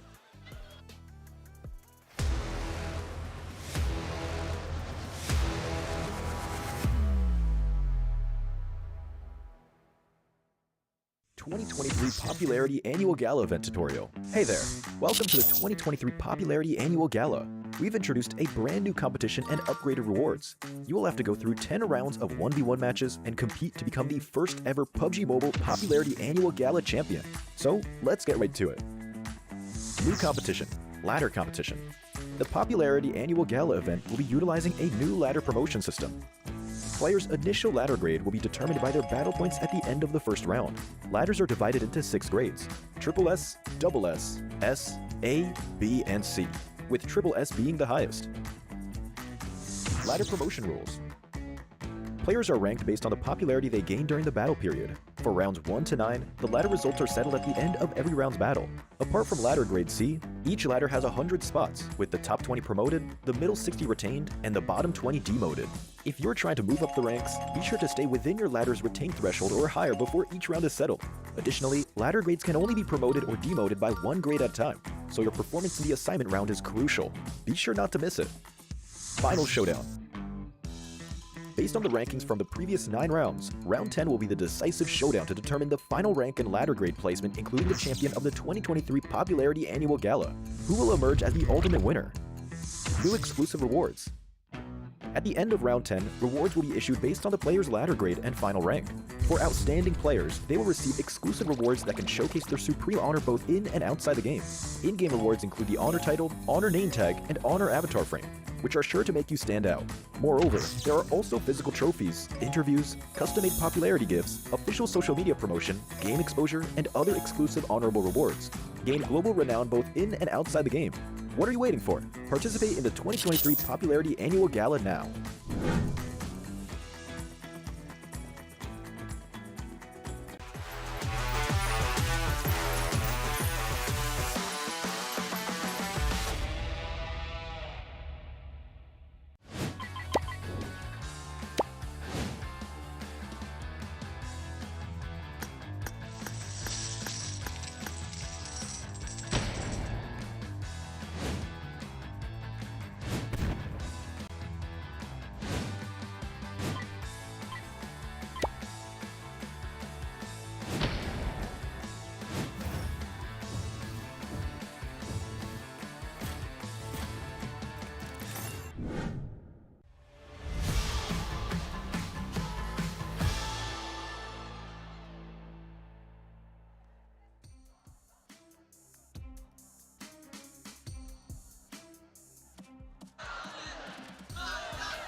I'm hoping the sounds can go through the microphone. I'm pretty sure they can.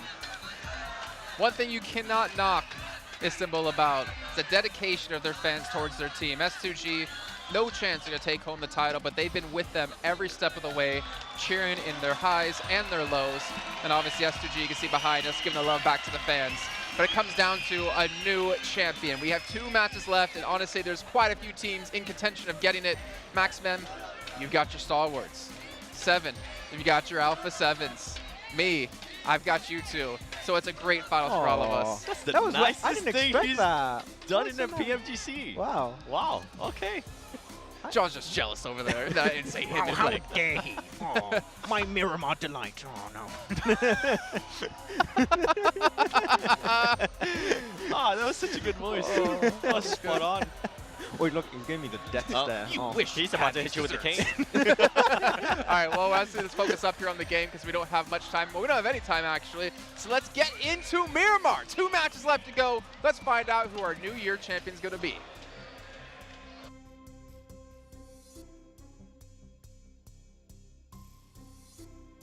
I'm not muted. There we go. I didn't like that. I didn't like that one bit. I've got to turn my microphone on. That was how Mad Max made me just then. Goodness me. Just wait until I get my impression of you in there. I'll get you back for this one. But I'm going to have to wait because he's right. We are in for a little bit of a treat. It's the double helping of desert desserts. Yes, it is indeed. I'm excited for it. Obviously, Miramar coming right at you. And we're not stopping this train of PUBG mobile action.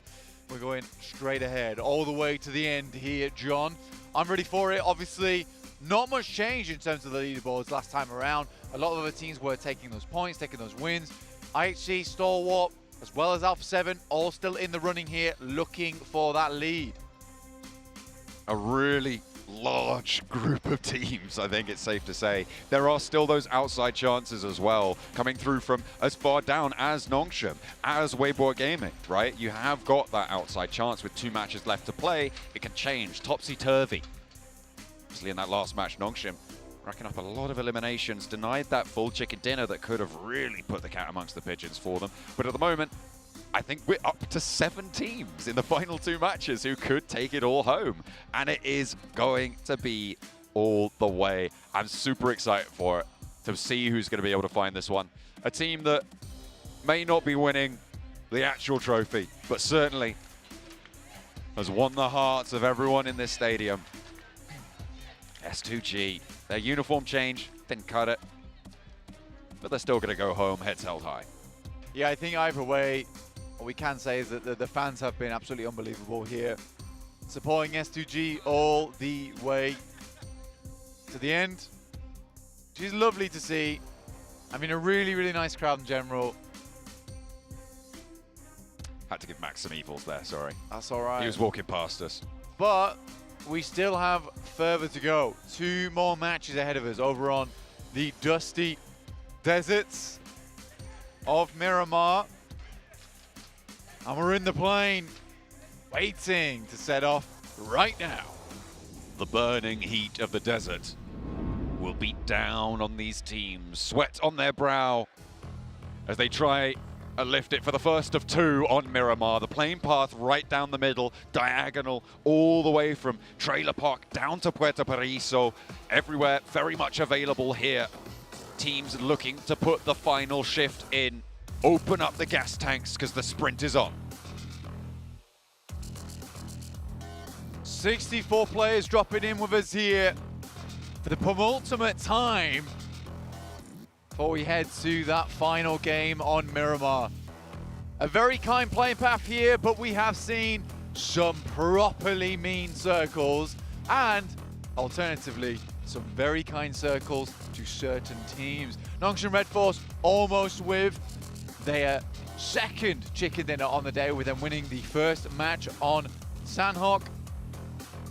But I'm excited because a lot can change in a short amount of time, John. Especially with these teams, 7 of them have been in that contest, in that competition, towards the top of the tables. I was looking at who was top performing on Miramar as well. Weibo topped that table. Yeah. They are looking to try and keep these last 2 in the back pocket to bring it out when it matters most right now, because they are right towards the back of the pack when it comes to that chase.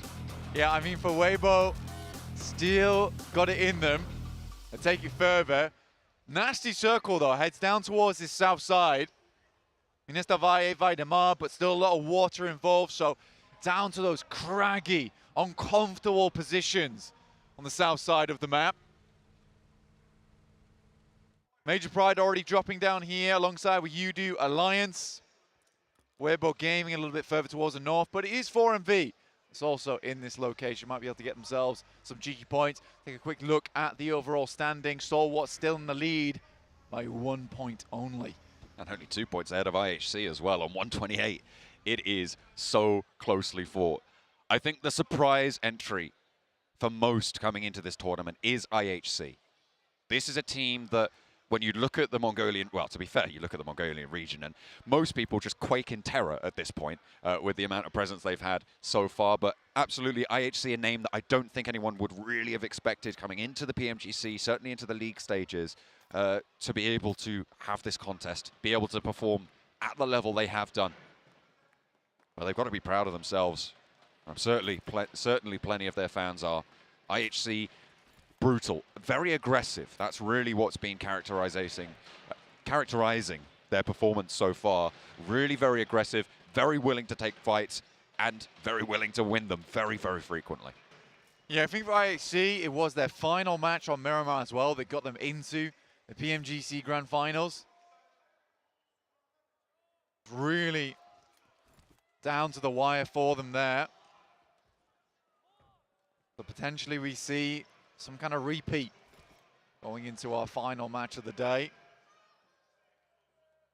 Here's the breakdown blank on the tiebreakers. At the moment, IHC, out of this chasing pack, sit on 1 chicken dinner, as do Weibo, which means that they are behind of everybody else on these tiebreakers should it come down to it. 2 chicken dinners for the rest of them, except for Stalwart. 3 chicken dinners on side there. And as close as the tables are, blank, I would not be surprised if the final moments come down to one of these tiebreakers. With how close it is, I mean, you do look at that top spot and you think to yourself 2 points between first place and third. It's not really anything that you would have expected at the end of the day. Usually we have a very clear winner in PMGC, but it has been giving and giving and giving. We can only be pleased by it, to be honest with you, and I bet all of you at home very happy to see this be a little bit more a closer grand finals. Certainly this time exciting. around. Certainly a thrilling watch. I think that the quality of PUBG Mobile has been displayed from, I think, pretty much every team. I'm not going to say every team, and I'm not going to name which team I'm talking about, but I feel like you could probably guess. It has just been so incredible to see these teams fight through so strong as well on so many fronts. Different play styles coming into conflict, and it's been an incredible journey to watch these play styles come into conflict and sometimes triumph, sometimes fall by the wayside. I mean, 40 points between first place and 8th just seems silly to me at this point in time, where it really is so close on the leaderboards. You know, you kick that up a notch. It's 25 between 1st and 6th. And that's just one good game. 25 points, 15 elims on a match, chicken dinner. Easily done. More easily done than most would think it would be. Nongshim Red Force were on for it last game. They're able to finish out versus 6-2-8. Not possible. Those final moments. Stalwart hasn't moved yet from Hacienda. Xavier also having to leave through La Cobradilla, but El Pozo left it open for Alpha 7 to go for a very quick rotate. And I have noticed this a fair few times with Alpha 7. When we get circles like this, they will just wide wrap far down towards the edge of the circle, furthest away from their starting point. It's a smart tactic. Sometimes it does leave them out in the open in a scary position. We saw it there on our angle. They sent all the way over towards Yasnaya. However, still were able to do something with it. The nerves have to be ramping now into the final 2 matches. And this is the test of that mental improvement that we've seen from Alpha 7. Being able to do well when you're in the lead, great. A lot of teams can do that. It's when you're not in that leading spot that defines a champion. And a challenge now for Weibo and Nongshim Red Force. Right at the back of that chasing pack, 25 points behind for Weibo, and they've just put that first dent in it with the first elimination going their way. 3 players to face them from Nongshim. Weibo 103 points, goodness me. The top performing Chinese team here wanting to keep that train rolling. Gap close by to Wings, inside the building, the nade starting to come on through. As they breach through the door. The M249 up the stairs is one and beefy weapon, but is it going to be able to withstand the full force of Weibo Gaming turning the corner? The answer is no. Su goes half HP, but they get that trade, they get that knock and flush, and that's 2 points on the board. They've drawn level. CG Evos here, we're fighting off against versus Major Pride, but you're right. The Weibo Gaming fight versus Nongshim Red Force is pretty big deal, honestly. That was one hell of a nade over the top side. Just catches him on the retreat. Fortunately, it's only Misery. Sorry, only Luxy left standing for Besija Evos. Major Pride. They have 3 players alive, but Luxy gets the first. A buggy over the top doesn't go for the full roll down, and a second for Luxy as well on Miramar. The old school performance for the Twins. Let's see if Nomi can be able to stand the test here against Luxy, because the flush onto effect looks close. In hand, the nade. The Molotov starts burning off the cover there. And another to follow it up. Close by now for Nomi with the SK-12 in hand. Luxy can't find the final shot. Major Pride are able to slow things down, but at the cost of 3 of them. This might be drawing it to a close. Last player, Nomi, survives. Yep. For Major Pride, oh my days! What is that circle? Oh my god. Los Higos finish. Second to final match here on PMGC. This is huge. Is unreal. Weibo Gaming in an excellent position to get across. If they go to the compound on the south side of this bridge crossing blank, they have a chance to have a magnificent game here. Everyone in vehicles. Everyone moving as fast as possible. Alpha 7 in the water. Stalwart losing action to 4MB. Top's at least able to send a shot back towards East, but action is flushed. And again, Stalwart start their game on the back foot. We have had an uncharacteristically large amount of case studies for circles like this in the last few months, Blank. There have been several times where we've gone all the way south. I think 2 have actually finished on this island so far in recent history. So teams will have had this freshly developed in terms of the strategic position. I'm looking at Weibo. They did make that rotation south of this bridge. They are in a priority compound. It is still possible that we go back north, of course, and not go to the South Island. But Alpha 7 making this crossing as fast as they have done is such a great move for them. They have made that champion play. Can they weather it out? Morph, though, flying through on their western side. Could clip their wings here. Not all the Alpha 7 players are across just yet. Carrillo takes shots, but Boboho's already up and personal. Nade in his hand as well. Boboho loses it towards Senab. Doesn't catch it. Not just yet. Revo through the window finds Boboho, but Revo's caught lacking there. Swept the leg there underneath him, and the nade goes through yet again. Senab could go down. Alpha 7 trying to get on through.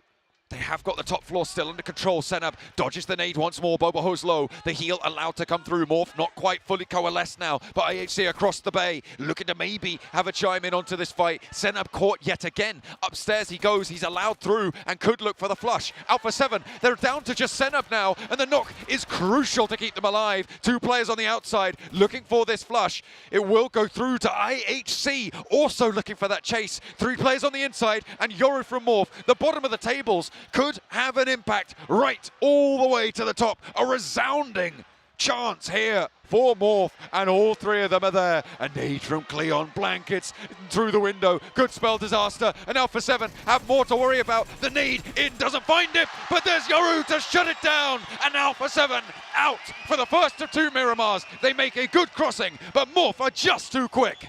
16th place reverberates through the tables, and almost certainly will crush the chance that Alpha 7 had here. Circle cleans up, but it's not confirmed. Over towards that south side. Further up towards the north, Stalwart still out in the blue. Technically still ahead. Xavier in the blue also. Down towards the south side of Los Egos. They prioritize space. They'll have to take down Morph on their pass through. Stage 3 doesn't hurt too much, but certainly tickles on that blue. Don't want to be locked in a fight in the blue zone at this stage, you're right.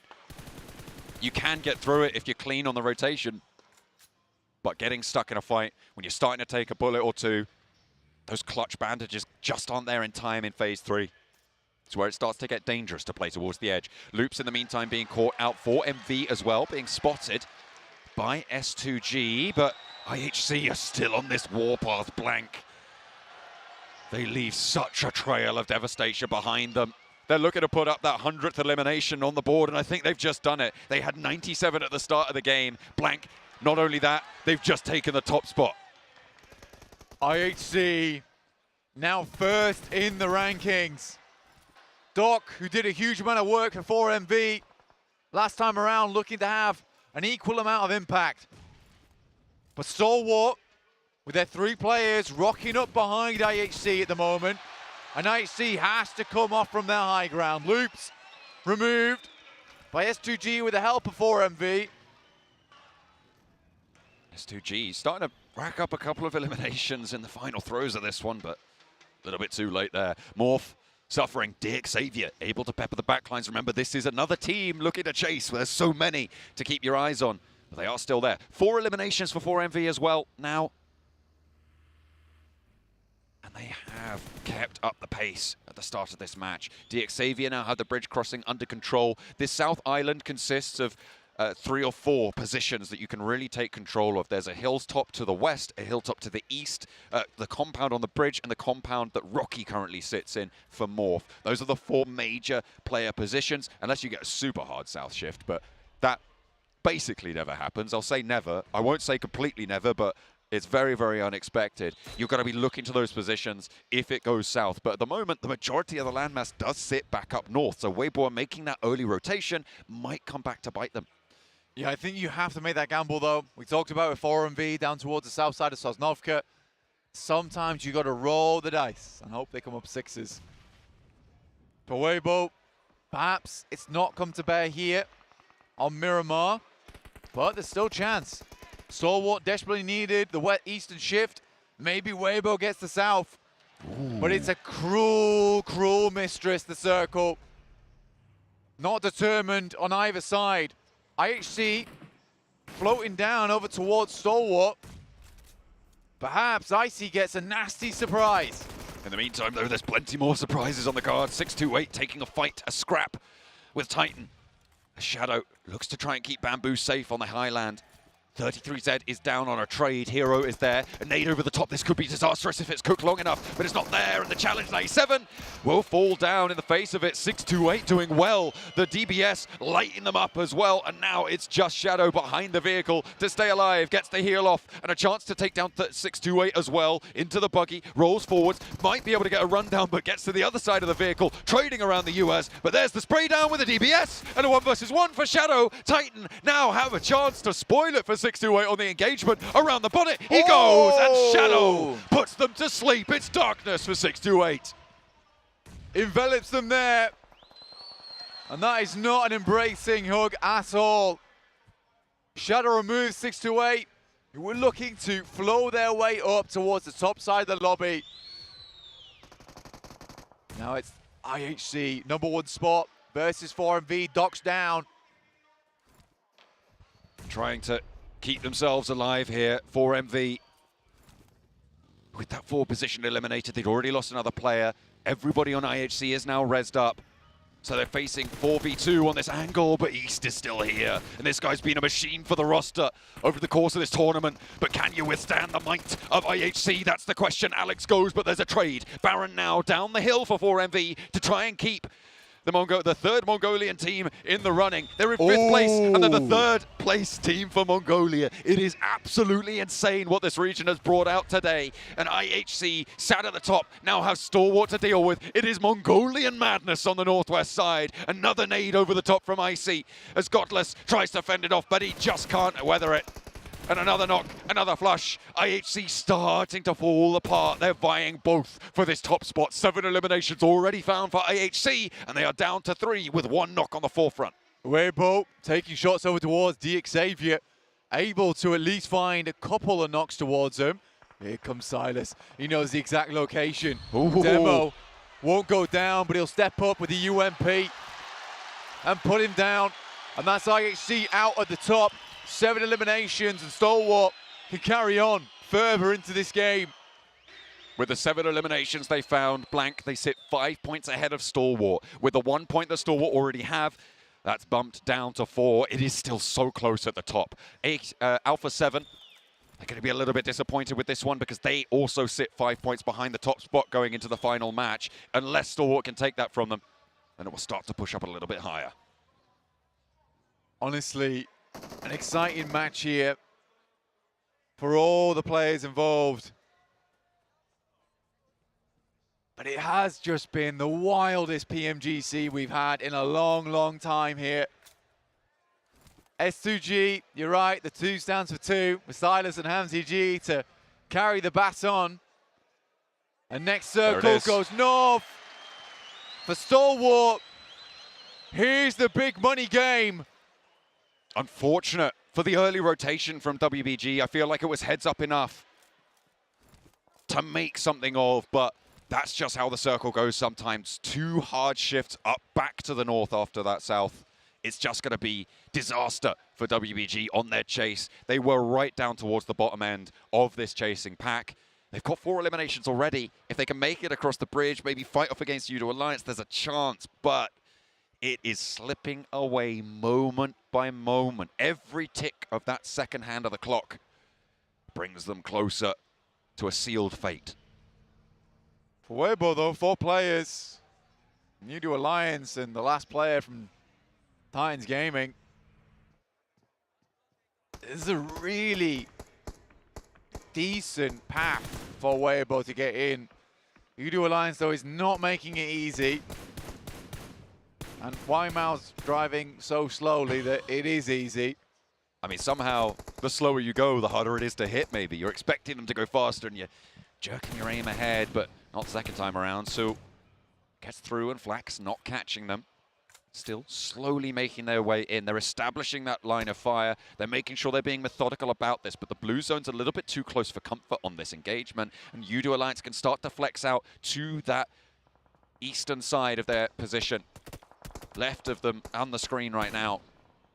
You can see Weibo just slowing down. DXavier denied entry to that main island. They're going to have to swim. Phaser there to receive. Where WBG making the cross, and it is being torn to shreds by Udo Alliance. This might have been made easier, but Udo Alliance's compound, famously RRQ Athena's roots back in the day. Such a strong position though to hold out the bridge side. And WBG just cannot make this crossing. Smokes are down, but vehicles are in flames. Ming takes another knock for WBG, but they've still got 3 players active. The blue zone now a major issue. You can see it creeping ever closer to WBG. Gap trying to reposition, but Olio just such dominant angles onto this area. He's going to have to move as well, but not before they do. DXavier are going to be spotted out in the water by FaZe. And this is really Stalwart's chance to keep this under control, but they're only playing as 3. WBG caught Su trying to swim. Gap and Mao underneath the bridge can make a little bit of headway here. Yeah, there's a possibility to get in, right? And actually play from the circle side itself. FaZe might have angles. Levi's knocked now as well. The last player remaining for DXavier is Paragin, with Lamborghini and Levi's both knocked in the water. Mormon repositions to assist. Next circle coming on through. DXavier trying to lead the water. It's not going super well. They will be shut down. One last match for them to chase. It is still close. But they're a little bit further behind than they would have liked. They will need a big game from DXavier, the team from Vietnam that you pinned as a 3rd place prospect, and I think rightly so, given their performance here, deserving of that accolade of being one of your predictions there. They're going to have a tough time of it. Not quite as tough as WBG in this circle, though. I think when we look at it, you're right, the big surprise has to be IHC. Full Miracle vibes, people expect them to do very well during this tournament, and they have. A 5th place is great. But Weibo Gaming want to go a little bit further here. I think a lot of hopes from the Chinese fans were in this team. 4 eliminations found, and they have lived it. But for Stalwart, this match matters so much because it's such a huge opportunity here. With only the 1 elimination, if they go down within the next couple of teams, it'll all be for naught. Right now, 1st, 2nd, 4th, 5th place teams are all out. This is a gateway for Stalwart to push back into that 1st place spot. Remember the tiebreakers as well. Stalwart currently 3 chicken dinners, the most of anyone in this tournament right now. They do win all tiebreakers with that extra chicken dinner. That is the 1st tiebreaker. The 2nd, placement points, which is bad news for IHC. So even if they get another chicken dinner on the back of this match, they could still lose out because of their focus on those eliminations. They've been able to rack up, Blank, over 100 eliminations on this tournament so far in 3 days of games and not even 18 matches. It's probably a record. Probably a record in terms of the placement points, 2 elimination points that will never be broken again. Unless IHC return. In which case, maybe. Stalwart here, this is what we're talking about. It had to be good. Nade explodes in the face of Mela. Has to retreat back down the hill, but for Stalwart, there's also S2G on the high ground. Icy understands the position though and can hold him off. Hamzy under pressure from Icy doesn't face off for too much longer. They're trying to break through. They've left Nurzid on the back lines for Stalwart. Top trying to face off against Mela. But it's just these smokes starting to fade. They're creeping their way across the mountains, across these slopes that feature so heavily on the south side of Miramar. FaZe have got one of the better spots here. Udo Alliance, I think, sitting opposite them, looking to try and keep control. FaZe I mean, what a resurgence today. This team has made a name for themselves as those last chance Andys. They have really come through in all these stages, but it's too little too late for the top spot. Nerzed, though, falls to the rifle. And Mela looks to find the main cohort, the duo up top. It is Icy and Top for Stalwart. I don't know if they're going to be able to get Nerzed back alive. The FaZe, they are just assaulting Stalwart right now. Circle moves, and FaZe want to clean up this fight quickly, so they're going to start to get a little bit more aggressive with this one, as they need to get further towards the eastern side right now. In comes Stalwart, though. They're just going to send across, and S2G have something to say about it. They will take down Top here, up to 3 eliminations now. Top just under cover. Actually, potential to crawl back. The timer is ticking away, and you don't have a lot of cover, but there is still a maybe there. There's a question mark on the flush onto Top. But being down to 2, still far from ideal. He manages to make the crawl, and Icy tags that res. FaZe not yet cresting the ridgeline towards the roadside.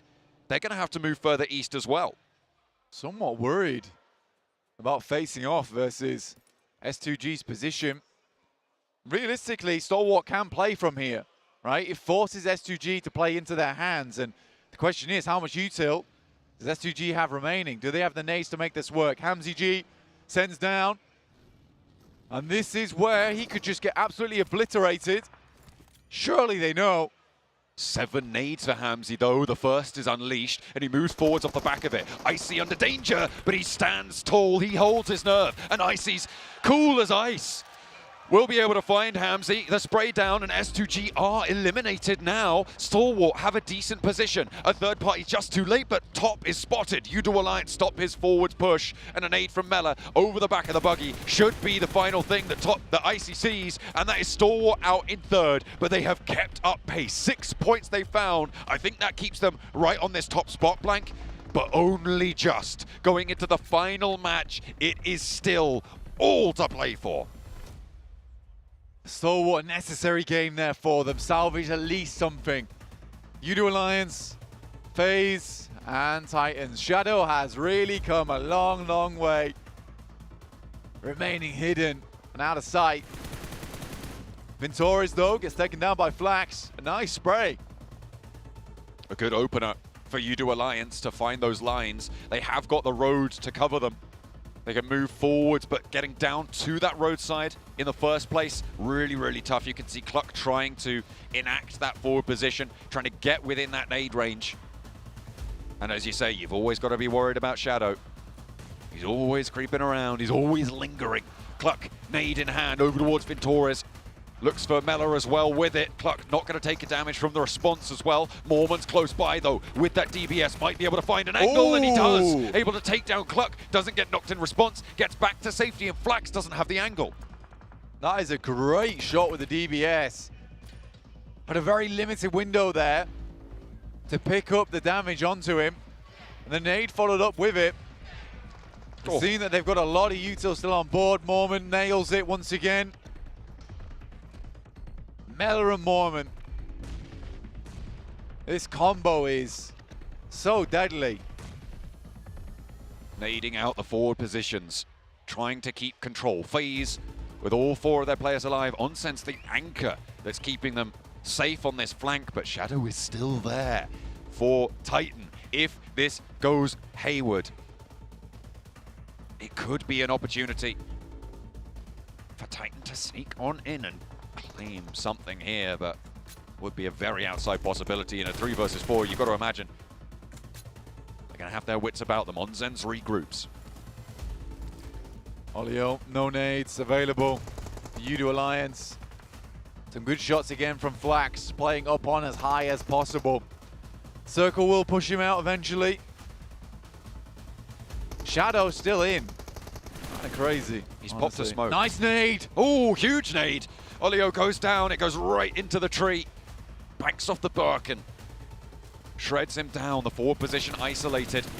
The smokes downhill for Shadow were popped, so position might be more known now to the rest of this circle, to Udo Alliance, to FaZe, but they continue their march forwards. They've got 9 eliminations. They're looking to put up 10, 11, 12, and 13 with this final circle. If they're able to find everything left, would be a great way to get towards the end of this day with a chicken dinner, a 13 elimination one at that. You would be happy for Thailand. We said they're representing proudly for them. Hunsen's though, tickled towards the backlines. Mormon and Mella dancing around one another, and 2 players from Udo Alliance are there. Olio flushed away, and 10 eliminations for FaZe. Massive game for them. You can hear the comms behind me as well, and they are shouting. Playzone took that one away. An 8 over the top though, won't find Iftar for the Playzone. Instead, Mella claims that. He's forwards. The Mischief Maker himself looks for the challenge on Flax with the DBS on the cliffside, and it will be good. The road rash is strong, and FaZe drag it to victory. 13 eliminations denied by the Playzone. They'll take the 12 though, and a 22-point gain. For FaZe, it always is last minute for them. They've got Naruto on their back, and it seems like that is just their ninja way. Always at those final moments. And they'll bring things back into focus. That top side of the lobby though, that top side of the leaderboard, that is where things count. It is so tight at the top, tighter than a yoga store, and I'm honestly not entirely sure how this is going to pan out over on the last Miramar. Who's going to be able to pull out that FaZe jutsu and claim that final chicken dinner, a last-minute resurgence? Going into the final match, there is still one more to play, and I think we're still at about 4, 5, 6 teams that could claim this one. Blank, it is absolutely mental here in Turkey. We've really been placed now in one of those pivotal moments of PUBG Mobile history, where we've got 6 teams from different nationalities, all with a shot at getting into that first place to take the trophy home, take the pride and glory back for themselves. Talking about pride and glory though, Thailand must be pleased with FaZe and how they've represented them here. They're a team that really no one had their eyes set out for early on in the PMGC League stage. In fact, they looked quite bad at the start. Yet, with time, patience, and some real grit, they have evolved into what you see now. And they still give it large, even at the end. Final day of PMGC. And with that huge point-scoring match, Blank, they might also be within striking distance of this top spot. With the top of the tables performing as they have done over the last few matches, there is an opening for FaZe to maybe sneak it on through for Thailand, but it is going to be stiff competition. It is all down to the final Miramar. Can FaZe Clan become our new Hokages? Well, we'll find out as we only have that one match left to go. As you heard John and Blank say, so many teams still in the running for that first place position, and right now none of us can call who's going to win. Giga unpredictable. No, it really is up to so many teams right now in the top of the rankings. Who's going to make it, 7? I think that everyone is going to be supporting their home team or their favorite team right now, but I can tell you that the amount of pressure you're going to feel when it's so close between so many competitors at this level of play on a final game, on a final Miramar, on the final battleground. On the final day, on the final event of the year. It's the final countdown. On the final month of the year. No, but IHC, I feel like, has been one of those teams that has surprised me. Not only with the way that they've been able to frag out. Yes, they did end up finally getting a chicken dinner. I feel like they have definitely improved in regards to placement points. But I'm with you. I don't know who could actually win, considering we have had Alpha 7. I feel like I'm losing hope on Alpha 7 with the way they've been playing, especially on the last game. I did enjoy how quick the rotations were from Pozo going all the way west down. But then after that, it just kind of slowed down because he was in... They were kind of set up in a bridge, and I don't know if they were trying to figure out if they were going to bridge camp. They just weren't committed to one spot, and I wish there would have been a little bit more commitment. And then with Star Wars, I do enjoy the change that Star Wars has been able to do. We always were wondering, okay, this team needs to be able to get in the middle of the circle. This team needs to be able to get set up. Yeah. But they've been playing a lot of edge, and it's been working out for them. But man, Alpha 7, 1 point here. Like, that was such a big gamble to go for the Los Higos Island. I do not know why they went that early on. I think they could have gone actually for FaZe's compound instead. And just maybe swim across if it keeps going down on the island, but they just commit to it so early. fight more. For like a first place team taken down by currently the last place team, that is a really big upset here. And when you have Stalwart still getting points, IHC popping the hell off, especially. That sets, again, a scary kind of situation for Alpha 7 in this final game. And then on top of that, you have our MRPX crashing on them and being able to beat them. That was very unpredictable. And then on top of that, you have Sanab deciding to go into the smallest room and start healing when he should have been able to set up. I saw him trying to throw a Molotov, trying to defend it, but overall, I think it's the pressure's now starting to get to Alpha 7, and I don't know if they're going to be able to shake that off going into the last match. I don't know how you shake this off with the performance they've had today. Subpar, unfortunately for them. It doesn't really represent how well they played throughout this entire event and the changes they have made into their own gameplay. Carrillo stepping up, them being more respectful and not being so aggressive. But FaZe, 12 eliminations. I mean, it puts them in reach. We'll see our overalls in just a few moments here, but I want to know, did Stalwart do enough to pass IHC?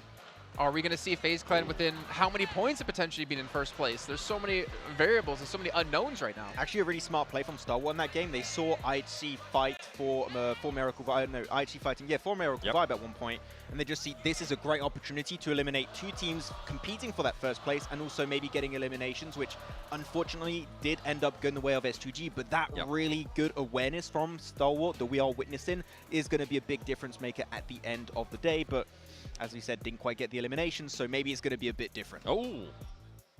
1 point. Going into the last match. Oh my word. Okay.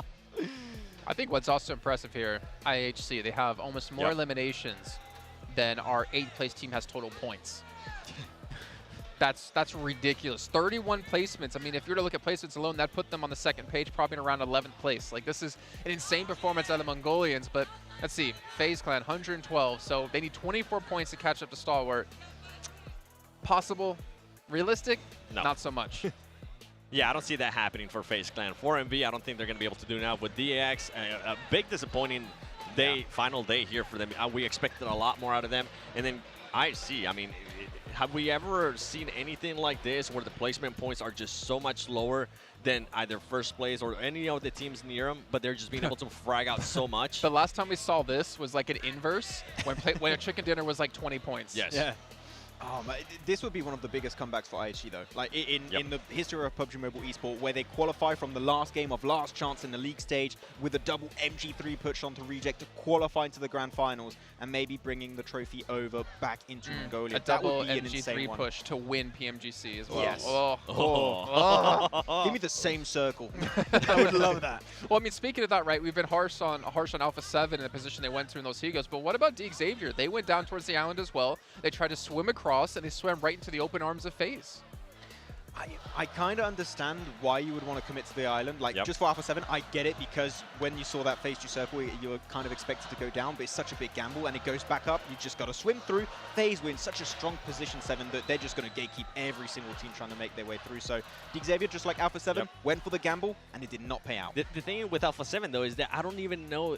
They were kind of questioning their own play, because you saw them go circle, but they still stay within the bridge. Very just hesitant. waiting to see what was going to happen. There was no actual, okay, this is what we're going to do.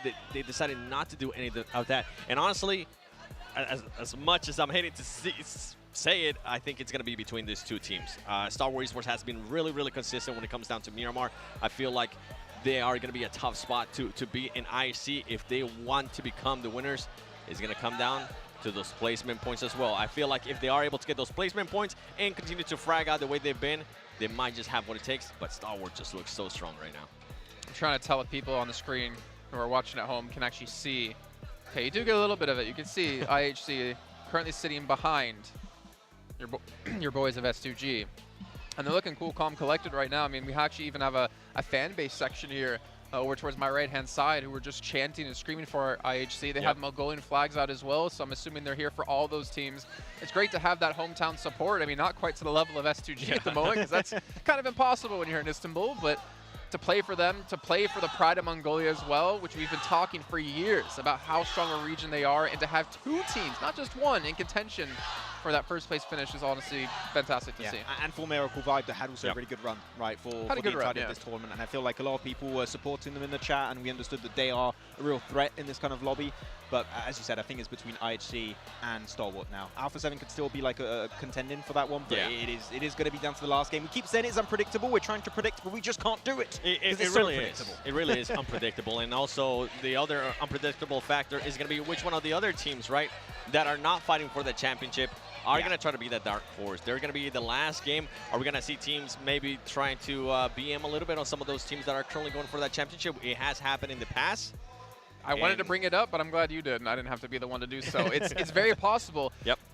Thing is, it's like it's a tough call, right? You want to be fair, but you do have the ability in a battle royale to hot drop teams if you want to. And you could ruin the surprise. We saw it a bit earlier with S2G trying to gatekeep Alpha 7. Alpha 7, yeah. So anything can happen here, and I feel like some of these teams are, you know what? S2G might want to put on a show for their fans. Yeah, and we did see also, we talked about Stalwart. S2G hot dropping Alpha 7. You heard it here first. we saw the previous game, Stalwart going for the third party on IHC versus Full Miracle Vibe. It really goes to show that the moment in the elimination feed, they see one of these big teams going out, they kind of change their approach. They kind of change the entire mental game because they're like, okay, these teams aren't here anymore. Let's slow things down. Focus on that late game stage. If we get the win, we might just become the new champions. And for IHC, for Alpha 7, for Stalwart, their main concern is going to be if they do get into fights, finish them quickly, because we have been seeing a lot of third party. That's true. I'm taking a look at the timer. We got about 2 minutes left till we hop in the game. I mean, I'm looking around at the players as well. It is getting very intense in here, and hope for you guys at home as well. But it's time to find out who our champion at PMGC 2023 is going to be. Is it going to be Mongolia? Is it going to be Brazil? Let's find out.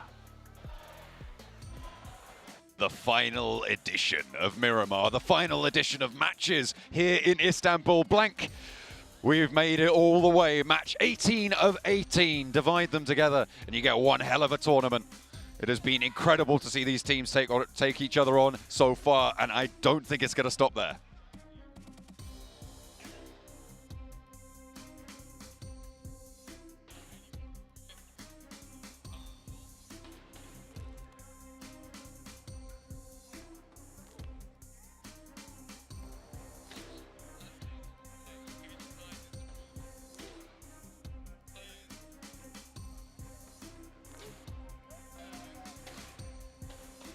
Waiting for this game to start.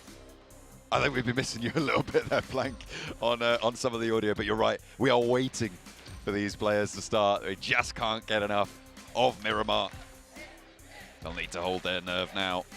More than ever, Stalwart 1 point ahead at the top of their countrymen, IHC. Alpha 7, they've fallen off a little bit today, but they have kept up pace with the top tables. They are still only 6 points behind. It's so crazy. 6 teams really have a chance. FaZe, obviously, with that last performance, if they can run that engine and keep it hot, there may be a chance. I mean, it's 24 points difference, right? We've seen crazier things happen. Yeah, there's realistically still room for these teams to switch things up, to get towards that top 3. Realistically, it's sort of in that 5th place spot that have a chance at the trophy itself, with 4MV, 116 points, 20 points behind Stalwart right now. Alpha 7 desperately looking for that win. They've been so close multiple times, yet never quite there. But this is the year for Brazil. Blank. There's only 6 steps up to that trophy. But those are 6 steps that Stalwart have yet to be able to make.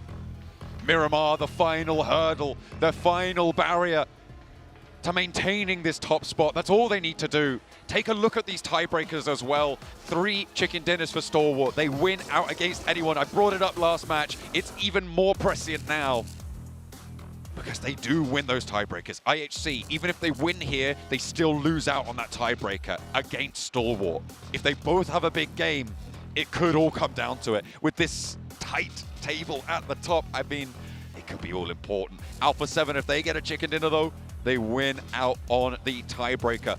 and guaranteed, no matter what, that they would beat Stalwart on the tiebreaker because they're only 1 point behind on that placement points. They would be even on chicken dinners, and they would get an extra at least 4 points on those placements. In the air right now, plane about to finish its path. Teams dropping out, Alpha 7, El Pozzo, Stalwart, central side of the map, near Hacienda, the Xavier and La Cobreria, and down towards the south we have 4MV. I'm getting flashbacks of the plane path to last map, Blank. Ooh, okay. Similarly cruel, diametrically opposed, other side of the map. Why not? We're going on a world tour for the global finals. Moving off towards our eastern side, El Azahar. Interesting place to finish this one off. A lot of high ground available. Teams will have to get a move on. Nongshim Red Force sending out that way. Chance for them to get towards that top 5 possibly during this game. And Alpha 7 looting up. It's going to be a nervous start to this game for a lot of players, for a lot of teams. But there's still happy smiles, and quite a few of them. S2G looking comfortable in their final game of the day. Yes, I didn't come too close towards the top, but I think 94 points is still a pretty damn good result for them, considering how close this tournament was and how packed we have. The amount of teams that are so unbelievably strong. I think 94 points, 10th place compared to 136 in first. It really is a ridiculously stacked tournament. The power being demonstrated from every single region represented here is, you're right, staggering to behold. And it makes me pretty happy to think that this is all coming to the United Kingdom next year, our home country, Blank. We're going to be in for a treat, I'm sure, but there's even more of a treat in this final match where it is so closely fought to lift that trophy. I knew it was heavy, but I didn't realize it was this heavy. FaZe blowing the doors down, just like they've kicked the doors open for themselves to get further into this tournament. Lamborghini drops back down on the concrete, will take down Bobo Hope. Last time I get to say his name in the tournament. Feels sort of bittersweet there, as DX find themselves a 1 point further towards that top side of the lobby. Only 13 points behind that top spot. You've got to start somewhere. Every single point will matter. Again, they're on 2 chicken dinners, meaning they still place behind Stalwart on that chicken dinner count, but they don't come behind anybody else on those tiebreakers. It could all come down to it. And I'll keep bringing it up as long as these teams maintain that proximity to one another and keep their strength going. Morph having an impact onto the tables last match, Blank, with taking down Alpha 7 on that crossing, on that swim. Senab kind of fumbling the bag as well as the rest of Alpha 7. Not all the blame lies at Senab's feet, but Alpha 7 definitely should have been able to take Morph on in a straight-up fight. Just didn't come through. Let's take a look at the teams moving early into this circle, though, because you've got Titan Esports Club and Nongshim, both in El Azahar now. Nongshim and Titans as... Oh, that's right. Yeah. Yeah. I've still been calling them Titans. Yeah. It's unfortunate. They feel like Titans, honestly. Certainly do. Shadow does, that's for sure. Both central now towards that high ground. Alpha 7, though, I think is the main worry for me, personally. Pretty much on the opposite side of the map right now to the circle. Have a long way to go, and it's not a case of being able to do any of those cheeky rotations where they wide wrap round. No matter where they go on this wide wrap, they will run into teams. IHC underneath them. In Monte Nuevo, probably not the fisticuffs that you want to walk into, honestly. I'm most likely sensing a northern rotate. Stalwart making their approach now. Nearby to Loops. Off in the distance, you see their nameplates pop up. They are being so careful. They just want to maintain their course here, because 1 point behind them, IHC. Goodness me. These last few games for most people towards this top side have just not been what they wanted. That is going to be one hell of a mental fortitude test. Stalwart here on their rotating. Like I said, just underneath the loops at the moment. Keeping a watchful eye on our current #1 spot team. Xavier rotating in alongside Morph right now. They've been fencing back and forth with them, already taking one of those Morph players down. Behind on the queue, it's Alpha 7.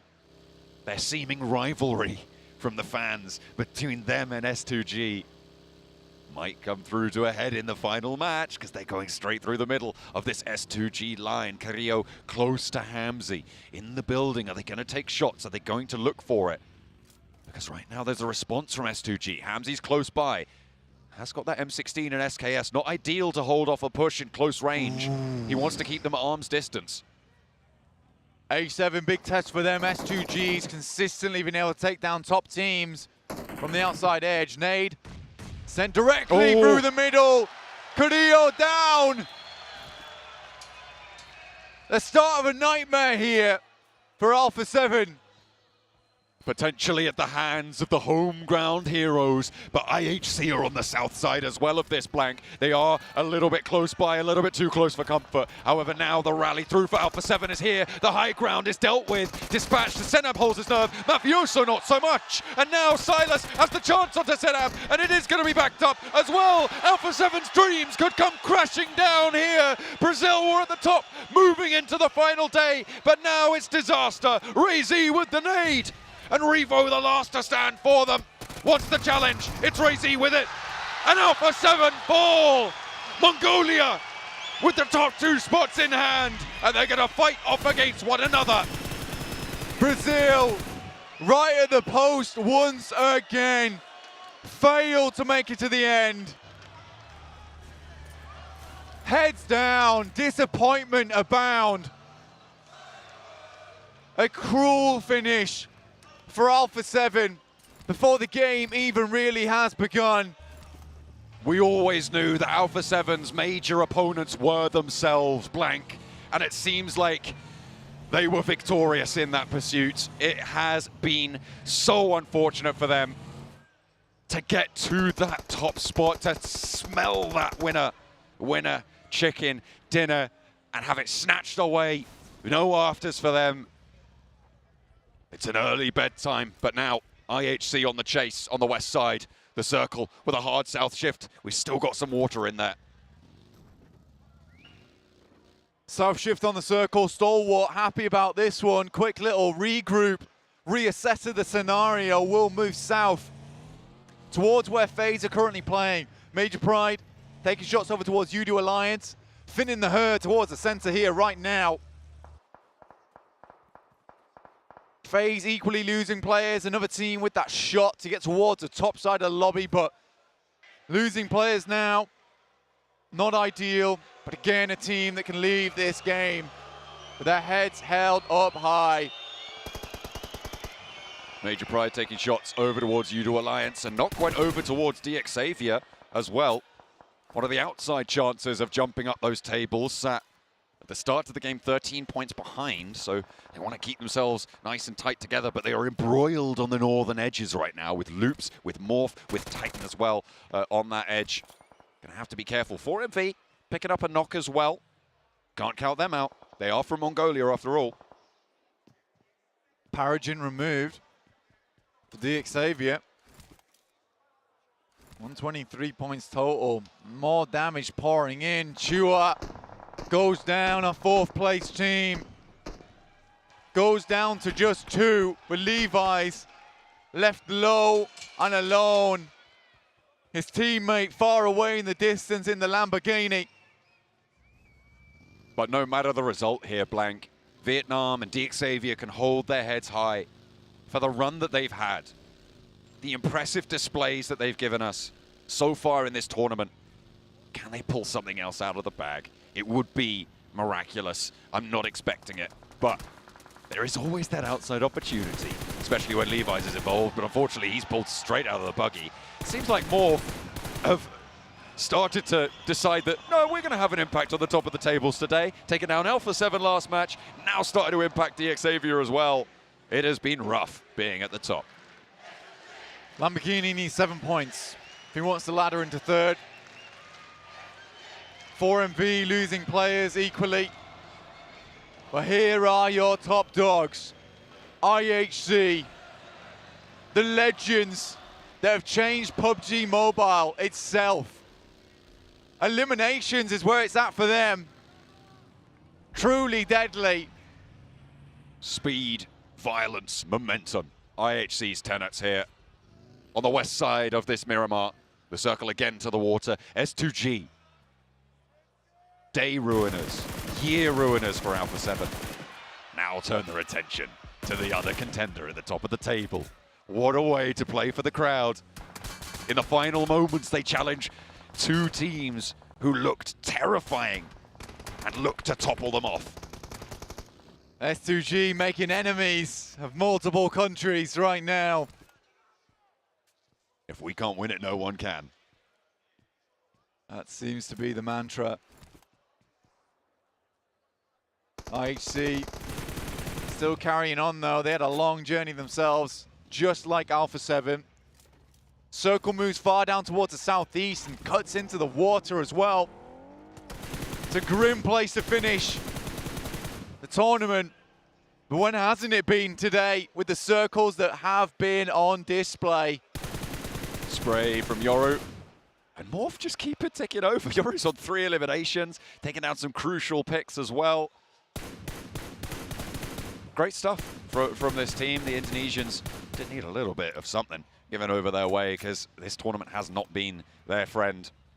The grand finals here at the PMGC leaves Indonesia at the bottom of the tables. They still have a chance to ladder up somewhat, but it's really not going to be that far, I don't imagine. IHC, in the meantime, with that 1 point difference between them and Stalwart, creeping down on the western edge, close to 4MV. Mongolia has had such an unreal run this tournament. Quite confidently the strongest region in the world right now. Morph, Yoru goes down. Morph has just been on a warpath at the moment, causing problems all over. And Alpha 7 on a map that they do so well on. There's the equalizer. Taken down, it's depressing. Stalwart, IHC, neck and neck now. But remember the tiebreakers, blank. 3 chicken dinners. For Stalwart, IHC will not conquer that tiebreaker. They need more than a tie here.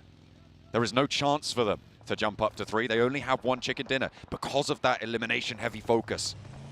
So they'll need more than just that tie, and they're looking for it. Over towards Weibo Gaming on that northwest edge, but S2G are there. They're waiting in the wings, ready to strike.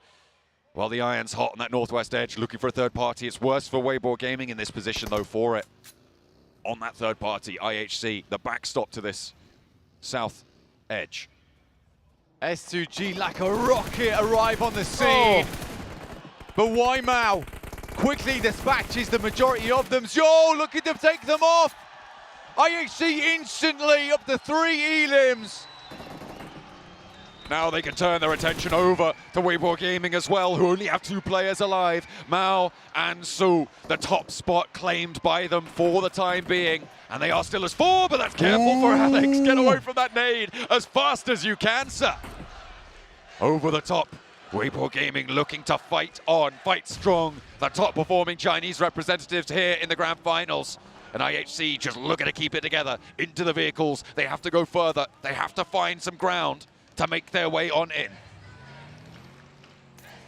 Ming down, Su up to bat.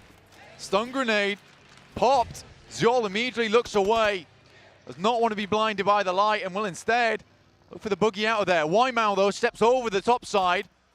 Spots the retreating player, goes for the spray down, but Zhou on a swivel will hit him with a 180.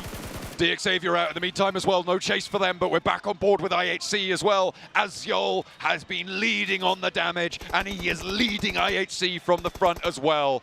Ming, very, very low, but pops the heel on the off angle. Split in twain. Now, as IHC move north, they want to encircle Ming. In the meantime, Stalwart in a battle of their own against Besieger Evos. It is just Lynx, but he's already taken one of them down. Blank, 3 players remain for Stalwart. Feels like this every time, doesn't it, John? 3 players for Stalwart. Does not look good. And with Nurse going down as well. Besieger Evos rattling Stalwart.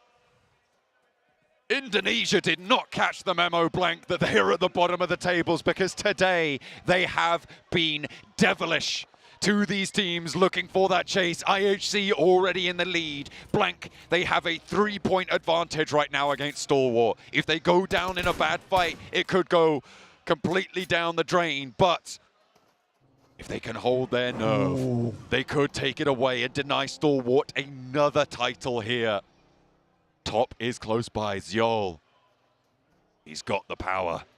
Can he bring it through? Top is crawling closer. He needs to be so careful. No nades in hand. He crests the ridge. Zjol, he stands up. He spots Top. And there's the knock. There's the flush as well. And Stalwart are looking to equalize. Looking for more. Turns his attention to Demo. Sees him dash for the shack. Gets behind the cover. But he's split from his teammate. Action is down in the meantime. And it is all up to Top. Can he keep things ticking on over? If he goes down now, it's all over. Demo up, running towards him. Shots are coming through. Top so low. There it is. Vehicle's over the top. And Alex takes him down with a vehicle. IHC, the annihilators of the lobby. How can you do this at PMGC in the grand finals? Over 100 eliminations. And with the rear axle, clothesline their opponents. Time and time again, they are into the battle. And they ride strong. They lose Seoul, but they prove that they have depth beyond measure. These fights just keep going their way. Mongolia at the top. The only team that could take them down from here comes from Mongolia as well. A Mongolian 1-2 guaranteed. But will we see that third? Besieger Evos looking to put to bed the nightmare that has been IHC. The demonic beast that was summoned to PMGC, that has left teams ravaged. Spray over to Godless, the last player from what is very likely to be your champions here in the grand finals. IHC, a team that unexpectedly made it happen. All the way to the top with a 7-point match. They take down Stalwart themselves. What a way to close it down. It's all up to 4MV. Can they push Alpha 7 out of the top spot? You can see them on our screens. They look sad. They don't know if they've made it. Alex is unsure. But they'll be called up to the plate soon. 2 points on the cards for 4MV. Alpha 7 only getting the 1.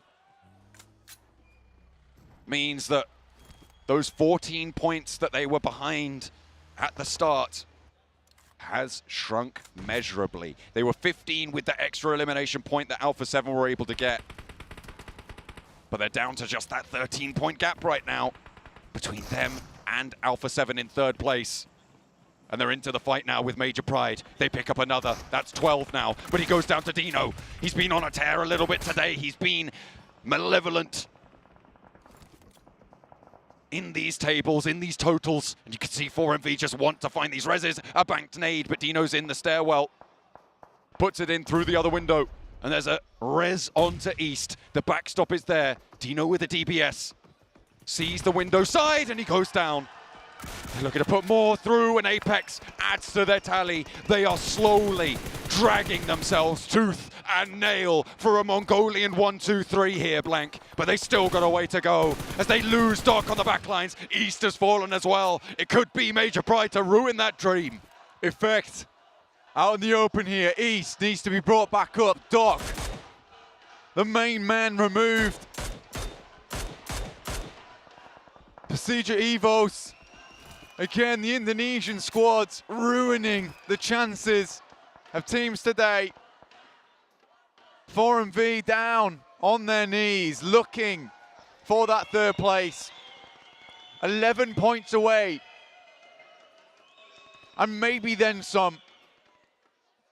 The tiebreaker blank will go Alpha 7's way, should it come down to that. So they need it clear and free. They'll need everything right now. All your support. The Mongolians already happy, chuffed to bits. But can they get even more? For the first time, it is possible for one country to do it all. The three-piece would be an unbelievable story. All the fans in the crowd from Mongolia are all stood up, chanting their name. They've gone from the stalwart chant to the IHC chant, now to the 4MV chant. They need to deal with effect. Into the smoke, out breaks through the smoke, and he will fall down in the face of 4MV, a 5th elimination.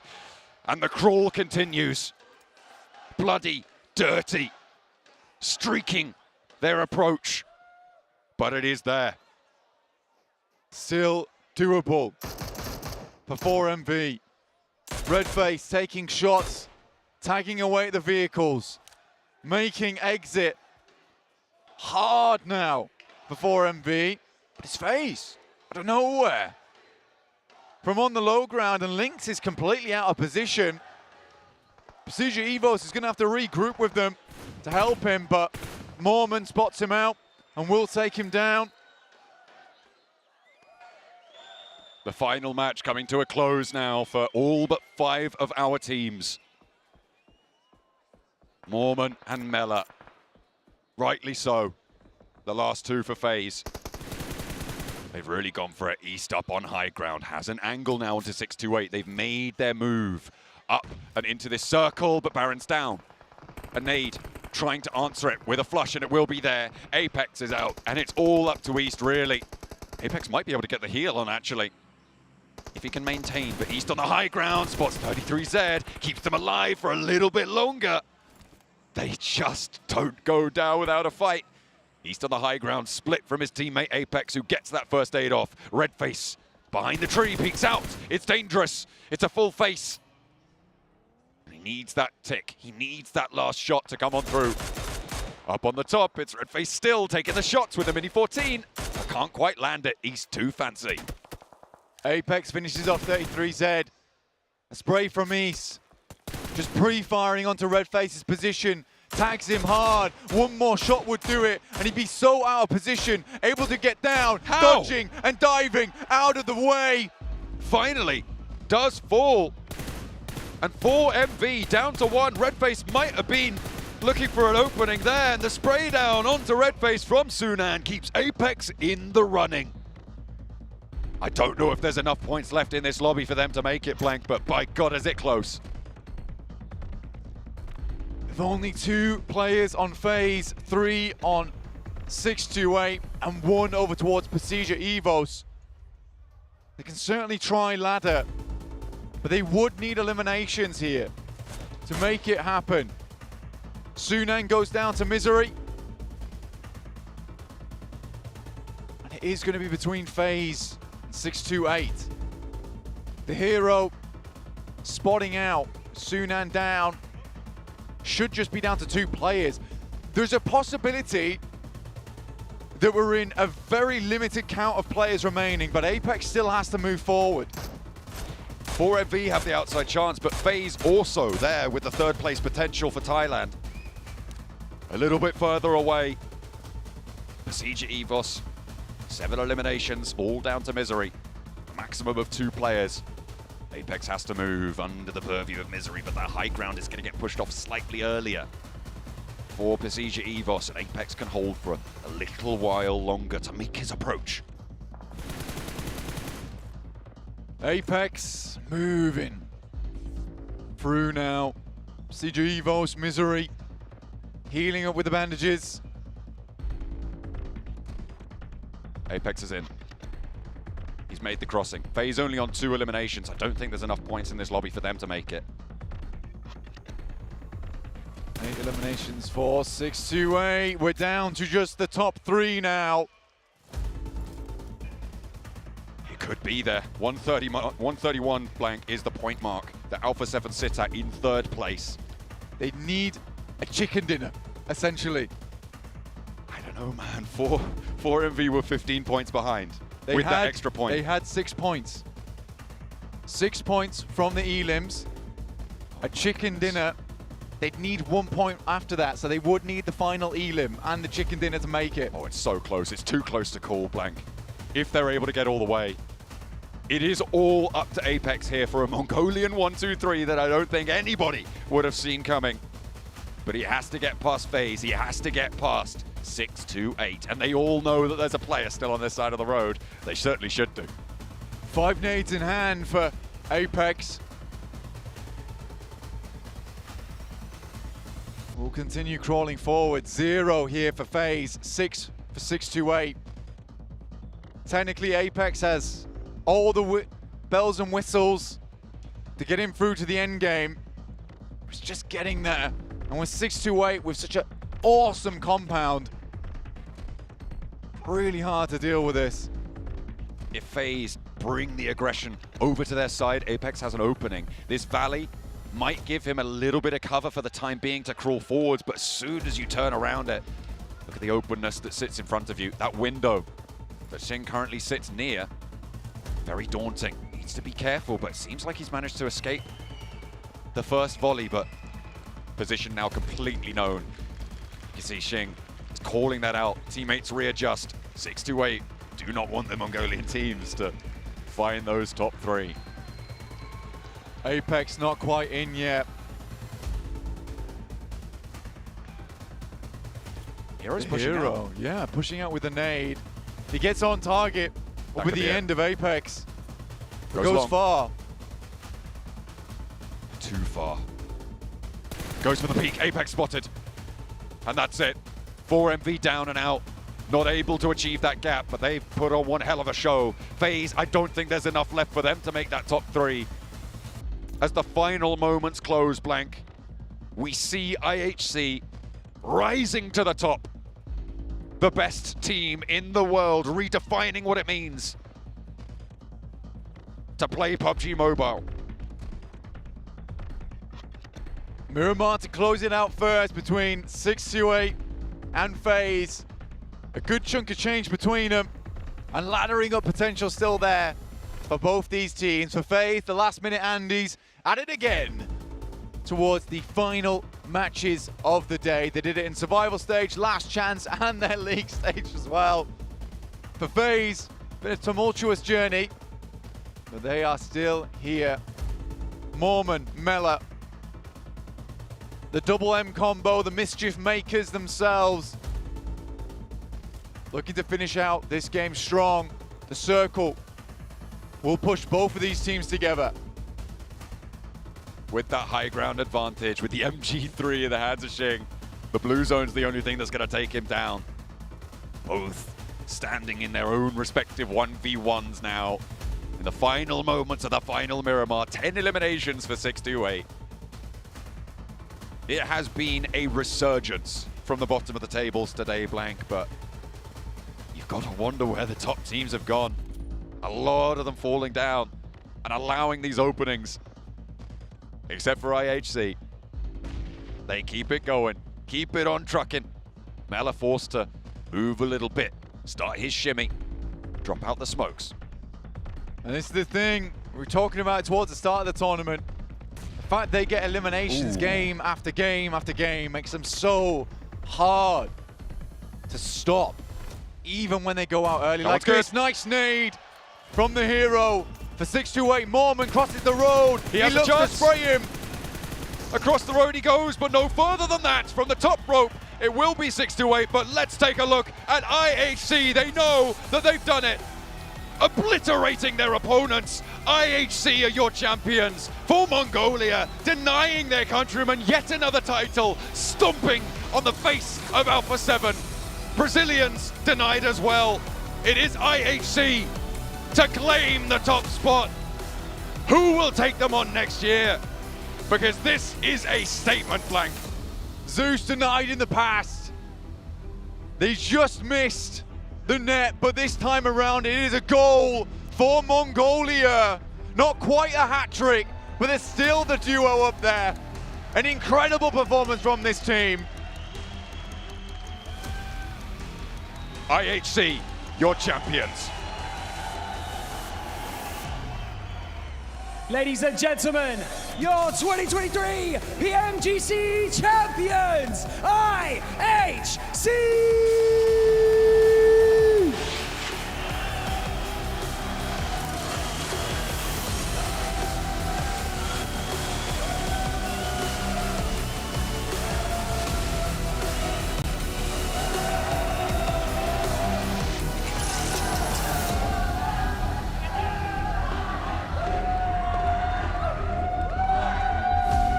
Gentlemen, come over here. Step with me at the front of the stage right here. Congratulations, what an incredible performance throughout this day, and what an incredible performance throughout the entire weekend. Congratulations. We're gonna get some microphones over here for you so that you can chat with me. First and foremost, congratulations. Thank you. Now, I just want to talk to you right now how you guys, try and put into words how you're feeling right now and how proud you are of your team. I'm very good. За хамгийн ихний асуулт нь танай баг одоо ямар хувь мэдрэмж төрж байна? Одоо ингээд өөрхөн багаар хэрэг бахархаж байна? Багаар бол маш их бахархаж байна. Энэ үртэл бас амархан байгаагүй. Маш их юм туулсан багаараа амар их бахархаж байна. I am so proud of my team. We have gone through many things. So like we're like all proud of this moment. Takımımla gurur duyuyorum. Şu anki atmosferden çok mutluyum. Takımımın her bir birey üyesi için gururla bu anı yaşıyorum. I guess it's safe to say that you were fragging like absolute crazy this entire weekend. Was that always the plan, to go for the gunfights rather than the placement points? Танай багийн хувьд энэ 7 хоногийн турш ингээд бос багуудаас оноо түүсэн энэ хамгийн ингээд давуу талтай. Танай багийн хувьд ингээд зүгээр survival-аас оноо аваагүй, бос багаас оноо авсан. Энэ тухайг та нар ингээд анхнаасаа төлөвлөж орж ирж байсан уу? Эсвэл ингээд цаанаасаа ингээд тохиолдсон зүйл болчихоо? Яг сайн сонссонгоо гэхдээ байлдаг тоглоомыг байлдгаар байлдаж энэ дэлхийн аваргын гранд финалыг дуусглаа. I couldn't hear a lot, but the fighting game, we just finished it as fighters. Hafta sonu boyunca çok iyi bir maç çıkardınız. Öncelikle tebrikler. Silah noktalarına atlayarak savaşmayı, sıralama puanı almaya tercih ettiniz. Bütün planınız bu muydu? Takım olarak bütün planımız aslında bu değildi. Fakat silah noktalarını atlayıp agresif bir savaş yürüterek oyunu kazanmayı hedefliyorduk ve kazandık. Now, finally, before I let you go, you know, you have so much support out there. You can hear it from the crowd as well. Is there anything that you would like to say to your fans who have supported you throughout this entire journey? За зөвхөн энэч хэлэхгүй одоо ингээд дэлхийд даяар та бүхнийг ингээд дэмжтэйгээ үзэгчнэр чинь байна. Одоо ингээд энэ бүтэн жилийн турш танай багийг дэмжсэн үнэч фэнүүдэд хандаж хэлэх үг байна уу? Унсан ч боссон ч үргэлж дэмждэг фэнүүдэд баярлалаа. Through everything, when we're down, when we're up, thank you all for supporting us, and we all appreciate that you guys supporting us. Thank you very much. Bütün yıl boyunca, bütün turnuvalarda çok iyi iş çıkardınız. Yıl boyunca sizi destekleyen taraftarlarınıza, fanlarınıza söylemek istediğiniz bir şey var mı? Bütün taraftarlarımıza, fanlarımıza çok teşekkür ediyoruz. Bu galibiyeti hepimiz için aldık. Hepinize tekrar çok teşekkürler. Well, gentlemen, thank you so much for joining me in this post-match interview. Congratulations once again. Give it up one more time, Istanbul, for IHC. And with that being said, we're going to head back over to the desk so they can break down the final moments of the PMGC Grand Finals.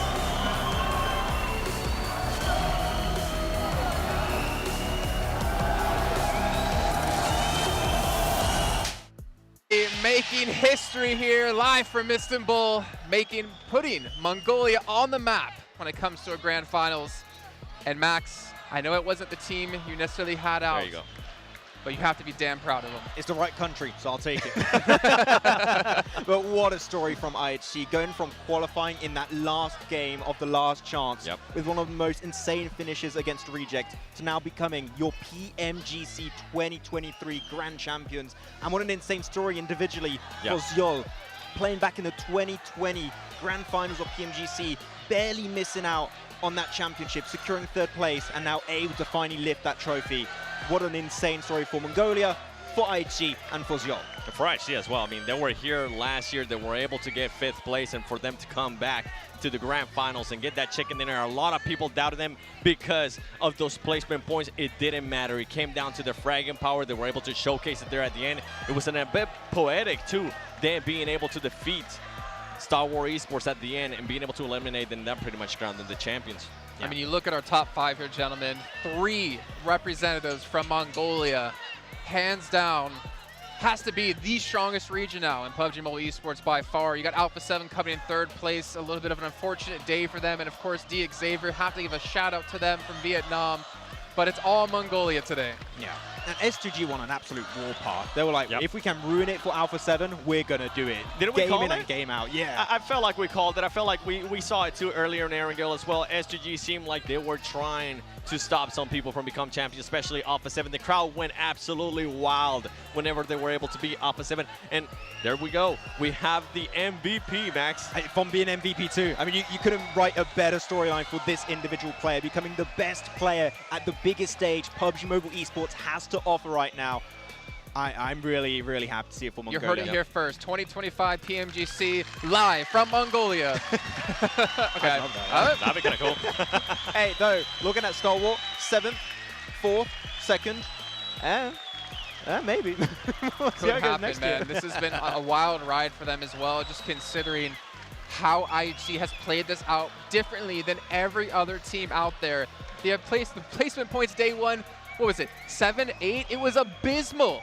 Yep. 110 eliminations to end off this entire event. They looked for blood, they found blood, and they came home with the trophy. It's something that we were talking about yesterday with IRC. They needed to get at least 1 win today. They needed some placement points. They were able to get that check mark, and after that, they were able to continue with those eliminations. And then you were talking about Star Wars being able to improve right throughout the years at the Grand Finals. We have some individual awards there for the Grenade Masters. For Alpha 7, I feel like it's such a disappointment. You could see it on their face of the players as well. This team has been the only team that's been able to attend to 4 Grand Finals of PMGC. They got 9th place, 4th place, and now 3rd place.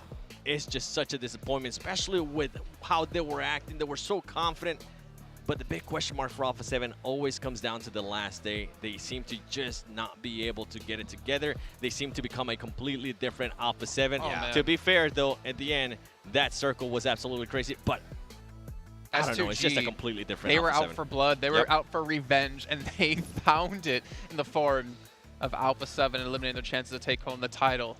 Yeah, Alpha 7 were just very desperate. You could see it. They understood how much was on the line for every single one of these matches. And not only them trying to play their own game 7, as S2G were just trying to ruin it. Xavier were hyper aware of how they were going to rotate in these games, trying to ruin their drop spots, trying to ruin their rotations. Alpha 7 had everything stacked against them, and unfortunately, they were not able to prevail at the end. From the beginning of the day, whenever we saw Sandhawk wasn't going to go their way, and then after that, Erangel, it started being a little bit sketchy. They were being able to get those elimination points, but they weren't able to get it together in regards to the placement points. And then S2G decided to put a target on their back and say, you know what, we're going to make it so you don't become the champions. If we can't become the champions, you are not going to become the champions in our home country. For Alpha 7, though, I will say this. I am so happy to see the change in their play style, the change in the mentality and the approach to the game here. I hope for them that they maintain that kind of level and maintain that kind of form going into next year, because I could easily see them lifting the trophy over in the UK. I'm with you. I'm hoping it continues on. We saw some great changes. We saw how they were able to pace it back too. Max? Yeah, I'm excited for PMGO2 to see how Alpha 7 might be able to do that if they go to PMGO. If you guys at home could obviously hear all the fans here through our microphones, Brazil is on a whole nother level. They are the loudest fans in esports in the world. Oh, wow, what a great finals. You guys at home are watching. We do have our play party now open. We have a chance to win up to 6,000 UC with top 500 getting a chunk of the 154,000. Just head over to Face It there. You can see at the bottom of the link, and that will, of course, start up right when we're done here with the show for you guys at home. You know what? I mean, I kind of want to go play it, actually. I feel like, you know, IHC, they just won. Can they go back into that? They don't even need the UC. You know what? Take all the money they just won. They can have all the UC in the world. But, I mean, that again, for them, that's life-changing money. Yeah. We talk about Vampire all the time with PMWI, but to win here at PMGC, like... Yeah, and having money like that, you're going to be a lot more comfortable engaging yourselves in the 2024 format. Also, you're just going to know you've got that little bit of blanket of comfort. You can just keep improving in your regional tournaments now in PMSL for them. And I would love to see them maybe make it to PMWI too. Yeah, and you guys at home, of course, a big congratulations to IHC. You can redeem your in-game skins here with the code CHAMPION. So make sure you guys go do that right now. Not yet, 7. Again, we're not eligible. Can you let me borrow that phone so I can log into my account? Let you borrow my phone? But it's been a fantastic show, and it just kind of shows that if you're pre-qualified, doesn't matter. Going through that gauntlet that IHC had to do to get there was phenomenal. Coming down to the last game, like you said, Max, it could not have been a better story for IHC. I think you have to go through the league stage. You just have to. It's just it really forces you to adapt as much as possible. I feel like without that last game of the last chance, IHC might have not been able to have what it takes to. I love the fragging power that we saw out of them. Yeah. Well, gentlemen, thank you so much for joining me here on the desk. Of course, Blank and John as well, and all of you viewers at home for participating and watching PUBG Mobile Esports. But let's go crown our champions. Ladies and gentlemen, what an incredible journey it has been throughout the 2023 PMGC Grand Finals. Now it is time to honor and to celebrate the outstanding achievements of our top performing teams and individuals.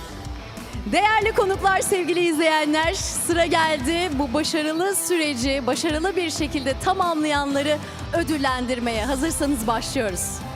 Let's begin our award ceremony by recognizing our third place team. Please welcome Alpha 7 to receive their well-deserved award. Accompanying them, we have the General Manager of PUBG Mobile Publishing, Emerging Markets Publishing, and Global Esports at Tencent Games, Herman Zhao. Üçüncü olan takımımız Alpha 7'ı sahneye davet ediyoruz. Ödülü almak için, ödülleri vermek için ise PUBG Mobile Genel Yayın Müdürü Herman Zhao'u sahneye davet ettik. Kendisi de geldi, ödülleri de veriyor.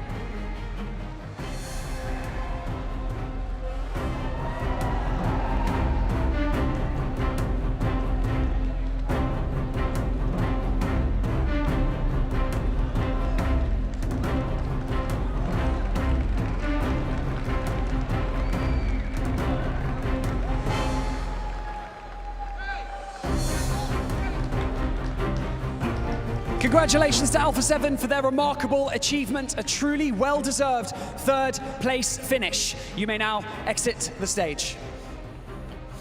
Tebrikler Brezilya temsilcisi Alpha 7 güzel bir oyun ortaya koydular, istediler. Bu süreçlere de kolay gelmediler. Bir kez daha tebrik ediyoruz onları. Next up, let's extend our appreciation to our second place team. Please put your hands together and welcome Stalwart Esports to the stage. And to present their award, we have the producer of PUBG Mobile and Deputy General Manager of Lightspeed Studios at Tencent Games, Rick Lee. Sıra geldi turnuvanın ikincisine. Stalwart'u ödülü almak üzere sahneye davet ediyoruz. Ödüllerini ise PUBG Mobile yapımcısı Rick Lee veriyor.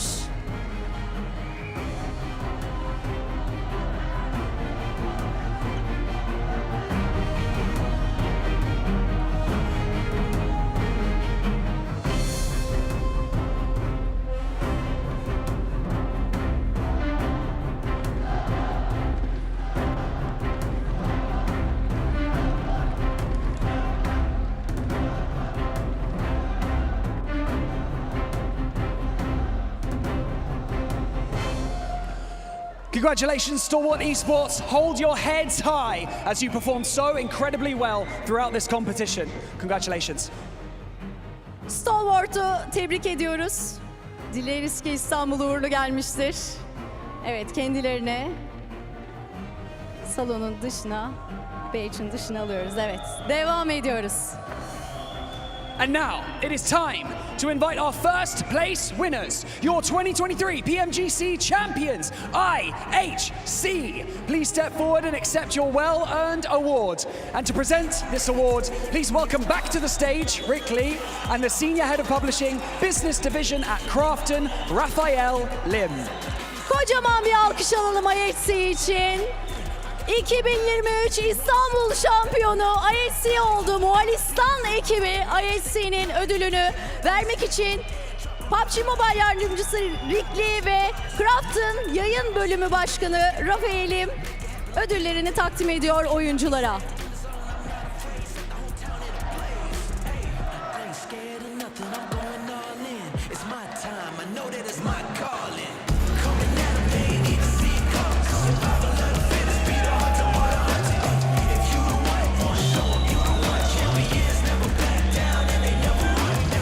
Congratulations, IHC.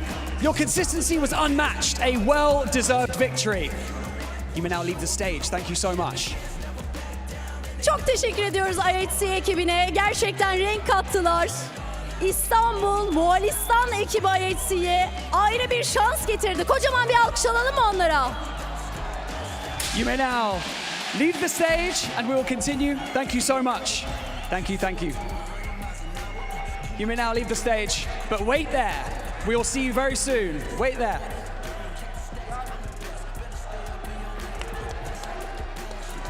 Finally, we come to our FMVP award, recognizing an individual's exceptional performance and impact throughout the grand finals. This prestigious award goes to Zyol from IHC. Congratulations.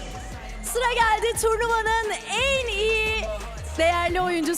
değerli oyuncusunu seçmeye hazır mıyız? Zyol geliyor IHC takımından.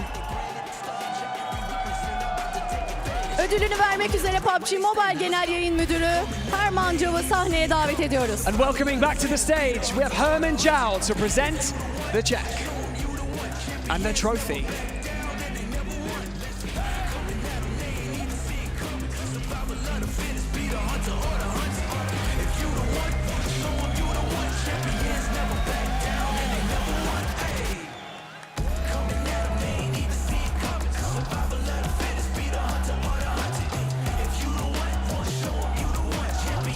Congratulations to all of the winners and the teams who participated. Your passion and dedication have made this tournament a truly unforgettable experience. Congratulations. Zyol'u tebrik ediyoruz. Sadece takımının değil, aynı zamanda turnuvanın da muhteşem bir oyuncusu, en değerli oyuncusu oldu. Tebrikler Zyol.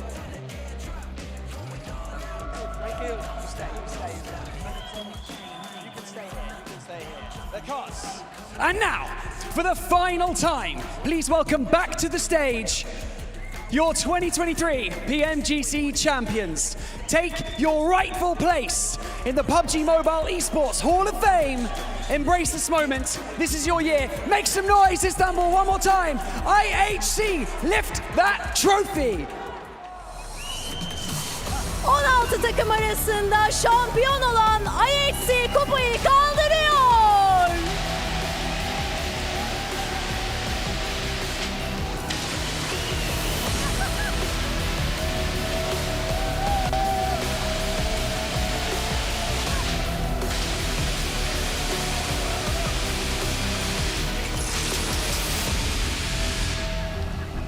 Ladies and gentlemen, what an incredible journey it's been throughout the 2023 PMGC Grand Finals. We've witnessed astounding displays of skill, teamwork and sportsmanship from all the participating teams. I'd like to extend our heartfelt gratitude to all of the teams, the players, the sponsors, the organizers, and of course, our dedicated audience. So, for now, my name is Barney, and this is Denise, and we will see you very soon. Good night. Değerli misafirlerimiz, sevgili izleyiciler, 2023 büyük finallerinin bu muhteşem maçlarla, bu muhteşem şampiyonuyla sona gelmiş bulunuyoruz. Sponsorlarımıza, sizlere, izleyenlerimize çok teşekkür ediyorum. Başta bana her daim yardımcı olan Barney olmak üzere herkese çok teşekkürler. Yeni turnuvada görüşmek üzere, hoşça kalın.